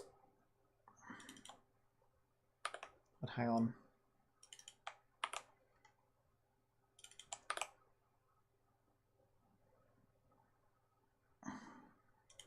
I'm an idiot. That should be that, and that should be that. But this has just made me realize we need lists for these as well. Okay, so we want a private list of raw images, image wire tiles equals a new list of raw image. Yeah, it's cool that I did Hungry Paimon actually, because this is kind of similar. So this is very similar to what I did for Hungry Paimon, so I've got a little bit of experience with this. Node tiles, image node tiles.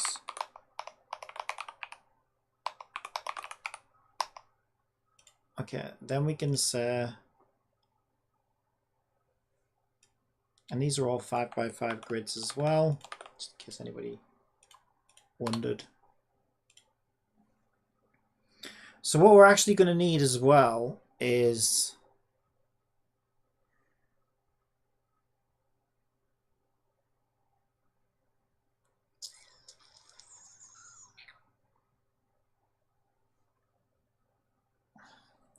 we could use an empty texture, or we could just override the alpha. I actually did use an empty texture, to be honest, in Hungry Paimon, and it worked out pretty good. So I'm actually going to save, as crazy as this is, and to save space, we can just make it like teeny tiny. I'm actually going to save an empty texture. We put it in fuse puzzle.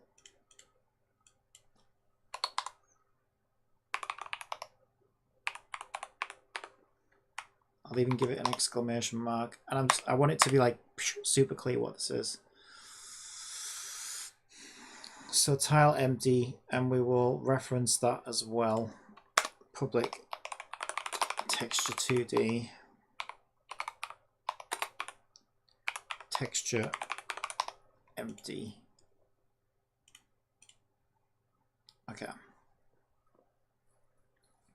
So now we've got image fuse tiles. We should have wire fuse tiles. No, image wire tiles. An image, what's this one? Nodes. Node tiles. Okay, so we haven't actually set those up yet, but we will.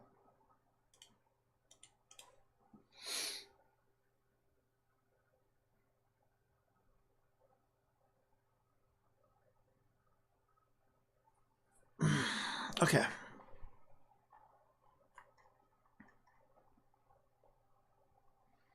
Where the hell is everything?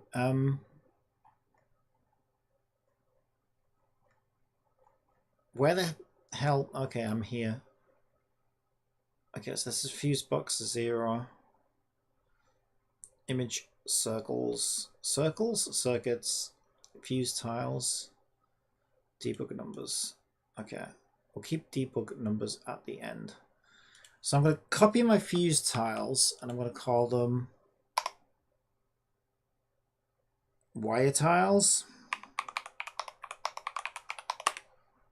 And I'm going to copy wire tiles and I'm going to call them node tiles. Okay. For now, I'm just going to default set all the wire tiles. I realize those all have fuse tile as the name, but I don't really give a shit. It'd be too much of a pain in the ass to change that. I'm going to set those to empty tiles. I know there's other ways we could empty them. We could just turn the image component off or whatever, but whatever. I'll just use an empty texture. Well, that's how I did it for Hungry Hungry Paimon, so I'll just do it the same this way because I know it works. Node tiles. Again, I'm just going to set these to empty textures for now.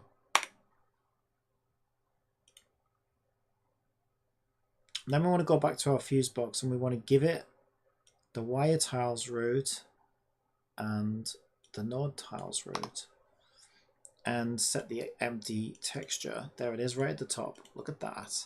Oh, I do have to set these in the inspector again, motherfucker.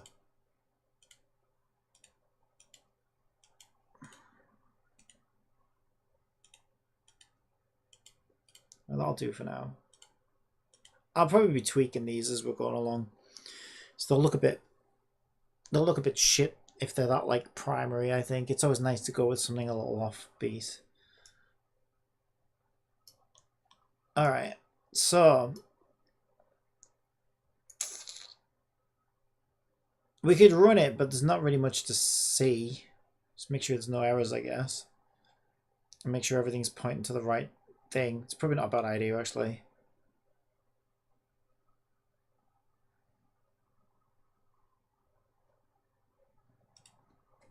Alright, we'll do it. Just sanity check it real quick.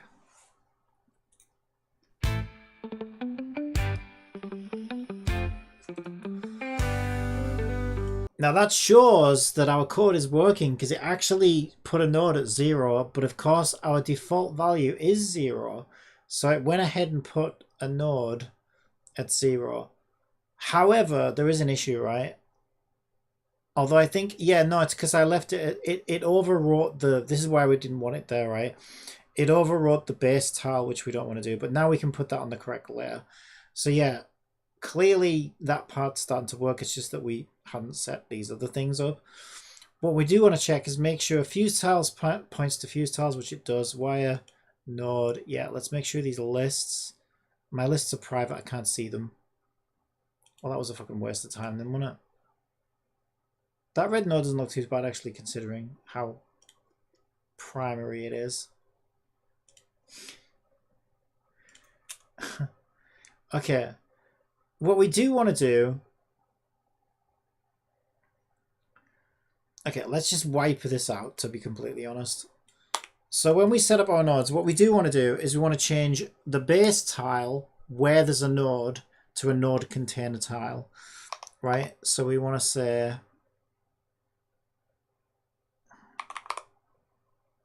image fuse tiles at position node 1 start dot texture equals texture. Oh, hang on. This was a list of... Oh, no, it wasn't. No, I'm wrong. I'm wrong. It was something like contains node. The fuck did I call it? Texture node contain. Texture node contain. We don't want to change the color of these ones. This is just to basically show that there's a node in there. So node 1 end also wants one. And then we do the same thing for node 2s. Node 2 start, node 2 end, and finally node 3. Node 3 start, node 3 end. Okay, so we change our base tiles on the bottom layer to textures that contain nodes. Then what we want to do is we want to go over to our node layer. So image node tiles at position node 1 start. Now, actually, you know what we can do? Make life a little bit easier. Kind of. I still need to do colors as well. We just go into Notepad. We'll paste this in. We know that it's basically the same code, except we are changing image. Why would that do that? Whatever. We're now working with image node tiles instead. And also we could change it so that instead of text node contain, we're going to be using node off, wasn't it? Texture node off or something. Text node off. So we can change this texture to text node off. And now we have all 6. We also want to set the colors. I'll go in and put them in between each line, I think. So we want image, node tiles, node 1 start.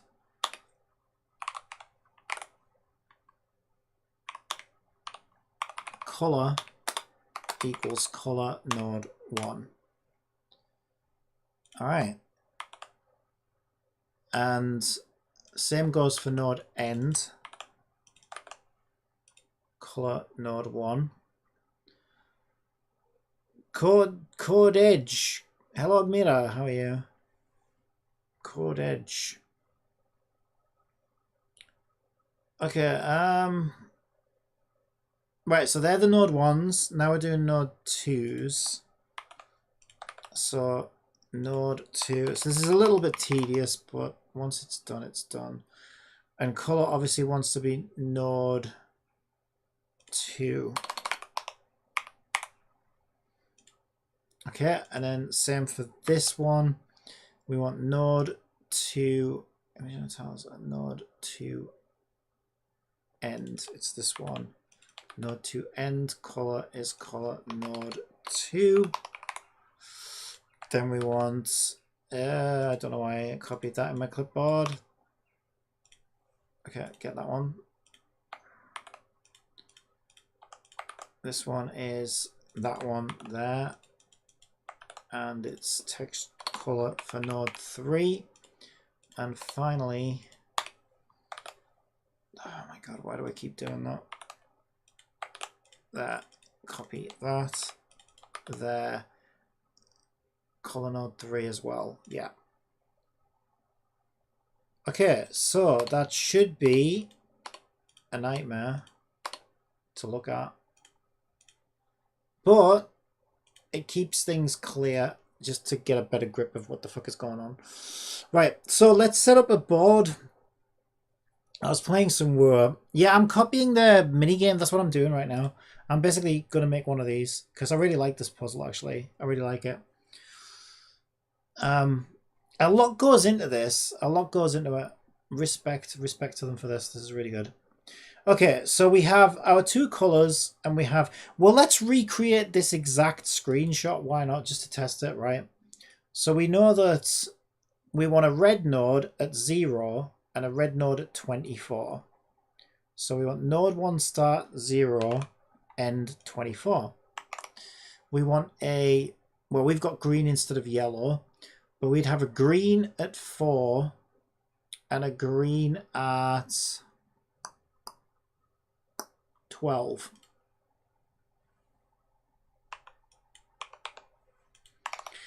And they've got a blue at 6 and a blue at 18.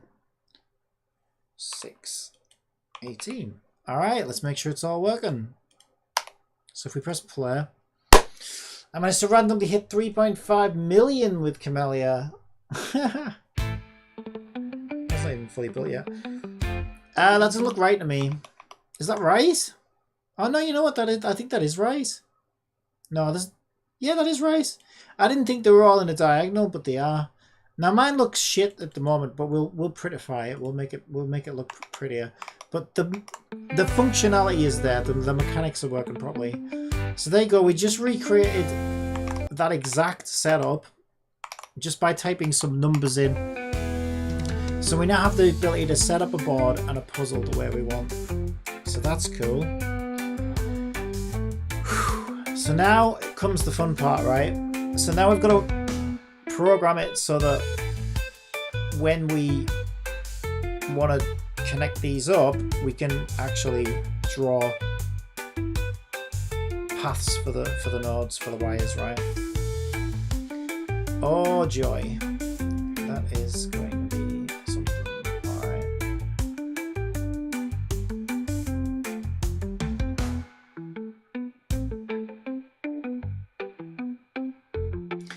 So this is a lot more complicated than it sounds.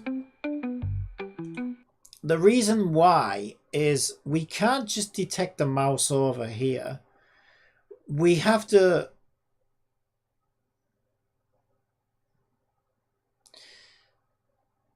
detect the mouse over, but we also have to infer the direction that the player came from. Because we need to know which direction the wire is supposed to go in, right? So we can't just say, okay, draw a wire when the mouse goes over the square. Because if you come from this direction, we want a horizontal wire. But if you come from this direction, you want a vertical wire. So I think what the system's going to need to do is it's going to need to remember which node was the previous node that the player came from. And then as we go to a next node, that next node can then have a look at the previous node and say, okay, you're above me, you're... Well, you can't go from here to here, but you're either above you, right? Let's use 12 as an example, right? You're either above me, beneath me, to the right of me, or to the left of me, because that's the only way to get to me. And then from that, it can say, okay, obviously above and below, vertical wire, left and right, horizontal wire, right? So our system's going to need to know which node we came from when we land onto a new node. Okay. Wow. This is going to be fun. Oh no. It's going to be terrible. It's going to be awful. It's going to be horrendous.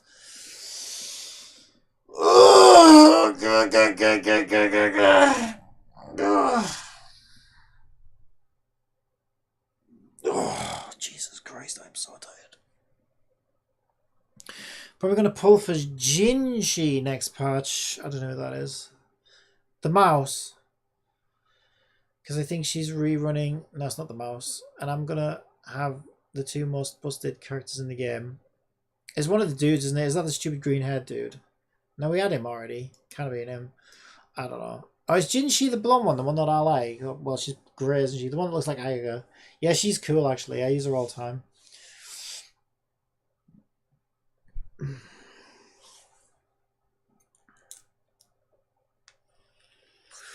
Yeah, Jinshi's a Dragon Girl. Yeah, she's really cool. She's one of my faves. Definitely one of the most busted characters, I think.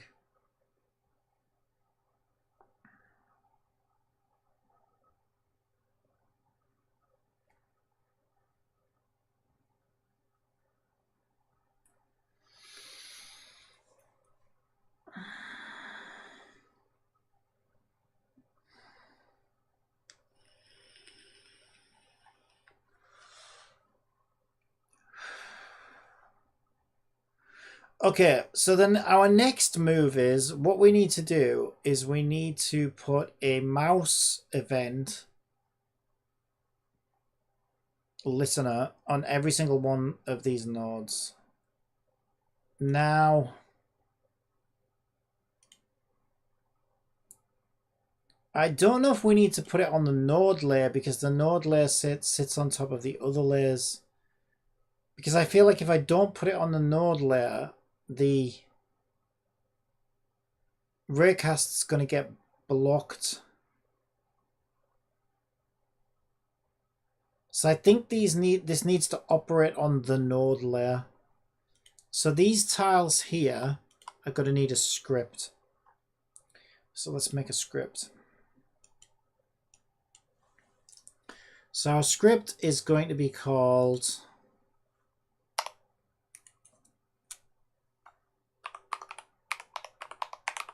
fuse node.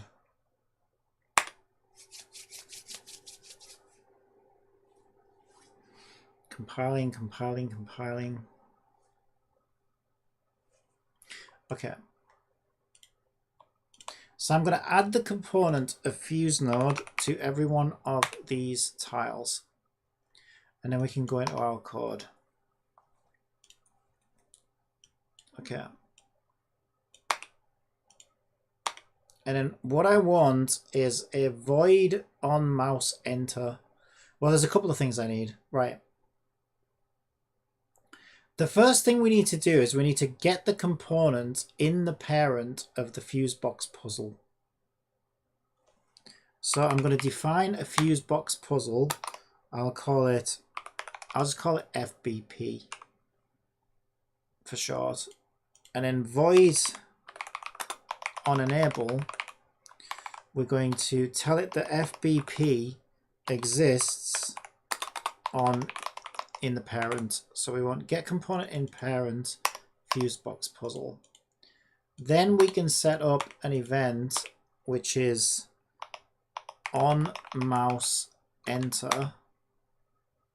And then what we're going to do is we're going to say, oh, these okay, these also need to know which tiles they are. There's a few ways we can do this.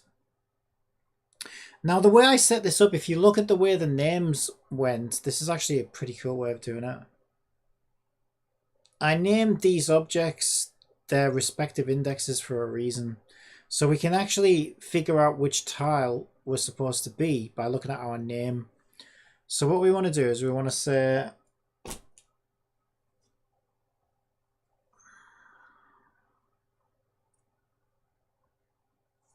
string get index equals this name replace, and we want to replace fuse tile space open parenthesis with all.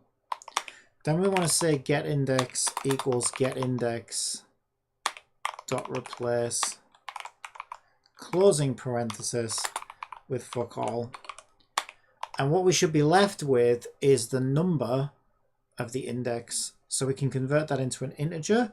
So we'll say int index equals system convert to integer 32 get index. So now we have an integer index for the Fusebox puzzle, so we can tell the Fusebox puzzle, oi, the player just entered me. Didn't even buy me a drink. All right, and we should definitely know about that. Okay, so let's set that up on our Fusebox puzzle. So what we're going to do is we're going to do a public integer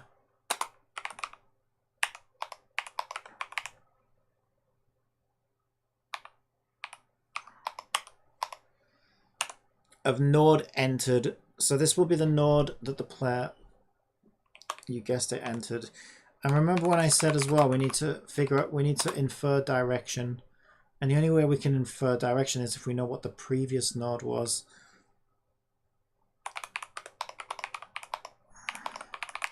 So I'm going to do a private integer called previous node entered.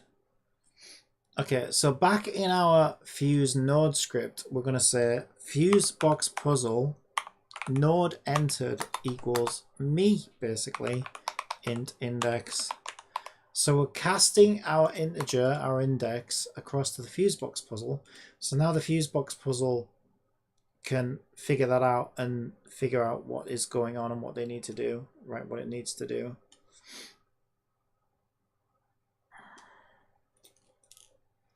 So here's what we do. In void update, we can simply say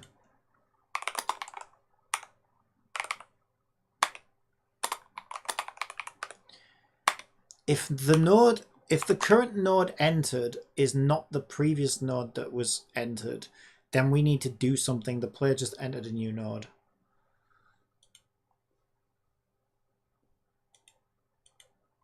And at the end of this function, we want to set previous node entered to node entered.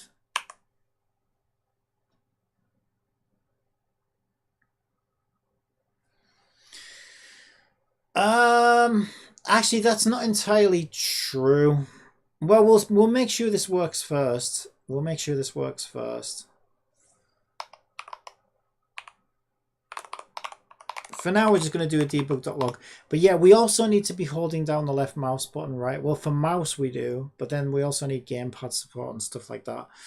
But yeah, we don't just hover our mouse over the fuse box, right, in Wuthering Waves when we want to do that puzzle. We have to hold down the mouse to draw the wire. So we'll put an additional conditional. Yes, we'll put an additional conditional check to make sure that the mouse is being held down. Okay, so player just entered a node, and we will say what node they entered. Node entered. So we can see if this is working. All right, are you excited? Are you excited? Because you better be. You ought to be. This is exciting stuff. Let's do it. In fact, I would probably sit on a toilet if I were you, because you might shit yourself at how exciting this is going to get. I don't want you shitting yourself in your bed or anything. Okay.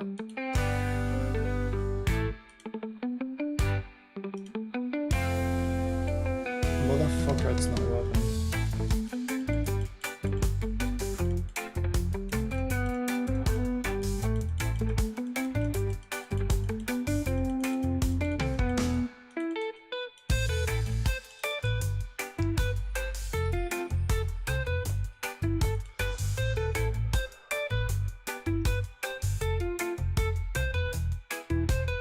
See, I'm glad I added this music because I'm not irritated by it yet. So even when things aren't working like now, I still get to like, it's okay. I got nice music. Yeah, sure, my game might not work right now, but at least I've got nice music to listen to. Also, we can't just draw wires willy-nilly, right? You've got to be on a node. So the first state, we actually have to activate a node. Really, I should probably be doing click checks.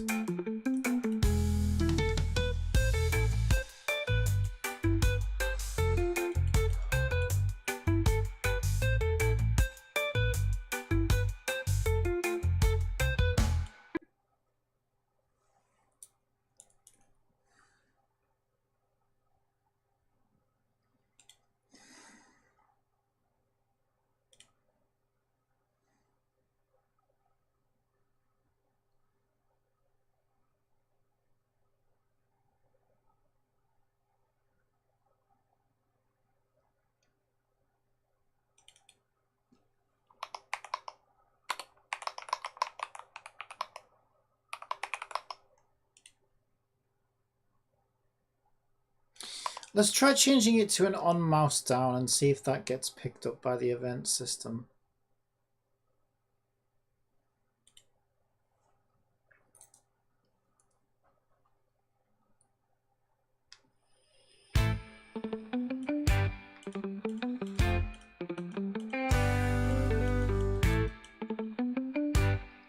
Could it also be because we haven't instantiated properly?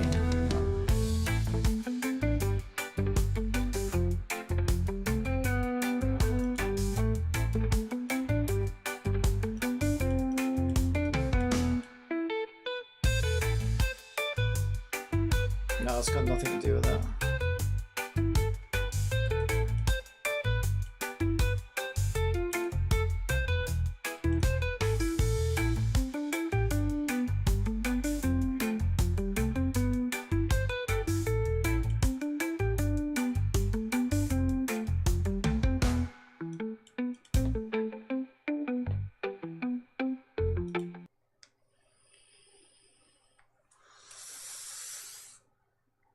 Goddamn son of a penis breath. Okay. So what does this mean? It means we're fucked. I give up. Right, go home. Everybody, class is over.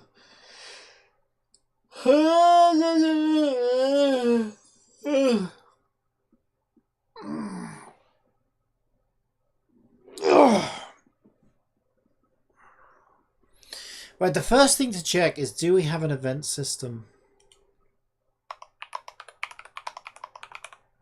We do. Is it set up correctly?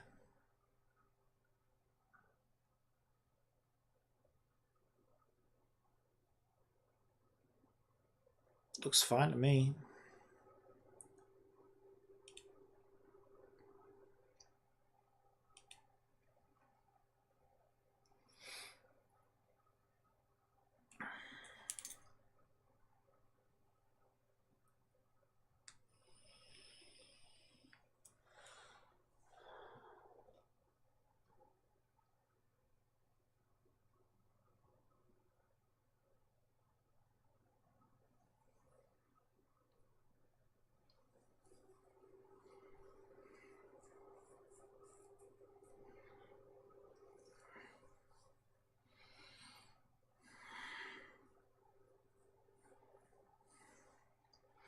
Okay, the second thing to check is, could anything be blocking the raycast?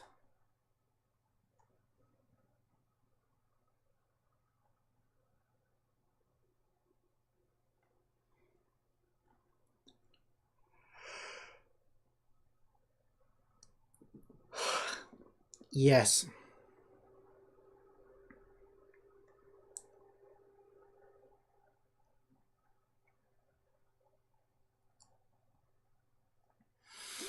So I have a vignette which sits on top of everything, which is tagged as ignore raycast. This could be, I'm not saying it is, it could be blocking the raycasts. So if we turn this off, we can make it so that this gets turned off when this puzzle comes up. But let's see if that's the issue first.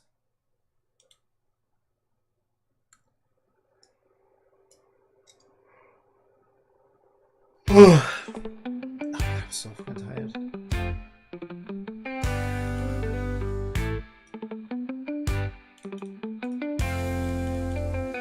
Still not doing it.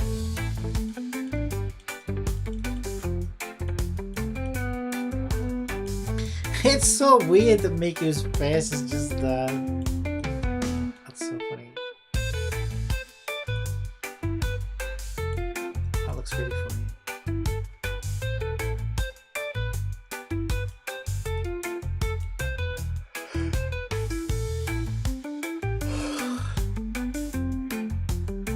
Oh my god, stop yawning, you fucking yawny ass bastard. I'm so yawny.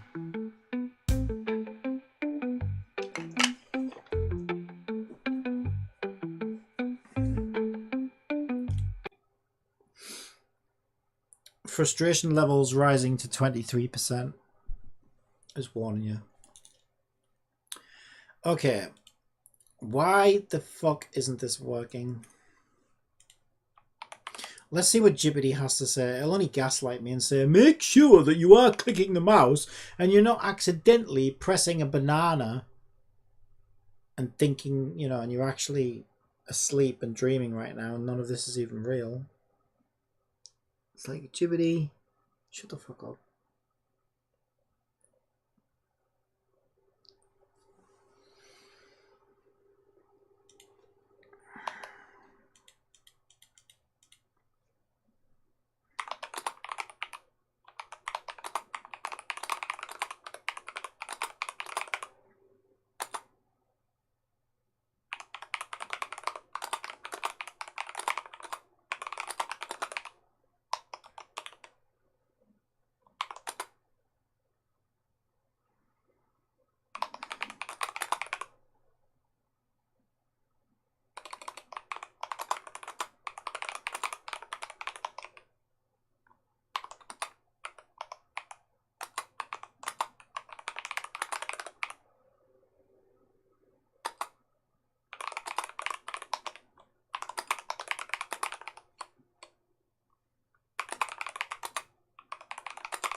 Maybe some tea. Oh, I like tea.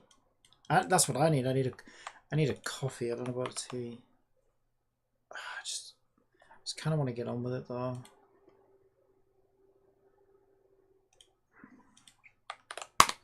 Come on, Jibbity, gaslight me, why don't you? Why is it not working? There are several reasons why your mouse down might not be triggered in Unity. Here's a checklist of things to check. Collider on the game object. Ensure the game object. What? Has a collider? What are you fucking talking about? It doesn't need a collider, does it? Does it really need a collider?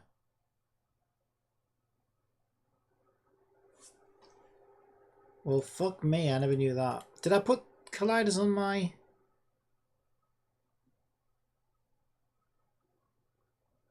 we'll leave our vignette off for now, I think.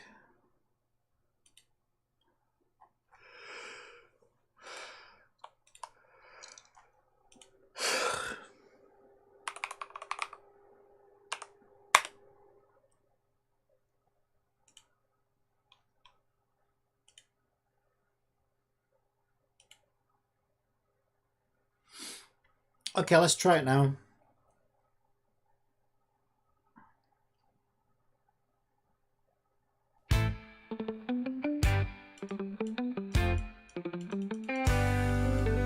Still not fucking working.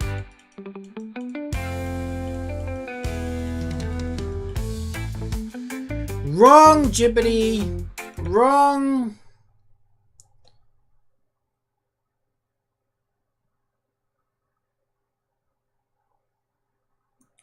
Camera setup. Ensure a camera exists in the scene and is active. Pretty sure you don't need a fucking camera. Why would you need a camera on a UI element, you fucking dipshit? UI versus non-UI conflict. On mouse down is not compatible with UI elements. Since your object's layer is set to UI, it might be mistakenly identified as a UI element. It is a fucking UI element.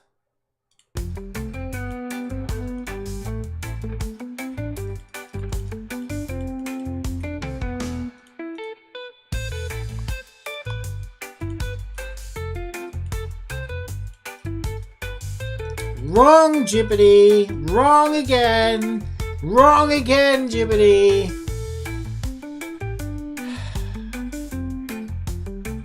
Jibbity's so full of shit. That's unbelievable. Why would UI elements be blocked from Raycast? That's so bizarre.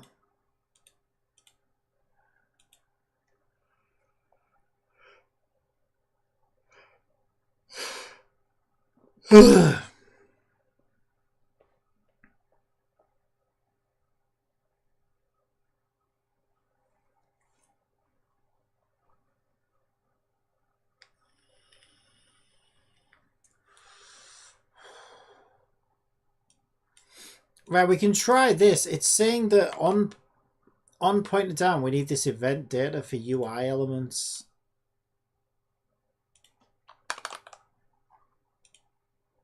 Let's see if that works.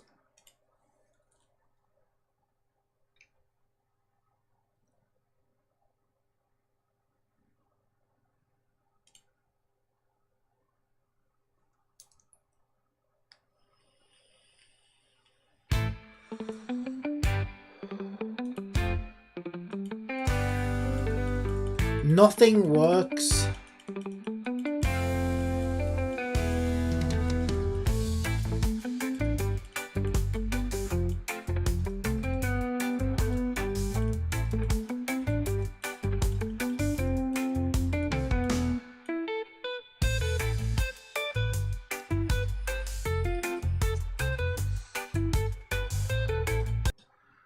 Oh my god. Right, maybe I need to look at my hungry... Let me just have a quick look at my hungry Paimon and see how the fuck I got it to work in that. I remember it was a pain in the ass on that as well. I don't know why the hell this thing is such a pain in the ass. I don't have a hungry Paimon project anymore. I assimilated it.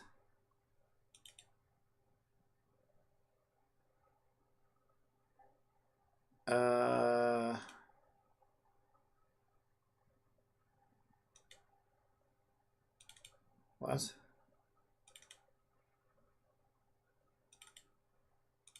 Okay, this is where I put my scripts for hungry Paimon. I don't know which bloody script I put it on. I would guess it would be on cell square. On pointer enter, is that what I'm using?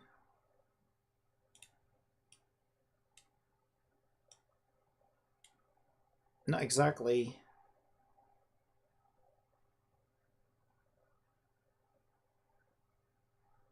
On pointer click.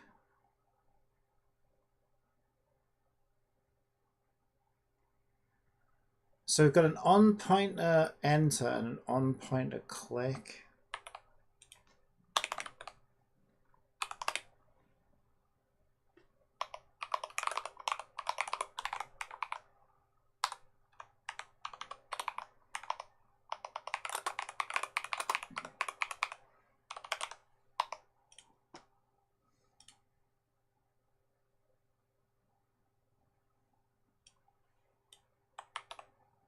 Well, we know that one's not working, so we'll just change that to an on pointer click. Alright, do either of those work? Such a pain in the ass.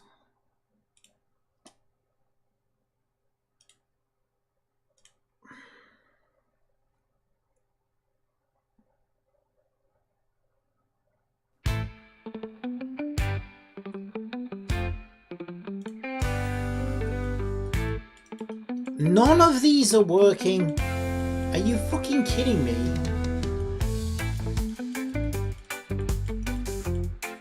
Jesus Christ.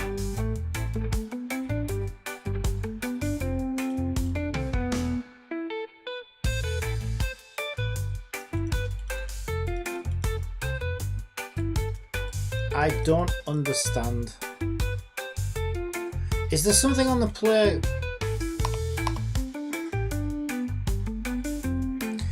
Input system or input manager or something like that is like disabling it or something.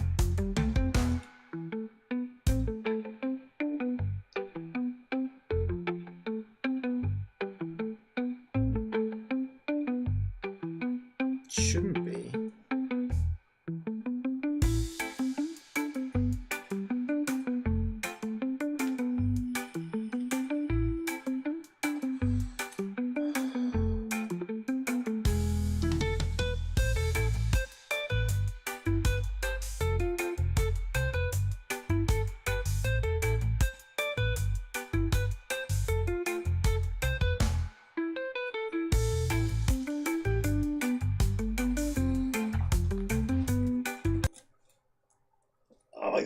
Okay, frustration level is now up to 68%.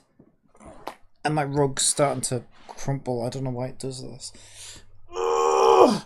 I almost like scatter. I'm like some little animal in a burrow, you know, like rabbits and, I don't know, beavers and stuff. And they kind of like, they like dig up turf and stuff. That's what I do to my rug every day. I'm like some little squirrel or something. I don't think squirrels dig.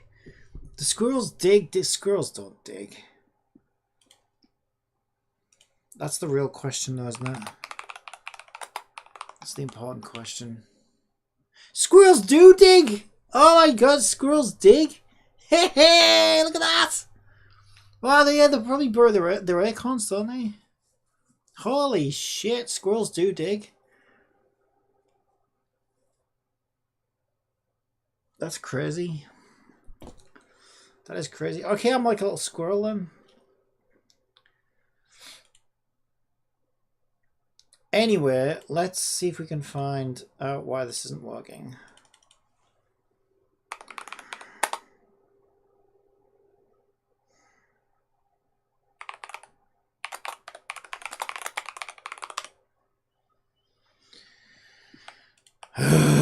This is so annoying.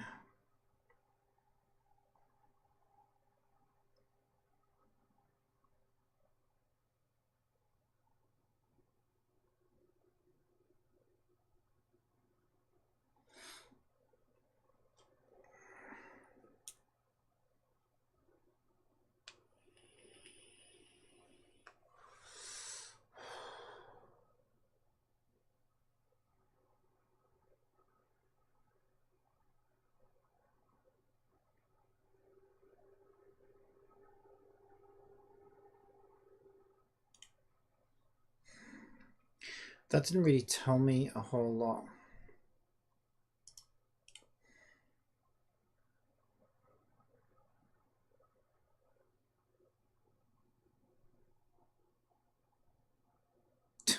The way I'd go about troubleshooting this is just create a brand new empty project. How's that going to fucking help me? Oh yeah, just throw away my month's worth of hard work, shall I? Start again. Don't be fucking ridiculous. Select game object, UI canvas. This should create a canvas and an event system. Select game object, UI button. This should create a button and a child of the canvas. Does the event system have to be on the canvas in question?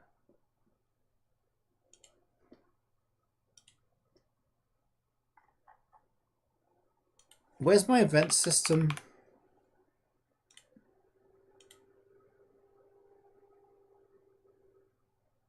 I stuck it on core. What if we move it onto city canvas? Does that change anything? Why is this such a pain in the ass? Is the real question. I don't know, this seems like pretty basic functionality that you would want to have in your game engine that isn't the world's most difficult thing to achieve. But oh no! Yeah, that doesn't make any fucking difference at all.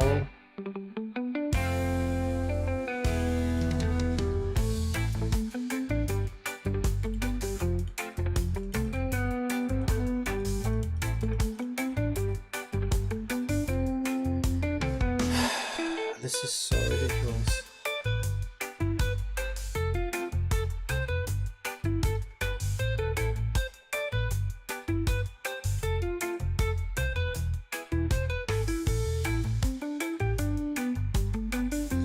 Default map is UI as well, so it's not like UI input module. What's this? The reference to input module is configured using different input actions than this player input. They should match if you want to synchronize player input actions to the UI input. This was set? I bet this is why it's not working. Fix UI input module. Alright, does it work now?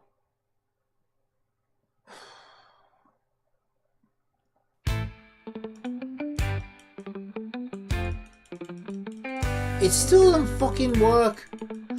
Oh my god, this is driving me insane.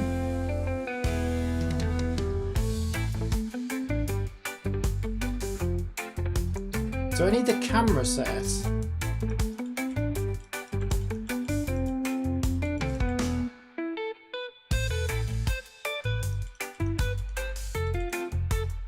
This is fucking ridiculous. Invoke Unity events. Right. Something happened. Invoke Unity events. On action triggered callback should not be installed if notification behavior is set to invoke Unity events.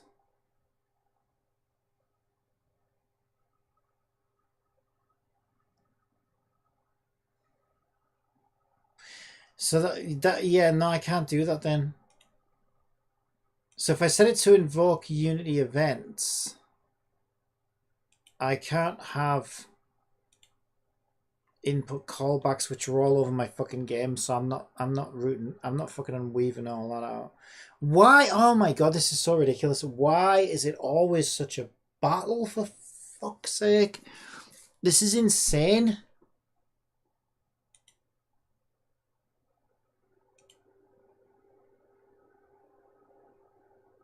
Deselect what? Deselect on background click. I don't really know what that means. Send navigation events. Actions asset.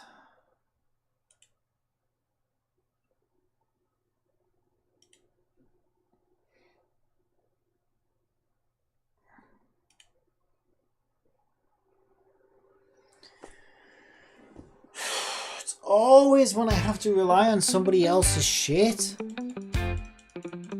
It's always like this. If I make something myself from scratch, it's fine. As soon as I have to rely on anything outside of what I've made myself, it's always like a fucking Mission Impossible.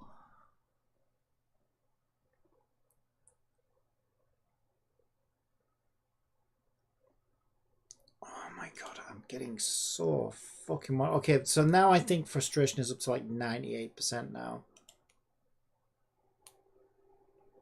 Let me load my fucking play compile minigame and take a look at my Hungry Hungry Paimon and see if I can figure out what's different about that. This is so fucking ridiculous. Right, we have an event system. It looks like the same event system. It's set with an input action asset of default input actions.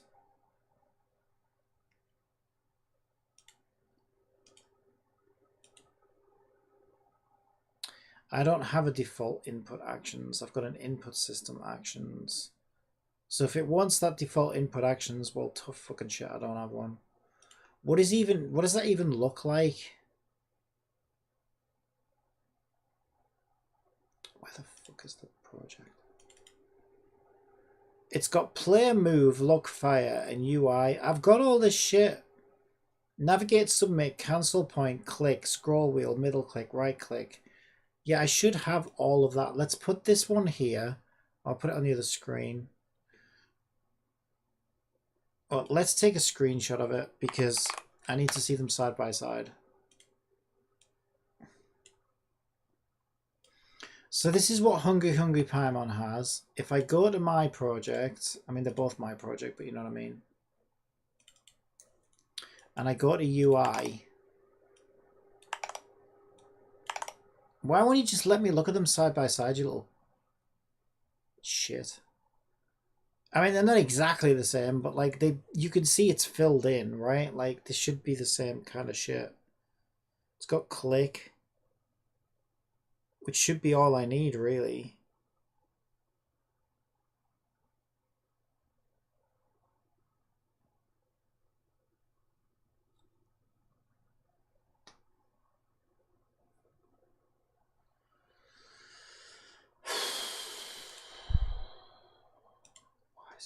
Why is it always such a fucking battle?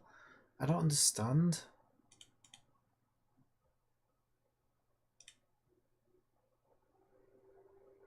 Surely this should just fucking work out the box. One of the differences I notice is one of these fields isn't filled in. Submit. On Hungry Paimon says UI submit. For some reason I don't have UI submit. Oh, because I changed it to confirm because I didn't like it being called submit. Okay, I've changed it to confirm. I doubt it's that, but I don't fucking know. I'm just trying to figure out what the difference is. Why does it work for one and not the other? It was a pain in the ass getting it working with Hungry Paimon, I remember. Like, these things never just fucking work like they should. Oh my god. Deselect on background click is ticked on that one. Like, there's nothing majorly different here. Am I even using input system though? Like, I don't think for this level the input system is used anywhere. I don't know, maybe it is.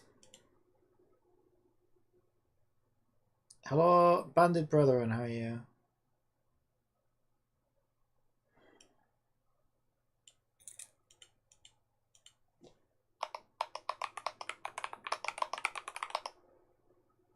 There's no reference to an input system. Is there a reference to a player? No. Is there a reference to a player input? So I wonder if the... Well, actually, let me test that. I think the fucking input system interferes with it. It's supposed to work with it, but like... I just don't think it does. Okay, let me try running it first then.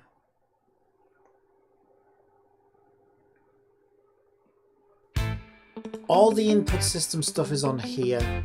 If I turn that off, I get a ton of errors. That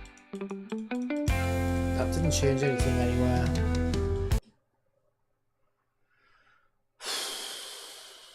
Oh my god, I can't believe how frustrating this is.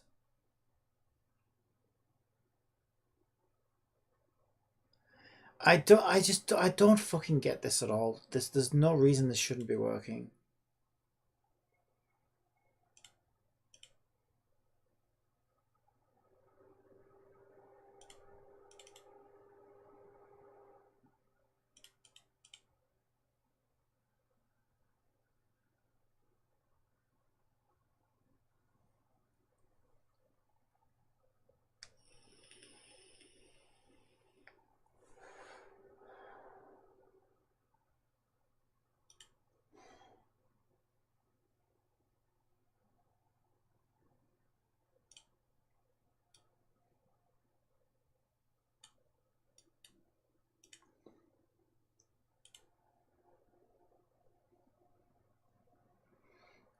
I mean, what difference even is there?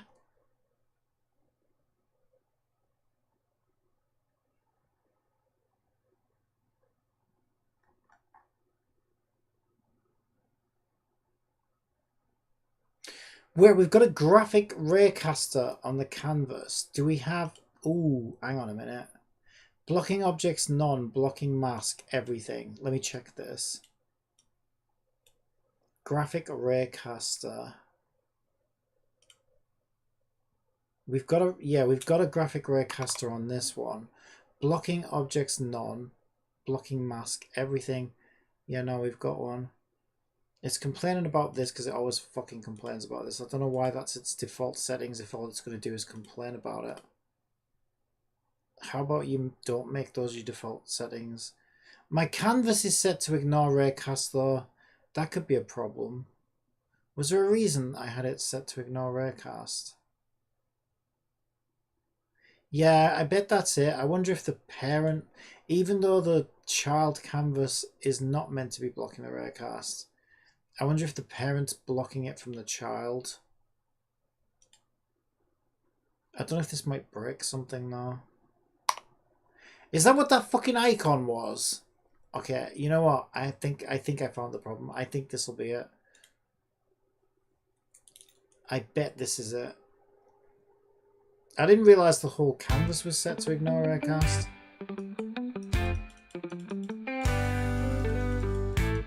No, it still won't work. Oh my god, I cannot fucking believe how fucking awkward this is.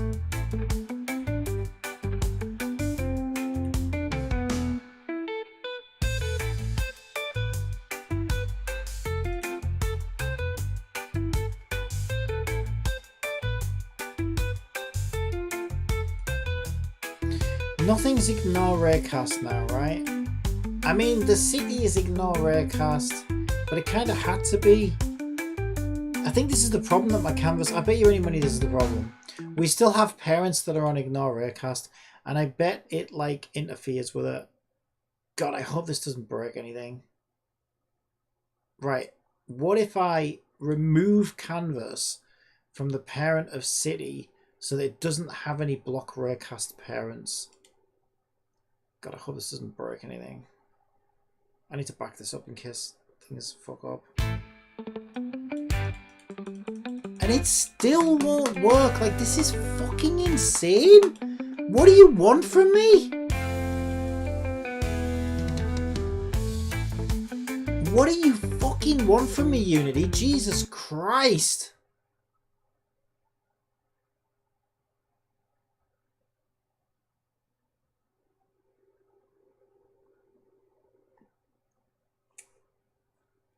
I have no fucking clue why this won't work.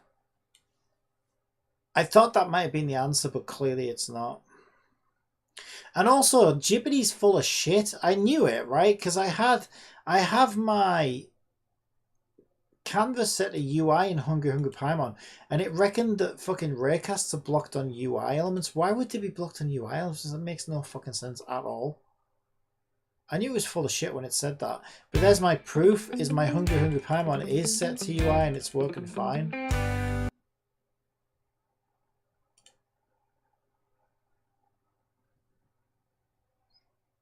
Oh my god, I can't believe how frustrating this is. Graphic Raycaster. Event system's pretty much the same. Event system. The only thing that's different in this project is I'm using the input system in this scene. I do remember something.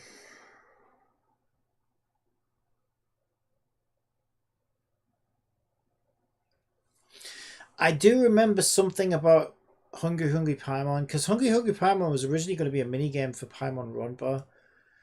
And I do remember something about the input system didn't want to work with the fucking event system at all, even though it's supposed to work with it. And I think I had to manually disable the input system in order to get the event triggers to work. And now the project doesn't have an input system. I'm not sure how I'm doing gamepad support though.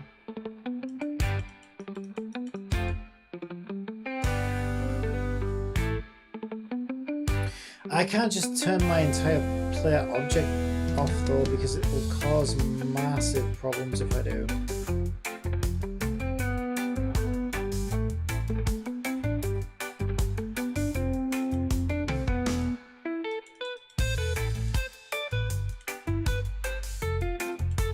As soon as I turn player input off, I get errors from probably my control system that's trying to figure out what scheme we're on.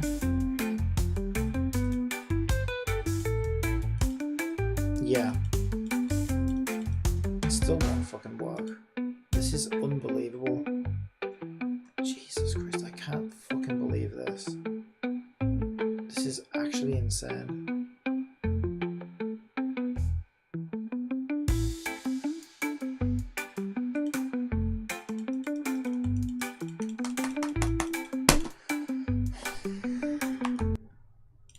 Okay, frustration is now at like 150%.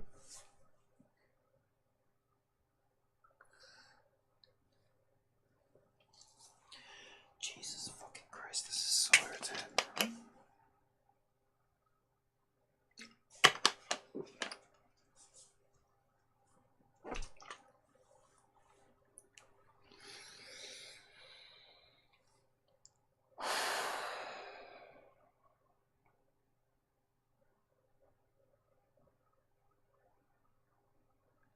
Where do I even go from here?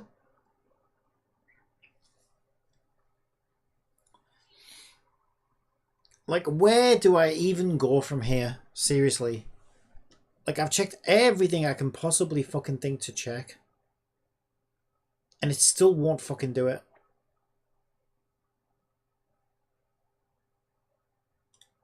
Where do I even go from here?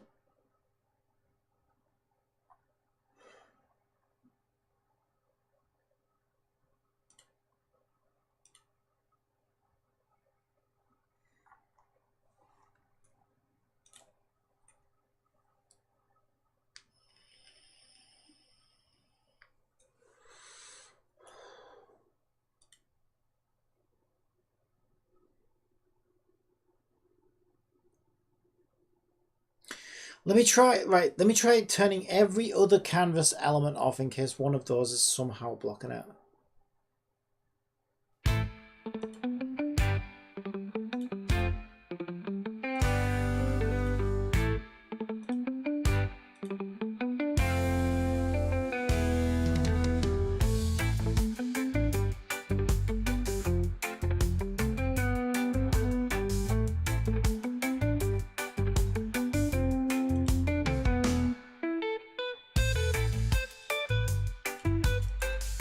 Still absolutely fucking nothing.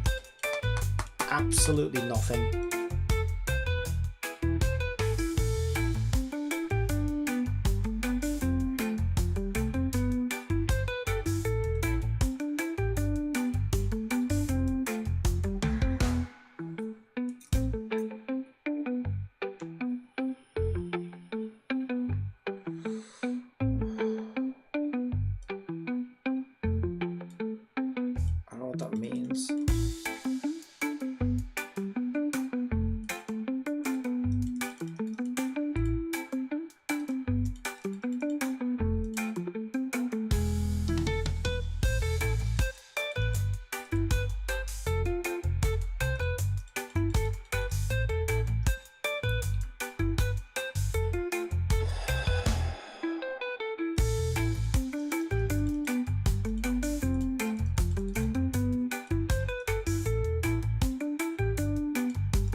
I give up.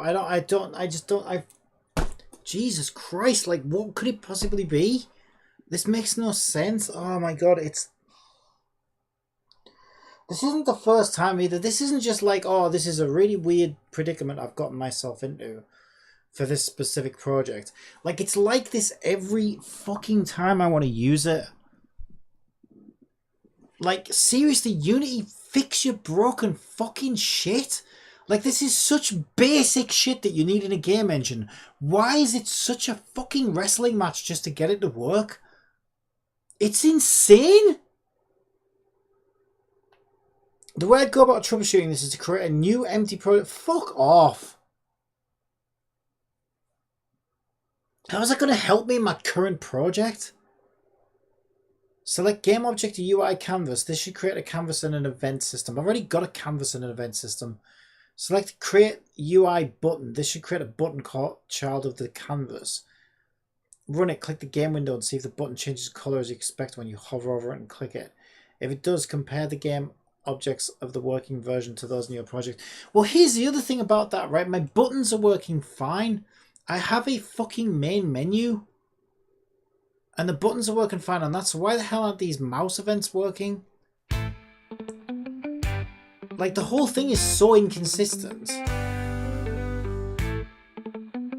So if I turn this off, let's get into the game. Let me turn that off and get into the game.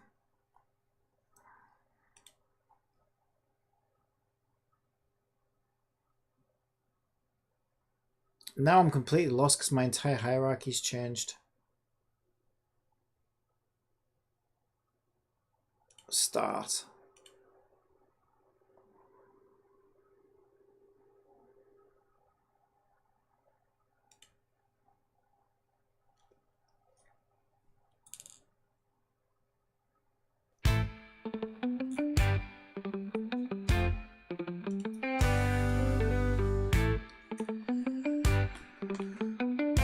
If I bring my menu up, like these are all buttons, I can click them, I can go into them, I can click buttons. So like, it's not like fucking raycasting is completely broken. Where does menu sit?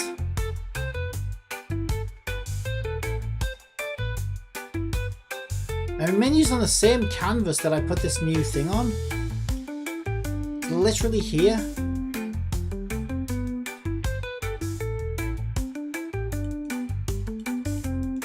So like, clearly I can click things. So why the hell are the mouse events not working? It doesn't make any sense.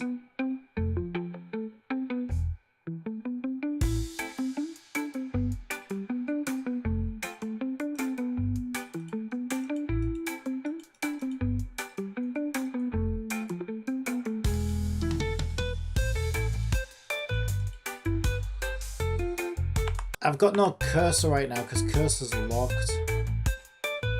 Because I started the game. So I need to unlock the cursor and unlock input for move. Still fucking nothing. This just doesn't make any sense. It really doesn't. It's so frustrating.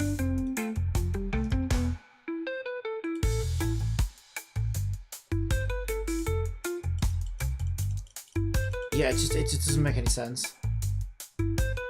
Why do the buttons... Like, I bet the buttons work in here as well. This is the other thing that's really fucking stupid about it, right? So let's get rid of... Because, like, I also, like... that's one thing I wanted to check.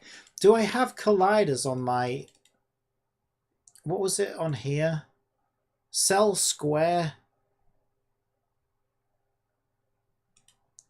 Like, Jibbity also said that I have to have colliders on these things. I've never needed colliders on them in the fucking past. It's full of shit.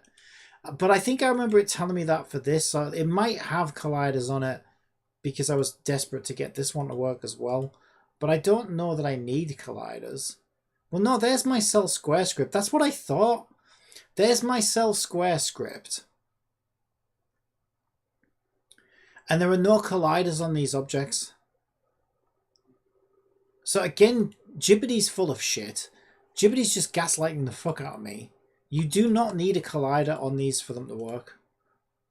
That is bullshit.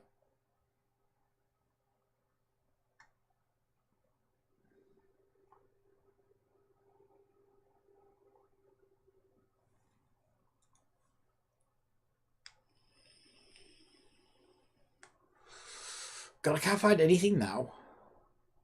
Start, there it is. So I wanted to do a quick test. I bet if I set up buttons on these, the buttons work. That doesn't really help me though. Because I can't use buttons for what I want to do.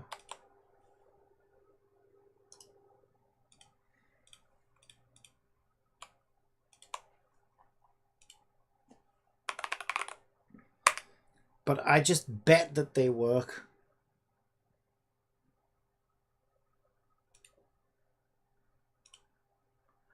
Right, so there's now a button on that.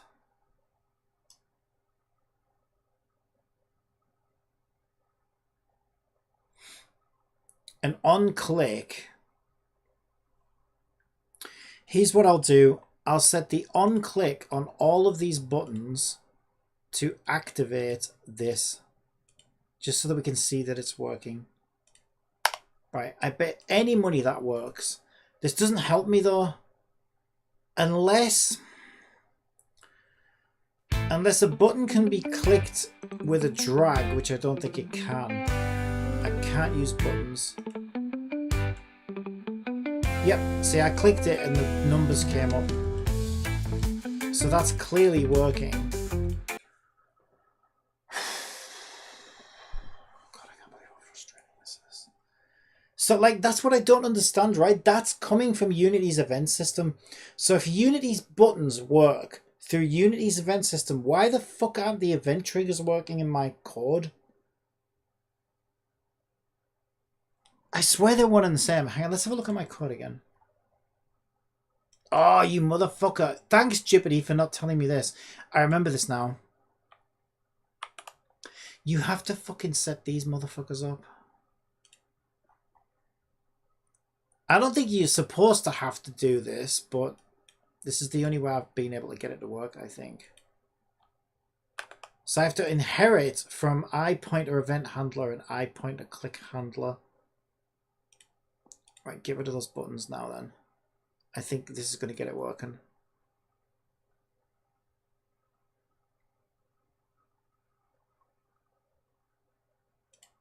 which Jibbity like neglected to fucking tell me. But you never used to have to do anything like that. So I don't know why suddenly it's needing this. It doesn't make any sense. I don't really care as long as it works. But it's just ridiculous. Finally! Right, we're detecting hovers and we're detecting clicks. Jesus fucking Christ. That took like, how long did that take? Like an hour? Right, we're finally able to do it. Jesus Christ.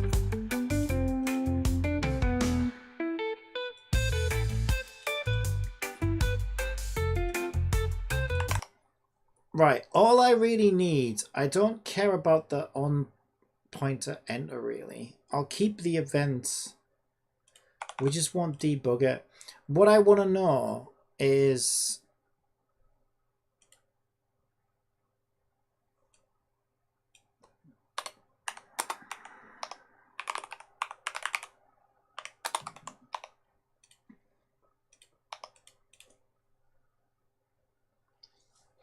because there's different versions of these.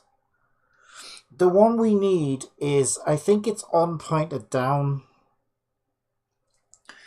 because we can implement a drag. We can draw the wires as the pointer's held down as we're moving over the grid, which is how it works in Wuthering Waves. But for that, I think we need on pointer down. So let's test this. Jeez, I can't believe how long that took.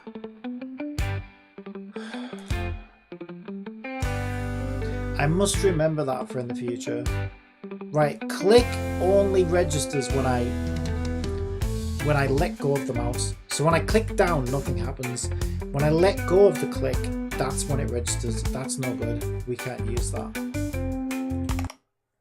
So let me try on pointer enter, I think. On pointer down, I think it is. Now,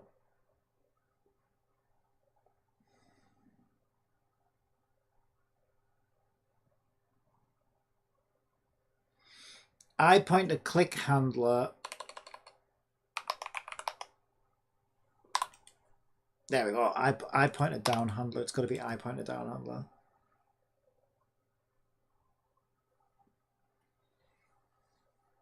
Right, what I expect to see is a flood of debug messages as I'm moving my mouse with the mouse held down. This is the behavior that we want. And I'm able to see which one is actually held down on. If that happens, then we've got exactly what we need to get this to work.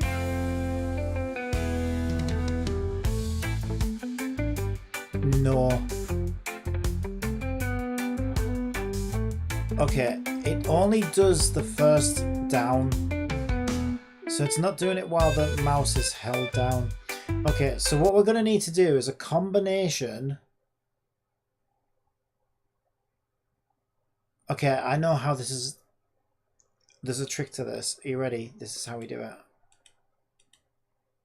Okay, here's how we do it. We're going to have to mix on pointer handler with on pointer down. So the way we need to do it is we need to do a bool of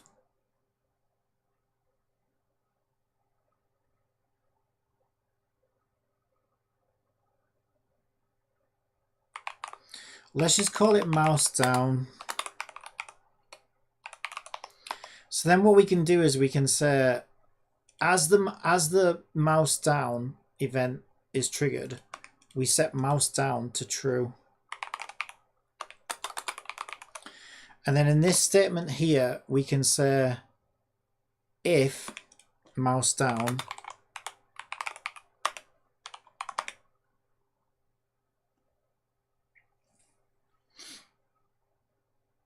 this is on pointer enter, so it's constantly receiving the information about where it is.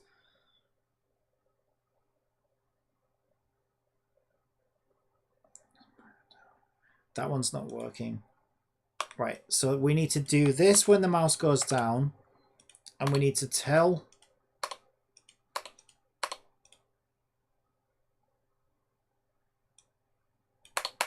our puzzle manager that a grid was held down on. What we also need to do is we need to sanity check that though as well. See, I'm trying to think. I'm trying to think how this should work, right? Because if you think about it, right, the only mouse downs we care about are on the nodes.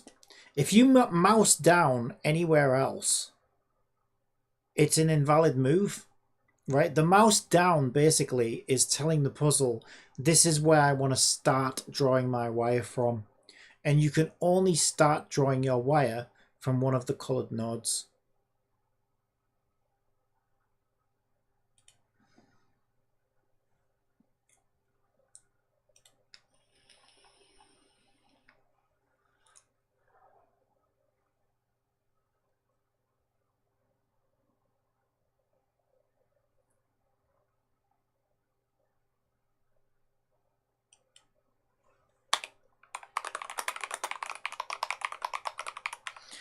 So we'll do a mouse down index, and from our fuse node, we'll tell the mouse down index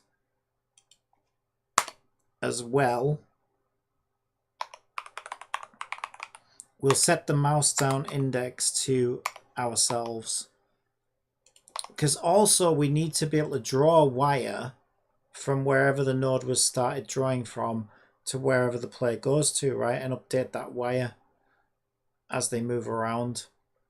So in order to do that, we need to know where the wire originally came from. So our on mouse down integer can tell it which grid square the wire is supposed to start from.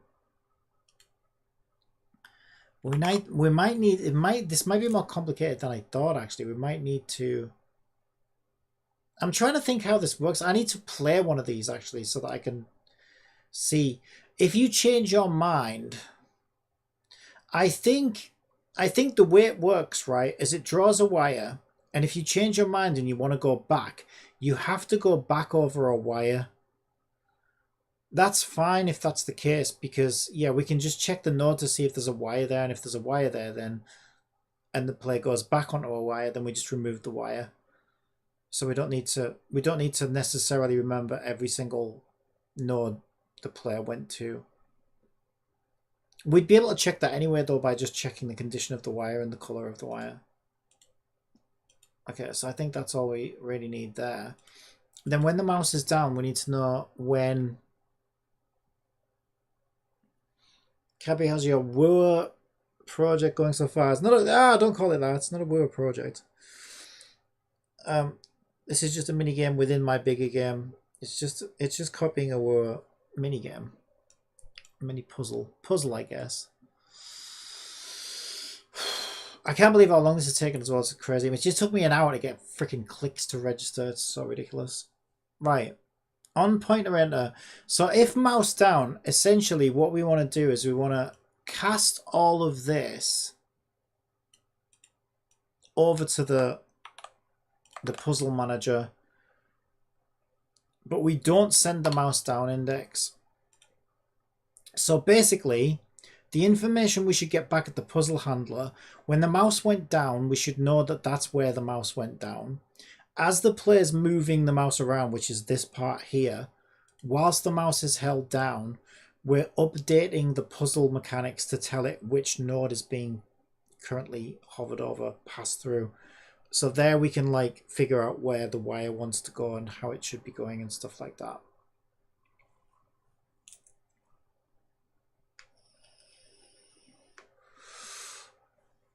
Then we probably want an on pointer up, and when the on pointer up is released, that's when if you want to redo the wire, usually in these games you can just click the starting point again and it'll reset the wire.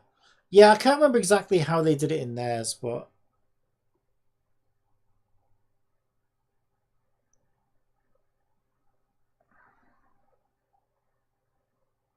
you normally do it in one journey though, don't you? I don't think you can leave it like half wired up. I don't think you can draw a wire here, let go of the mouse, and then the wire stays there. I think it probably just disappears at that point. I could be wrong though. I think you have to make like one full successful connection before it like sets that in place. But it's up to you as a developer how you want it to work, right? I'll figure it out when I get there, but Yeah, and they've also got a reset button here, but I think that's more for when you've connected a node up. You maybe can't erase the wire by going back over it, so that's why they have a reset button, I think. And we'll probably need one as well. Okay. So I think I'm going to want an on mouse up handler. So if we copy this and we put on pointer I pointer up handler, and then we're going to need a, I don't know why these are public, these don't want to be public.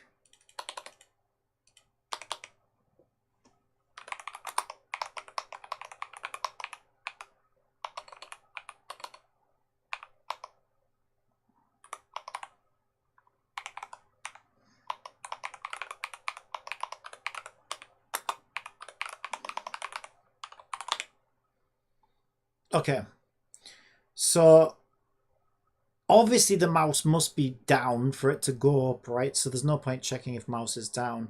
On pointer up, we want to set our mouse down local variable to false to say that it was let go. And we should probably let the puzzle mechanics know that the player has released the mouse. And what we're hoping to see from the player is that they reached the destination node, right, and have made a successful connection. If not, then, like I say, it's up to us what we want to do. We can either...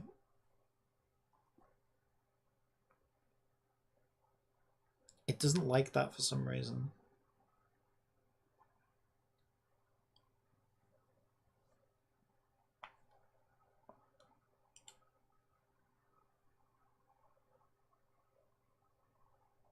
Wait, I don't understand. Why is it... What's it complaining about now? Fuse node does not implement a member of iPointerUp handler dot on pointer up.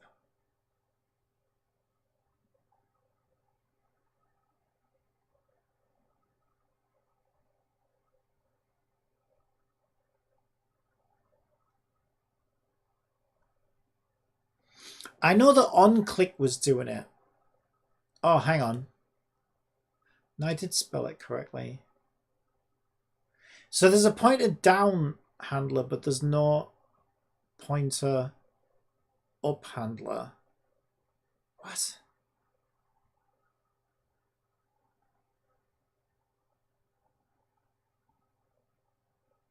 There was a click one that I first started using. What was the click one?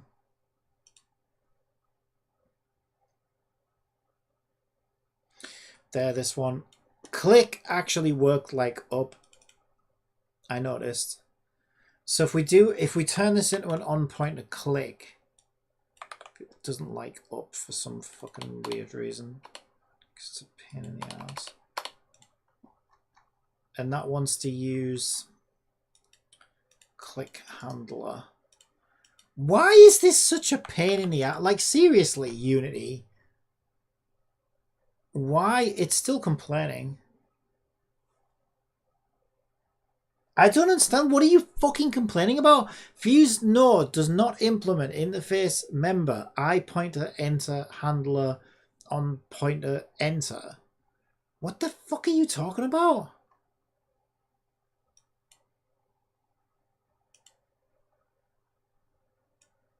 How is this any different?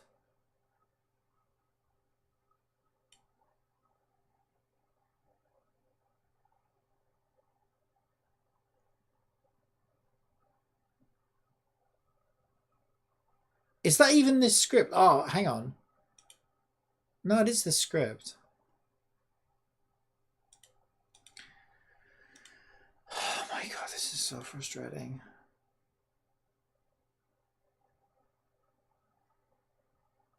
I don't understand. What's its fucking beef with this? I don't understand. Shut up. Why? Oh my god, what are you doing? Oh my god, Notepad, what are you doing to me? Okay, it started flashing at me. It wouldn't let me scroll. Right. What the fuck it was doing? Mono behavior. I pointer enter handler. I pointer click handler. But we're also using I pointer down handler. And it's complaining.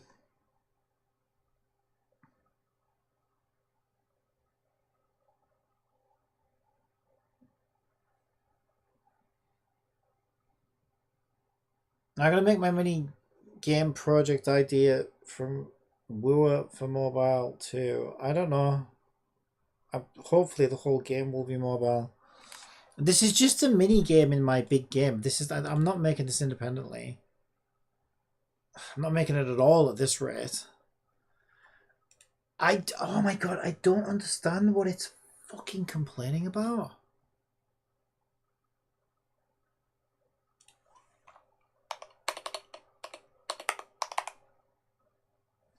Let's get rid of this one altogether. It was happy with this, right? No. I swear it was fucking happy with this a second ago.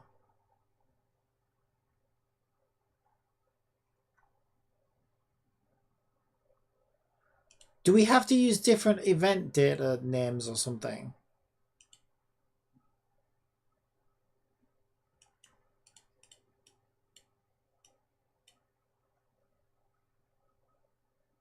Are we using event data for both of those?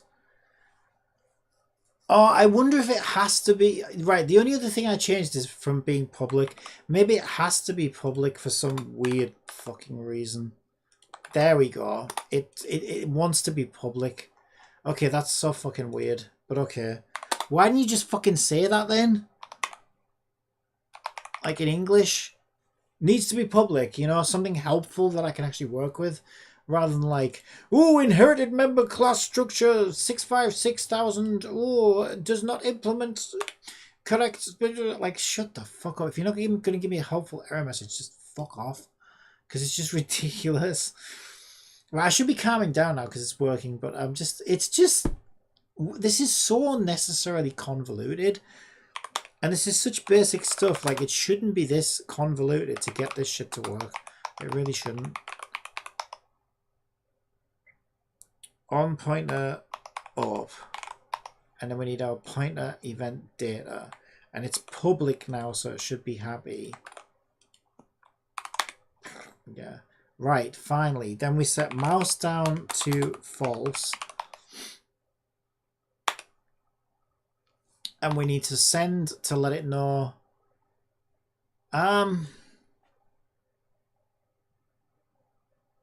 Yeah, our puzzle needs to know that this is a mouse up as well, really. So we'll do a mouse up index as well. This is getting complicated already. We barely even started. Right. So we want to do the same thing here, and then we want to set the mouse up in index. Really, we don't need to do the node entered. We'll just do mouse up index. Same as when we go down, we don't need to use entered. We'll just set the mouse down in index. This way, our down index receives down events, our enter receives enters, and our ups receive ups, which makes sense. I can work with that. Okay, finally, it stopped screaming at me, and we can test that now.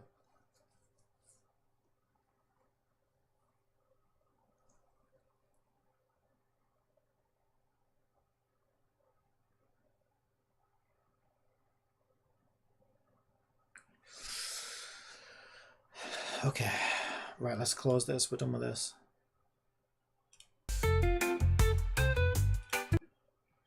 Right, is everything saved? Kevin works on these projects for around 8 hours each day.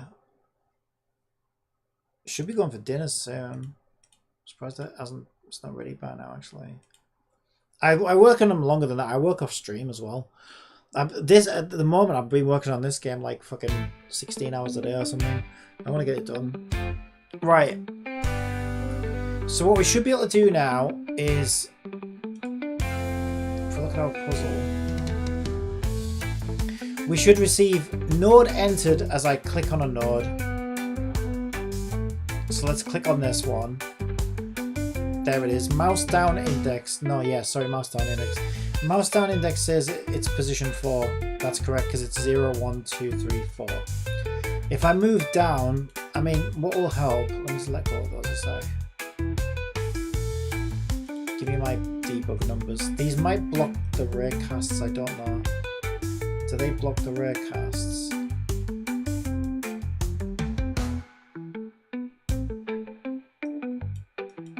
Yeah, okay, I thought they fucking might. Right, that's a fucking bitch, isn't it?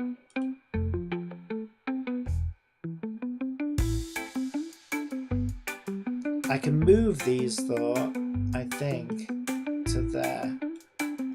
There we go, we can see most of them. Okay, so if I start at, like, let's say 0, mouse down index 0, let's go down to 5, we should see node entered 5. Okay, that's not working. Okay, entered isn't working for some weird reason. And mouse up index got set to 0.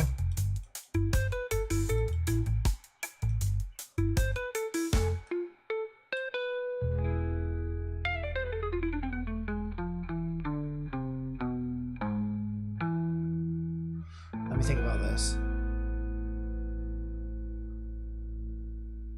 Oh no, this is not good. I think something weird is happening. I think because we register the mouse down event on node 0, no matter where we let go of the mouse, it's like node 0 is the node that releases that event because it was the one that started it, which means this isn't gonna work because we're not going to be able to track the position this way. But they should all, if that's the case, then it's probably a race condition. Basically what a race condition is, it sounds like something that people get angry about over Twitter, but it's really not. It's basically you're asking code to run to do one thing, and because we've got 24 different things here all trying to do the same thing, then, you know, they basically end up racing each other, and it's like one thing will overwrite another thing, which overwrites another thing, which overwrites another thing.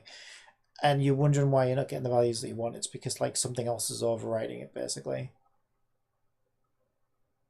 But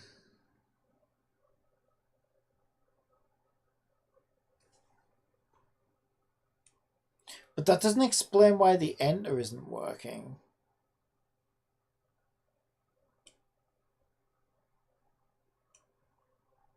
Oh, it does. It does. It does. Okay, yeah, I do know why this isn't working. We can fix this. Okay, here's the reason why.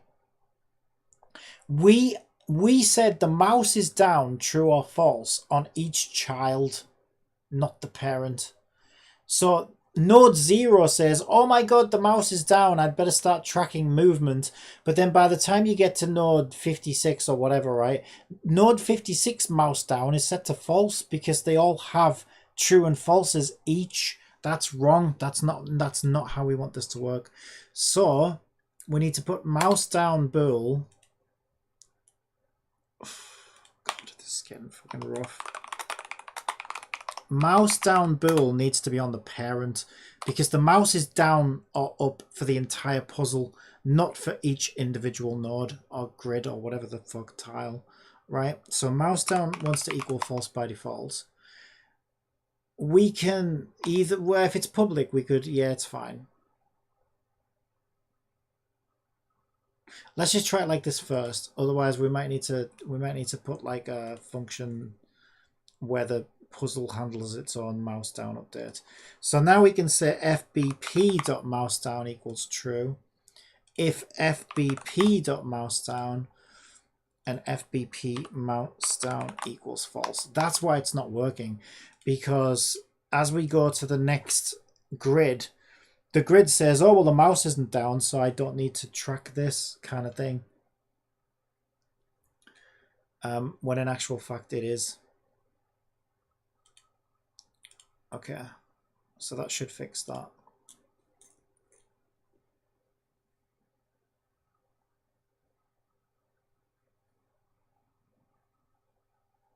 That puzzle is easy, Cabby. So what's wrong with easy puzzles? I enjoy it. I like it. I'm making this because I like it. I like the puzzle. Cabby aims to get his projects done before Christmas. I aim to get it done as soon as possible.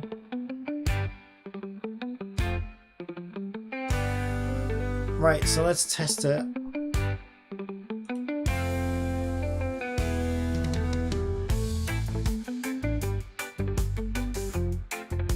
Mouse down came on. Player just entered node 9. Player just entered node 8. Player just entered node 13. Player just entered node 12. And if we detect that we let go at node 12 now, we have everything we need to make this work. Mouse up index should say 12. Okay, that's still not working, which is weird. So the mouse up index, I don't know why that's happening. The mouse up index is being recorded as the node it started from.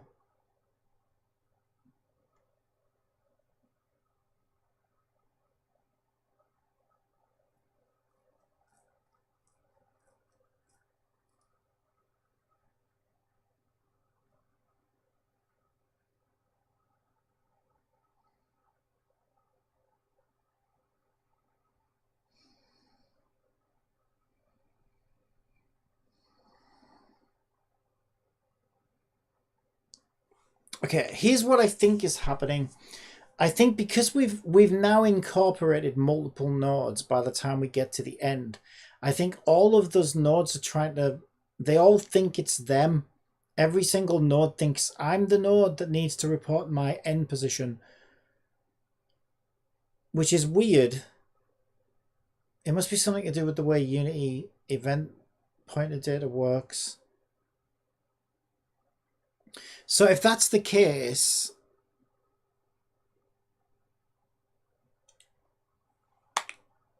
we only want to send the index of the pointer that is the pointer.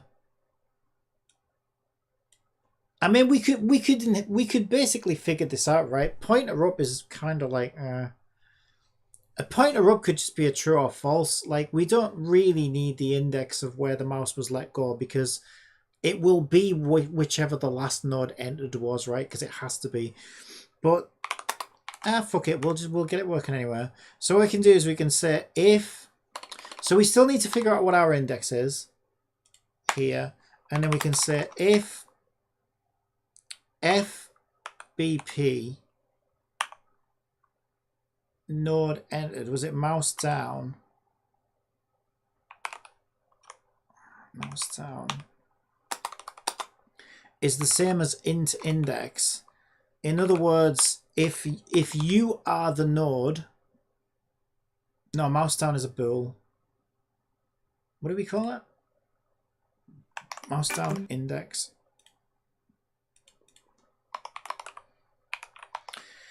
So if Fusebox Puzzle's mouse down index is your index, then go ahead and set your mouse up index as yourself. Let the puzzle know that you are where the player released the mouse. Alright, this should hopefully fix it. If not, I'm jumping out the window.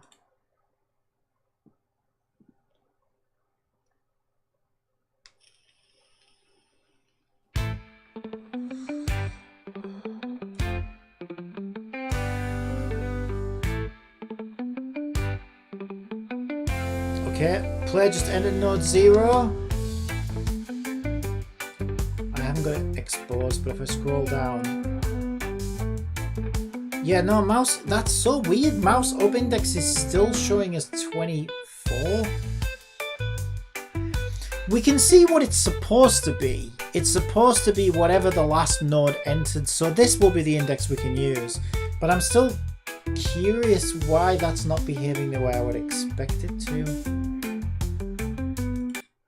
So on that given frame, that must mean that if we've got race conditions on pointer up, then we've probably got race conditions on pointer entered. But here's the strange thing. If pointer entered has race conditions, the race conditions are working in our favor because they are reporting correctly. So then why is pointer up's race conditions working to our disadvantage. That's the weird part.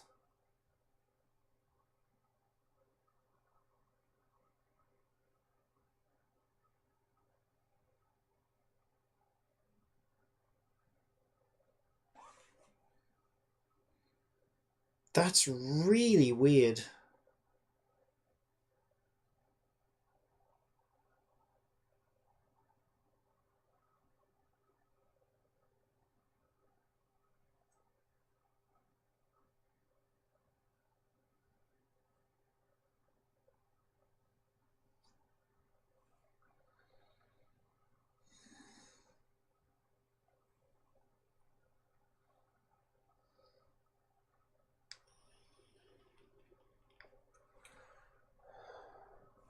Right, I don't want to be working until Christmas on this, so yeah, I'm stubborn and I like things to work, even if they don't need to.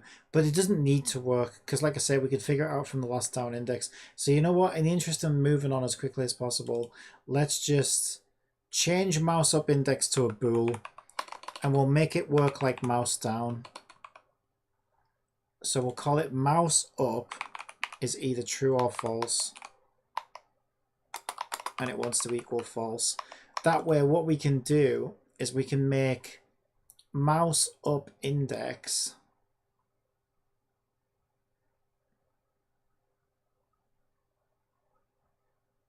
there isn't a mouse up index anymore. It doesn't really matter, because when mouse up becomes true, that's when we can put the condition in here to say, okay, the player let go of the mouse. Let's calculate the path, see if it's valid, and did they solve the puzzle or not. So now we need to go back over to our Fusebox node, and instead of all of this, we can just say, look, the mouse was released. Let the puzzle know that the mouse was released. So mouse up equals true. And then our puzzle can figure out the rest for itself. Mouse down equals false. Yeah, that's not the way mouse up really works, though. Well, no, I suppose it does, actually. Yeah, okay, I guess it does.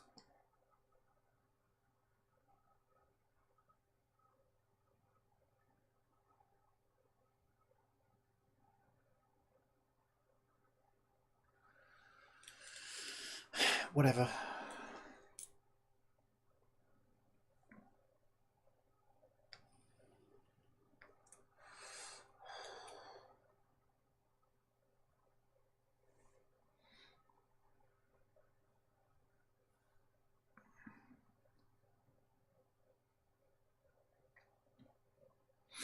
Okay, so we can now calculate the path of the player. At least we can with the mouse.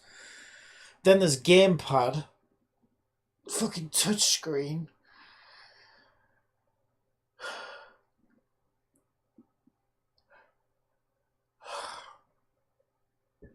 Yeah, I have no idea whether this would work on mobile or not, these events. Not a clue.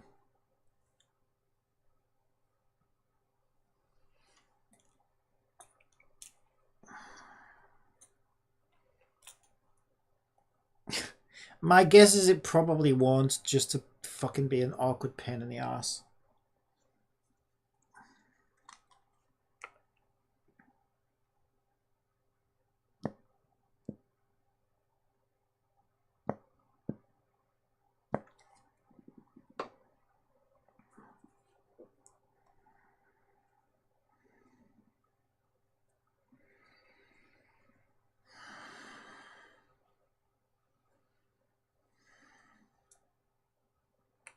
Okay, I don't much feel like putting the rest of the code in for this. And I feel like this should be enough to get Jibity to understand. Well, we'll see. Depends whether Jibity's behaving well today or not, and it really isn't, to be honest.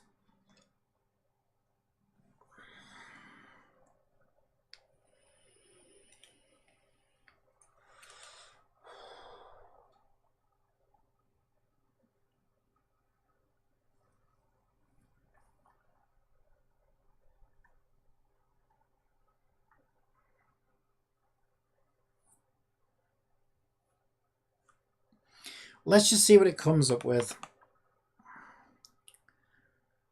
because it's going to take me ages if I do all this manually. Let's hopefully see if we can get this to work. Okay. Right. I need to do the following.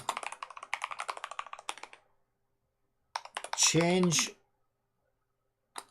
wire texture as player enters nodes. Right, well, hang on a minute.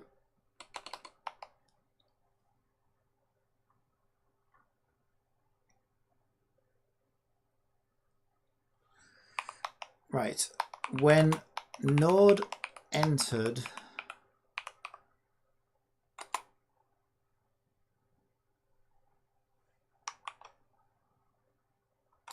is greater than -1.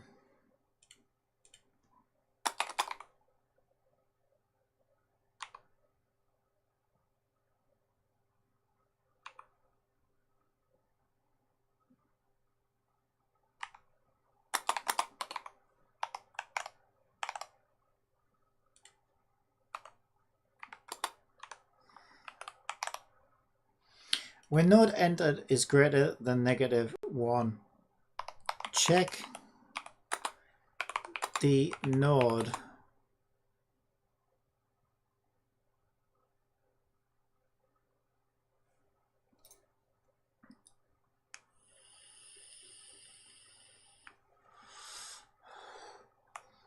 is a valid start or end node. Draw either a north, east, south, west wire in wire tiles with the node's color based on next node's direction. Actually, I don't do that yet. Yeah, I can't really figure out the direction yet. We don't do that when entered. Okay, so when node entered is greater than 1, check the node is a valid start or end node.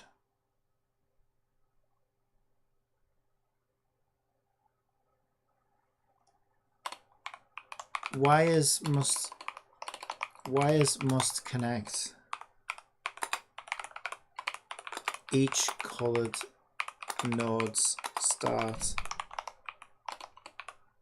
and end in either order. As nodes enter, draw either a north, east, southwest wire in wire tiles with the node's color based on the next node's this new node's respective direction.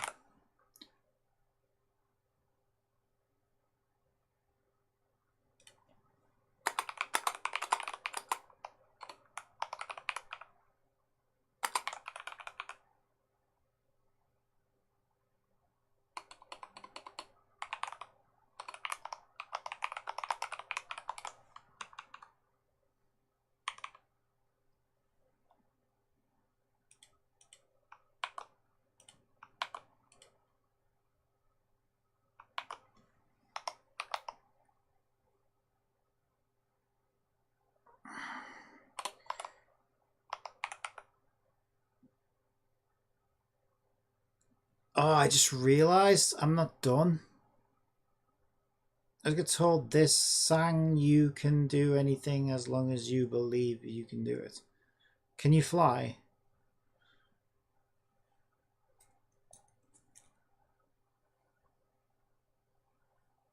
Yeah, you can do a lot if you have passion and dedication, but it needs to be within the realm of possibility. Let's make that distinction. And some things aren't possible, right? Even stuff like this, I might think, oh yeah, I'm gonna make a, I don't know, I'm gonna make a game that reads your mind and makes the perfect waifu for you, and she's gonna tell you what's gonna happen 3 weeks from now. Like, that's just not possible. none of those things are possible. So like no matter how much you might want to do something, it just might, some things are outside the realm of possibility. But yeah, if something's possible and you have enough passion and dedication, then,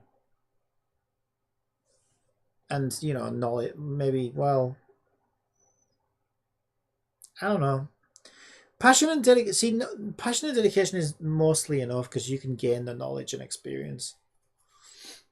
You don't need knowledge and experience. You can gain that as you go along if you've got enough passion and dedication. I mean, that's how I got here. I was never really taught. I just kind of picked this all up myself.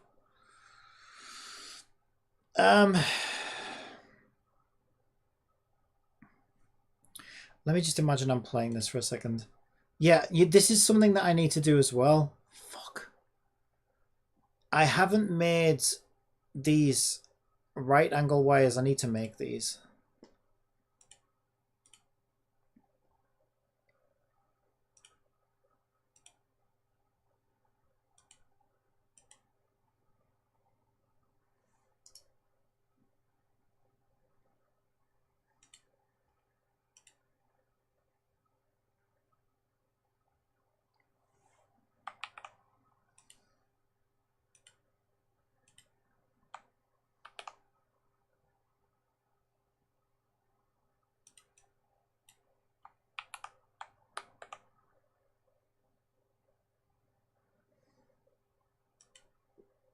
I thought I copied that. What the fuck is happening?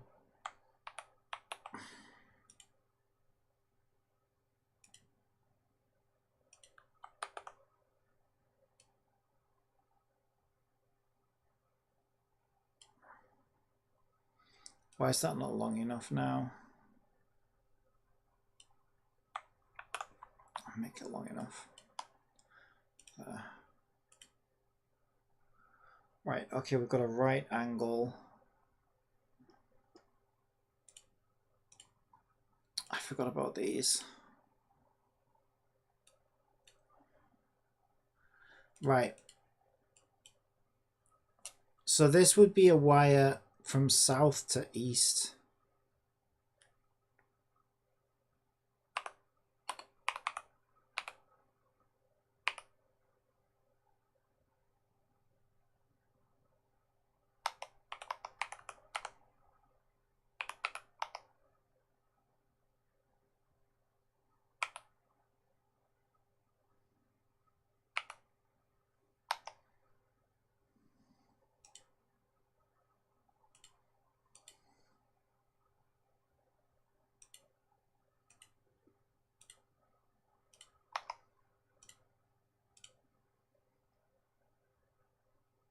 So this is a wire south to west.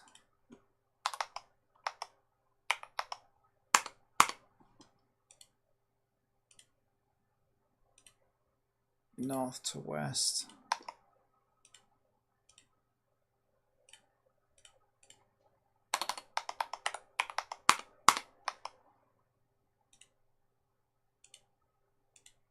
North to east.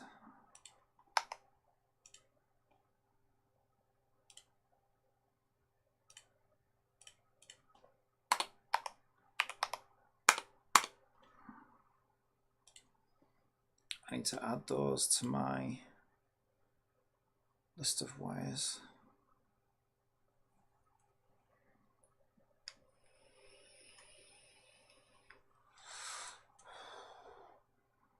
So that's 4 more. Which makes a total of 10 now.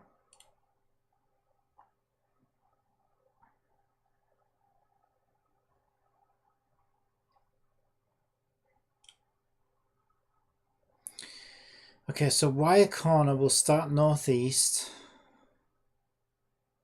It's the last 4. So corner northeast, then we'll do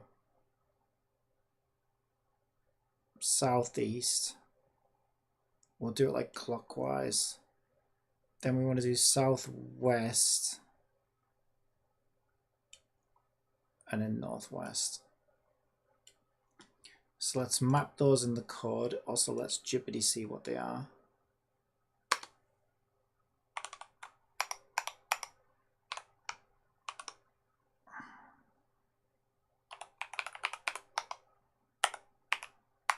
corner northeast, corner southeast,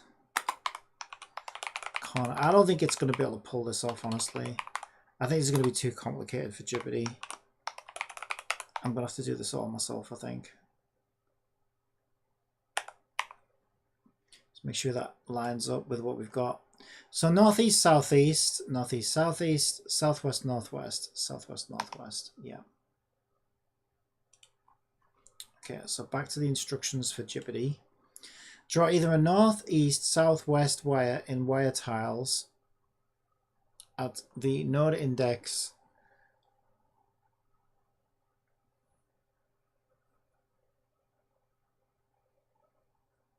with the node's color based on this new node's respective direction. Check if wire already exists. If moving backwards, erase said wire. If moving forwards,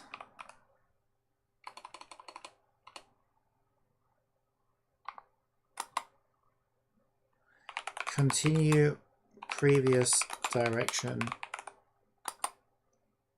and draw wire with node color at entered node index.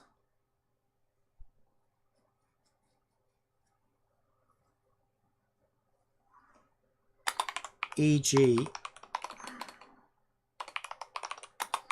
if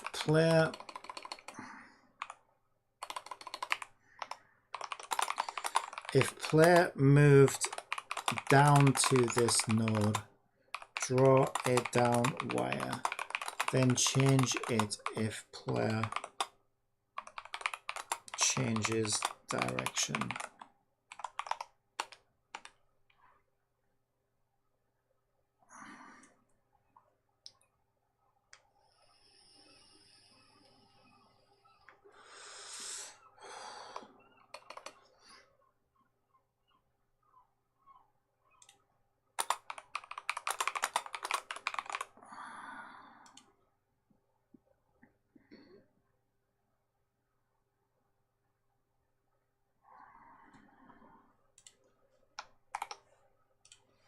As node enters, draw either a north, east, southwest wire in wire tiles at the node index, mouse down index, with the node's color based on this new node's respective direction.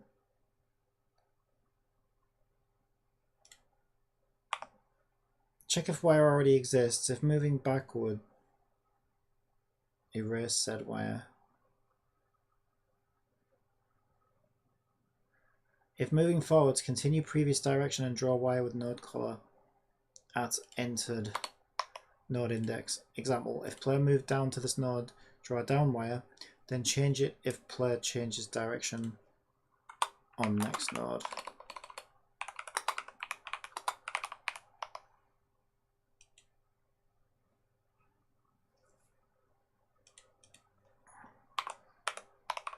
Block player if wire of other color already occupies this node.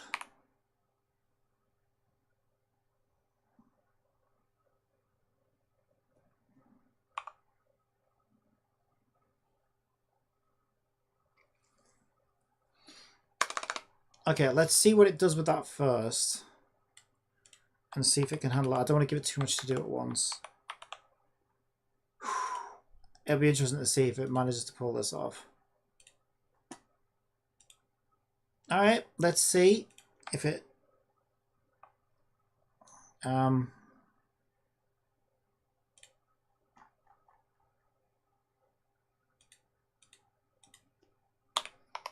if more context needed,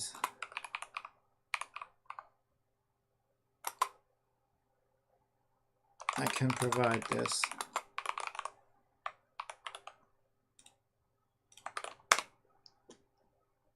Here's how you can enhance your script to meet the requirements you provided. The new logic handles the following.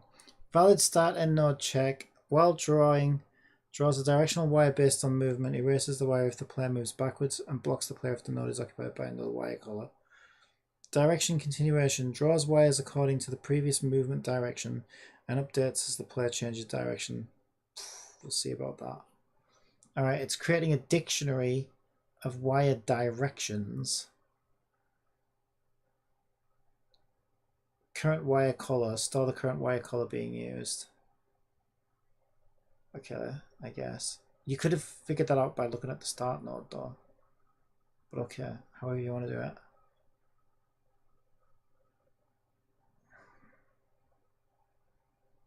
That doesn't seem like an awful lot of code. Alright, let's see what it does.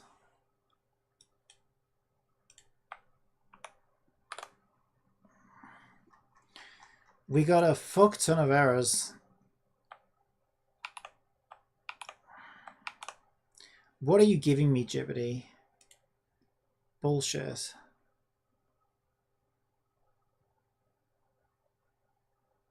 Right, it just didn't put all of my variables in. It didn't. Okay. It's only given me partial code. So I need to add these variables.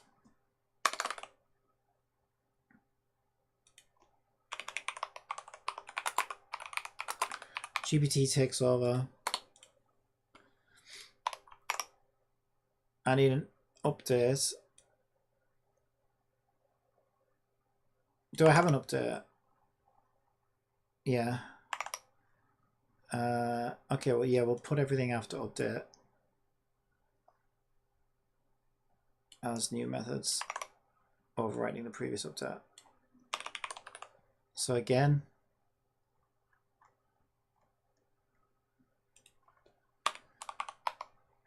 Jibbity takes over. Okay, let's see what we've got. I'm not even going to look at it.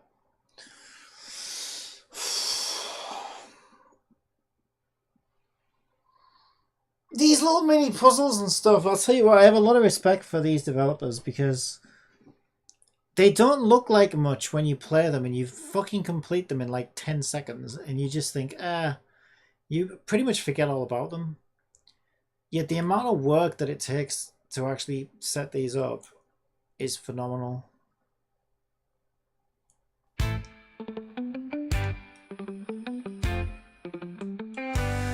Nothing is happening.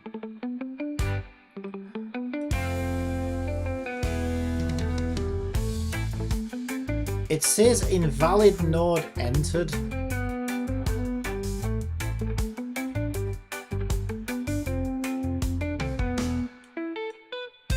Okay, it's just saying invalid node entered on every single node.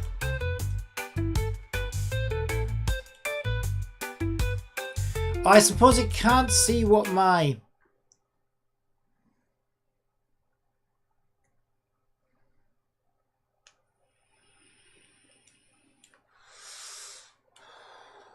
It can't see what my current game setup is, but that shouldn't matter because the logic should be the same.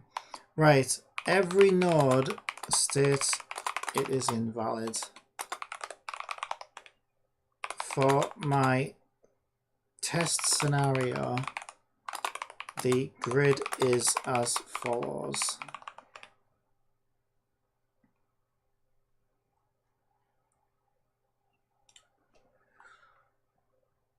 Node 1 start. Well, node 1 start 0 end 24. Node 2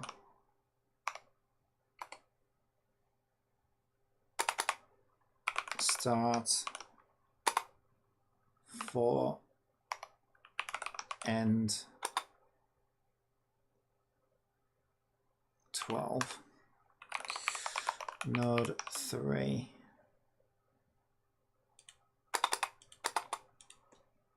start 6. End 18.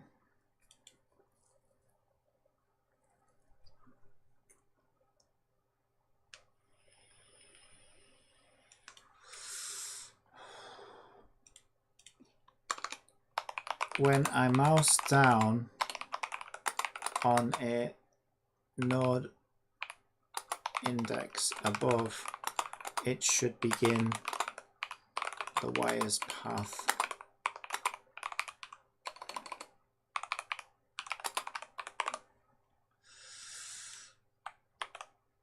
Okay.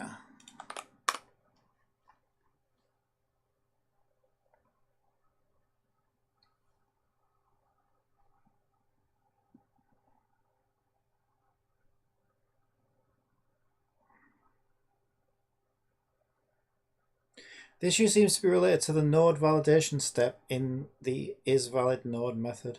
Currently, the methods check only if the node index matches the start or end indices of the nodes directly.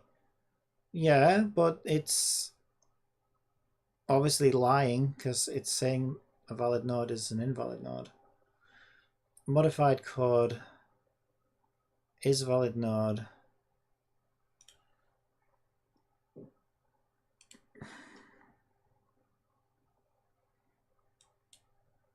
What else has it given me?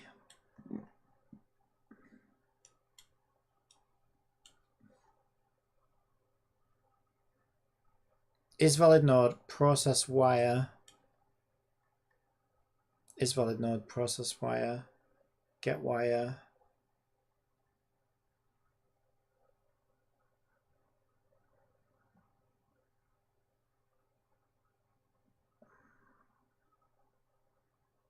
Then we've got a new one, get wire colored by start, which will add above get direction, I guess. So we're overwriting process wire and isValidNode with this. Okay. Let's see what it does. Hello, how are you? I'm okay. How about yourself? I'm very hungry actually. Wondering, because this is the one day I don't cook my own dinner because we have like a family meal, and I'm like, I'm so hungry right now. Like, when's dinner? I already want dinner. But aside from that, yeah. All right, let's see if it works. So we start with a valid node. Let's start with the green. Invalid node entered. Invalid node entered. Invalid movement. No. How can you be so dumb, Jibbity?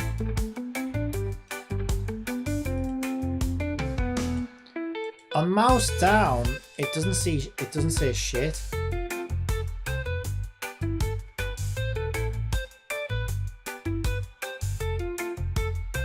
Is this thing updating properly, right?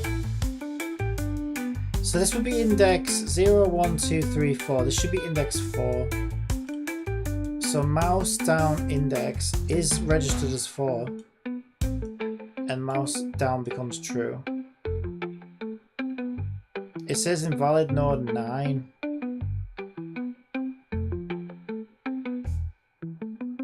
We didn't enter node 9. What are you talking about? We went from... Let me bring my bullshit up.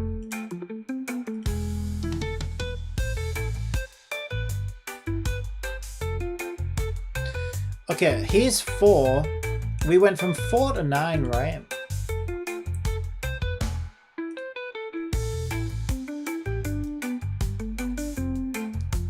Invalid node 9. Okay, we did enter node 9, I guess. But we started at node 4. Okay. I started at node 4 and went to node 9.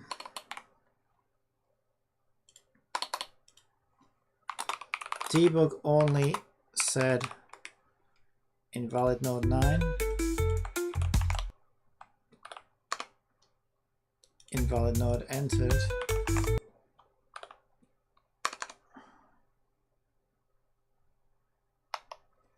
Maybe we should light that node up actually when it gets activated, and then I'll know whether it's activating or not. But I consider that polish. I don't know, because originally I was going to light the nodes up when they're successfully connected, but it might feel better if we light the node up once it's activated, because that gives I think that gives a better feedback to the player that like, oh yes, this is active now, you can move your mouse kind of thing. Yeah, that might be better actually. I started at node 4 and went to node 9. Debug only said invalid node 9. Invalid node entered.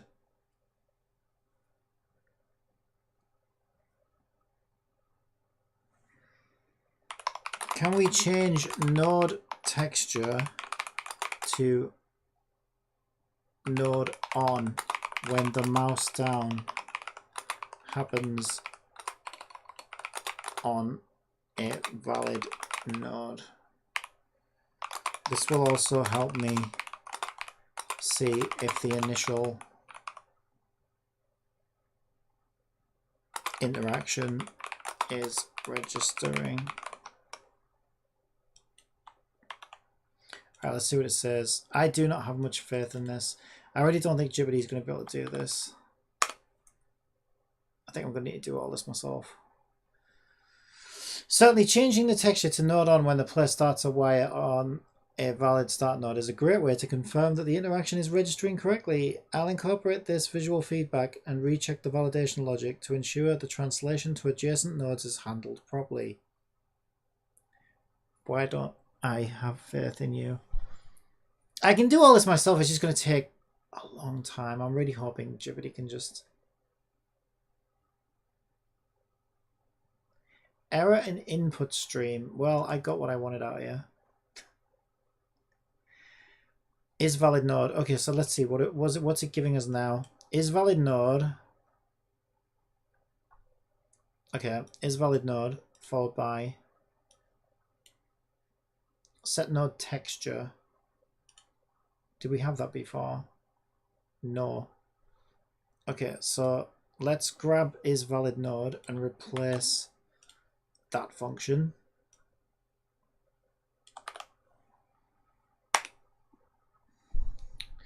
We've got a new set node texture. I don't think we had that before. Yeah, because I never asked it to do that before. So I guess it's made a little function for it. Yeah, and is valid node is trying to set the node texture as well. Then we've got process wire, which we do have, so I guess we're replacing that. And then it kind of fell off a ledge or something. Process wire. Hopefully this was the entire thing. It likes to sit there and explain. You know, this is the thing that always makes me laugh about Jibbity. It explains in such excruciating detail how everything works. And then it gives you code. And the code, like, does absolutely nothing. Or, like, not even close to what it's saying. Like, it's crazy. It's the bit, like, GBT is the biggest bullshitter ever. It's like the world's best politician or lawyer or something. Like, really makes you believe that it knows what the fuck it's going on about. But then when you actually put the code in and it's like, what the fuck is this? And it misses like the most obvious stuff. And you're like, okay, you're just really good at talking a load of shit, aren't you, really? Alright, let's see. Same thing? Why are you so useless, Jibbity? None of these, what? It's not that complicated though. This is what I don't understand, right? This is the easy part. The easy part is just, hey, you just mouse down. Is it on a node or not? Yes or no? It's not that difficult to figure out. Yet Jibbity seems to be unable to detect when I click a node. Right, do we have a debug message for this? Let's start reversing engineering all this bullshit and see what it's giving me. So,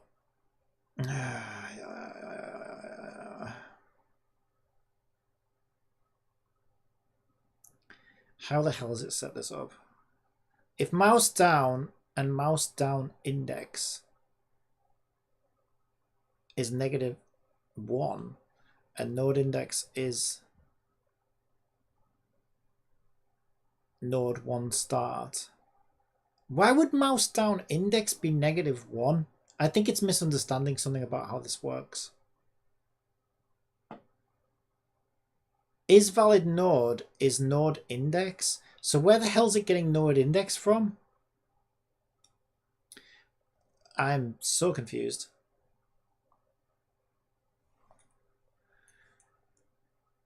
Okay, what is even happening?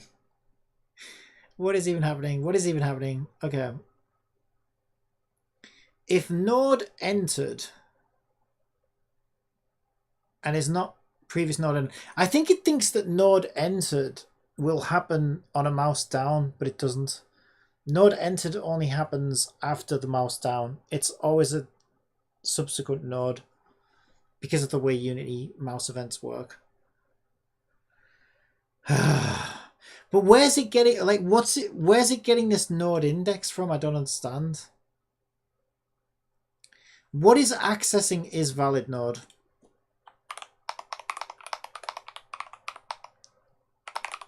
I don't understand this logic.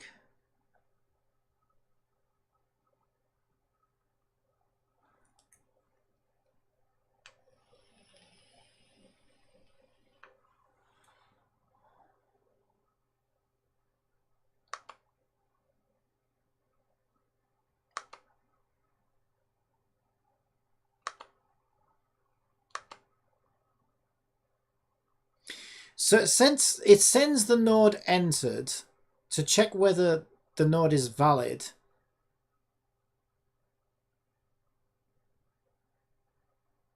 but only when moving nodes.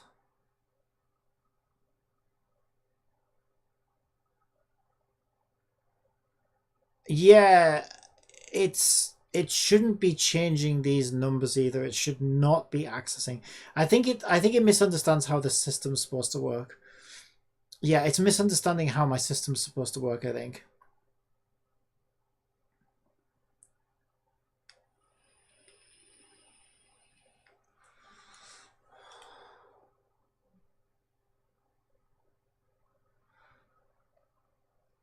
Unity WebGL can be a pain, haha. Just Unity in general. It's fine. I always like I do it to myself. I'm like, let's torture myself even harder this time, shall we? I don't know why. I don't know why I do. I always regret it. I don't know why I do this to myself, but that's kind of what I do. But it's better than being boring, I guess. But my God, sometimes I really do wonder, why do I do this to myself? All right, I think I need to show Jibbity this so it understands how those numbers work, because I think it's confused. I think it thinks those are for it to use, but they're not. Right. I think you may be stupid. No, let's not be too mean. I think you may misunderstand how my index integers, index int variables are handled. Here's the node class. As you can see, mouse down index receives the player's start path node. This is where we can check if it is a valid node. Due to the way, I won't shout, due to the way Unity mouse events work, we never get an enter on this node. We do continue to get enters for the rest of the path and for the mouse up event. All right, let's see if this clears things up. I think I'm getting true. I think I'm getting a little too addicted to ChatGPT too. Yeah, it's like when it works, it can like it has saved. You know what? I don't know. I think it's probably like a seesaw, right? In some ways, the amount of time it's saved me, it's probably cost me more time in other ways. But it is interesting to get a different perspective. Like it's definitely taught me a lot. Like I've learned a lot of stuff through some of ChatGPT's code, and I'm like, wow, I didn't know you could do that. And then I've learned stuff. So there are definitely like there are nuggets of gold, but it's just like search. It's just like searching lots of other people's code online, which is the way I used to do it, right? Just like getting like Google results. You're always going to find crap, and then you're going to find some good stuff among it. But the speed at which you can get it is just so it's just so convenient. So it's like hard to resist, I think. But yeah, it can be awful when it starts like hallucinating, and it's like, for God's sakes, this is the simplest thing, and then you're just like, why didn't I just do this myself? But it's definitely, I think it's definitely overall probably benefited me. But yeah, when you get once you start off down like the wrong path, and it's just hallucinating, and it just doesn't understand it, you're just like, I could have done this myself by now. Why am I so lazy? Why didn't I just do it? Okay, we got a weird. Oh, is that my only option? Okay, I guess I'm regenerating. Oh, there we go. Oh, can I stop it? You can stop it, can't you? In the middle of... No, don't update the code until you get this new context. Because you won't understand. I can't stop it. You used to be able to stop it. Can you not stop it anymore? Oh my god, you can't stop it. It's like C# raping me right now. I did not consent to this. I feel violated. Shut up, Jibbity! You don't understand how my system works. Oh my god, it's still talking. A lot of little things here and there. I hate when it gives code, say with 6 methods, tell it to change a couple things, and then 2 methods are missing. You can. The black square with the white circle. Yeah, I wasn't seeing that. Okay, let me just give it this context and see what it says. Okay, I think there might be some... I think you may misunderstand how my index int variables are handled. Here's the node class.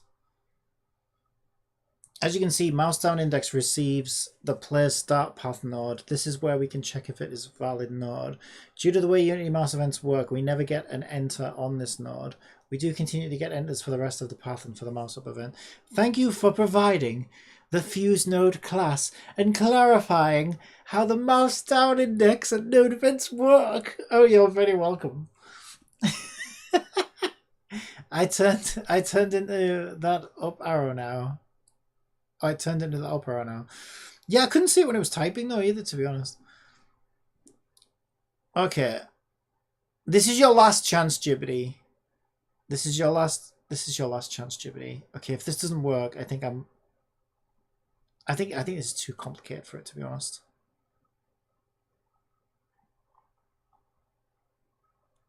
Update. Start wire at node. Oh god. I hate it. Yeah, I hate it when it gives you these like... I prefer when it gives you the whole script, but it depends, right? Because sometimes it'll give you like a... It's so inconsistent as well. It's like, here's your 6,000 line script again, and I just asked you to change like 1 line of code. And it's like, couldn't you have just given me that 1 line of code? But then other times it's like this, and it's like, ooh, find the methods that we're replacing. And it's like, okay, update. Okay, this is the wrong script. Okay, where's my update? This is dangerous. I feel like I think you should wear a condom whenever you talk to Jibbity for your own protection. We need like a language model.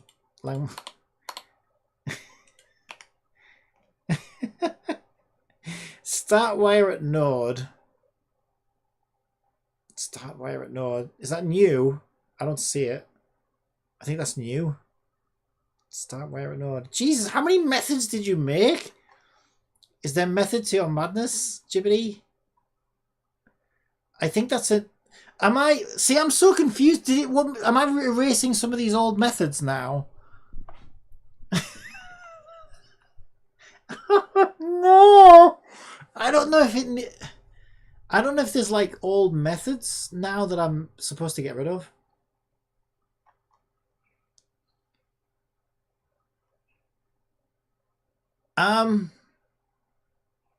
Start wire at node. Okay. Is valid node. Process wire.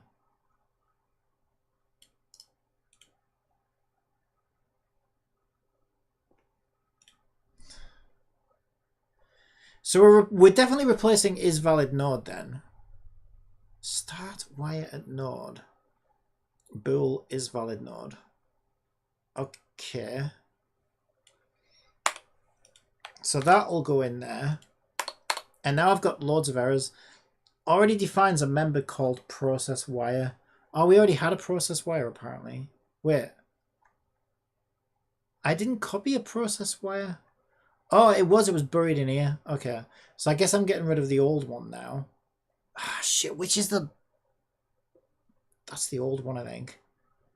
Oh my god, this is horrendous. What am I doing? What am I doing? Why am I doing this? I swear I should just make this myself. Right. Is that everything now? I am so lost. Update the pointer down event on the start wire at node method in the fuse box puzzle. I don't have an on pointer down event on the fuse box puzzle though. My on pointer down event is on the node on the grid square. I don't have an on pointer down event on the... Okay, it's just mistaken about where it is. This is that point. I don't really want to change that because it took me ages to get that wired up properly. You better not break this, Jippity. I'll break your neck if you break this. Right. Oh, I don't like changing the things that I know work. I only like experimenting with stuff that I know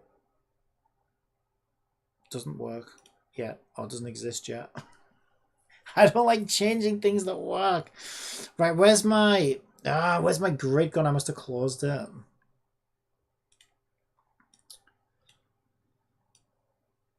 When I was working with Unity, I had to remake Roblox in its entirety. I got pretty far too, to be honest. It just wasn't very polished. Yeah, I mean this project is coming along really, really well, but why the hell I decided to add this little mini game? So basically, I don't know if you've ever played a game called Wuthering Waves. There's this little mechanic in Wuthering Waves. And bring it up. There it is.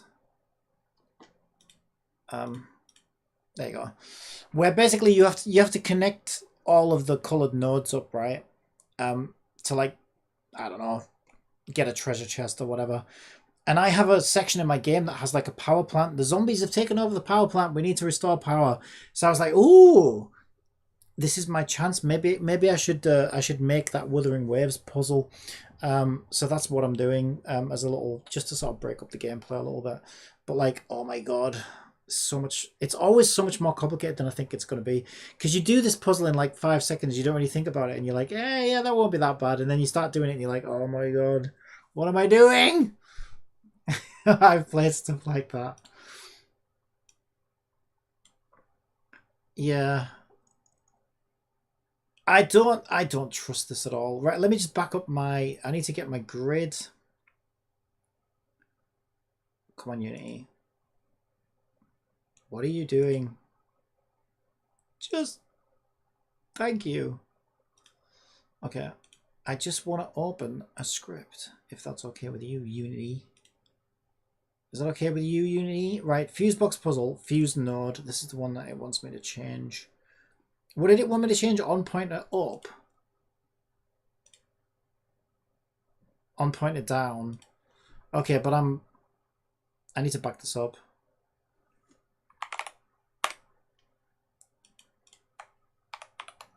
Okay, my original script is there if I need it back, which I have a feeling I might. What has it changed out of curiosity? Point it down. Starts wire at node. What was wrong with What was wrong with my name? Did you rename my variable, Jibbity? You better not. Oh, it always like capitalizes. So I have this weird way of doing things, right? So you know, like the what do you call it? Like the convention or whatever is to capitalize every letter and do the camel humping thing. Well, I learned that in college when I first did C# back in Visual Basic, but for whatever reason, I don't know whether I made the choice or whether my teacher just taught me this way, but I always did that, but I always have the first... Yeah! Alright. I always have the first letter in lowercase, and I've been doing it now for like bloody 20 years like that. So when I give Jibbity code, I always send it like this because this is how I write code. And it's always like capitalizing that first letter. And then my scripts are like, what is this capital letter? And I'm like, oh, you fucking little shit. Don't rename my variables, little bitch. But it does it all the time. Right, food is ready, so I need to go and get that. Let me quickly try it though and see if it works. Probably doesn't.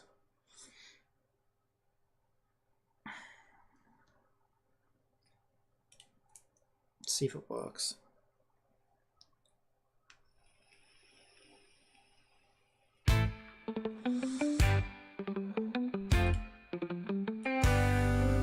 Okay, the node disappeared when we clicked it. At least something actually happened this time.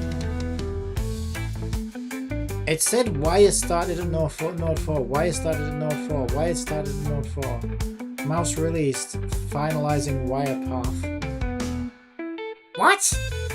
You didn't do anything? These are still all empty textures. I'm gonna have to do this. I'm gonna have to do this one myself, I think. But that's fine. I kind of expected I would need to. That's okay. I will get some food. Let's just put the script back to what it was because I'm gonna have to do it all from scratch anyway, I think. All right. So where did Jibbity take over?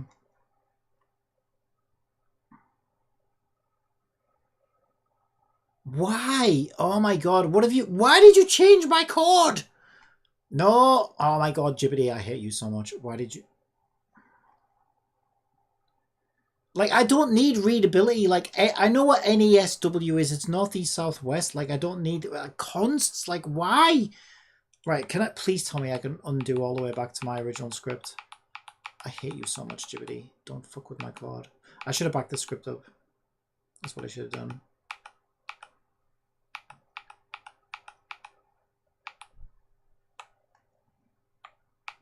Is that it?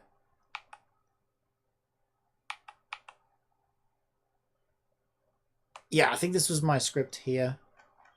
Yeah, this was my script here. Okay, we got it back. Oh, that undo shortcut is very useful. All right, I'll be back in like an hour or so. Go get some food. Thank you for watching. I'll catch you next time. Bye.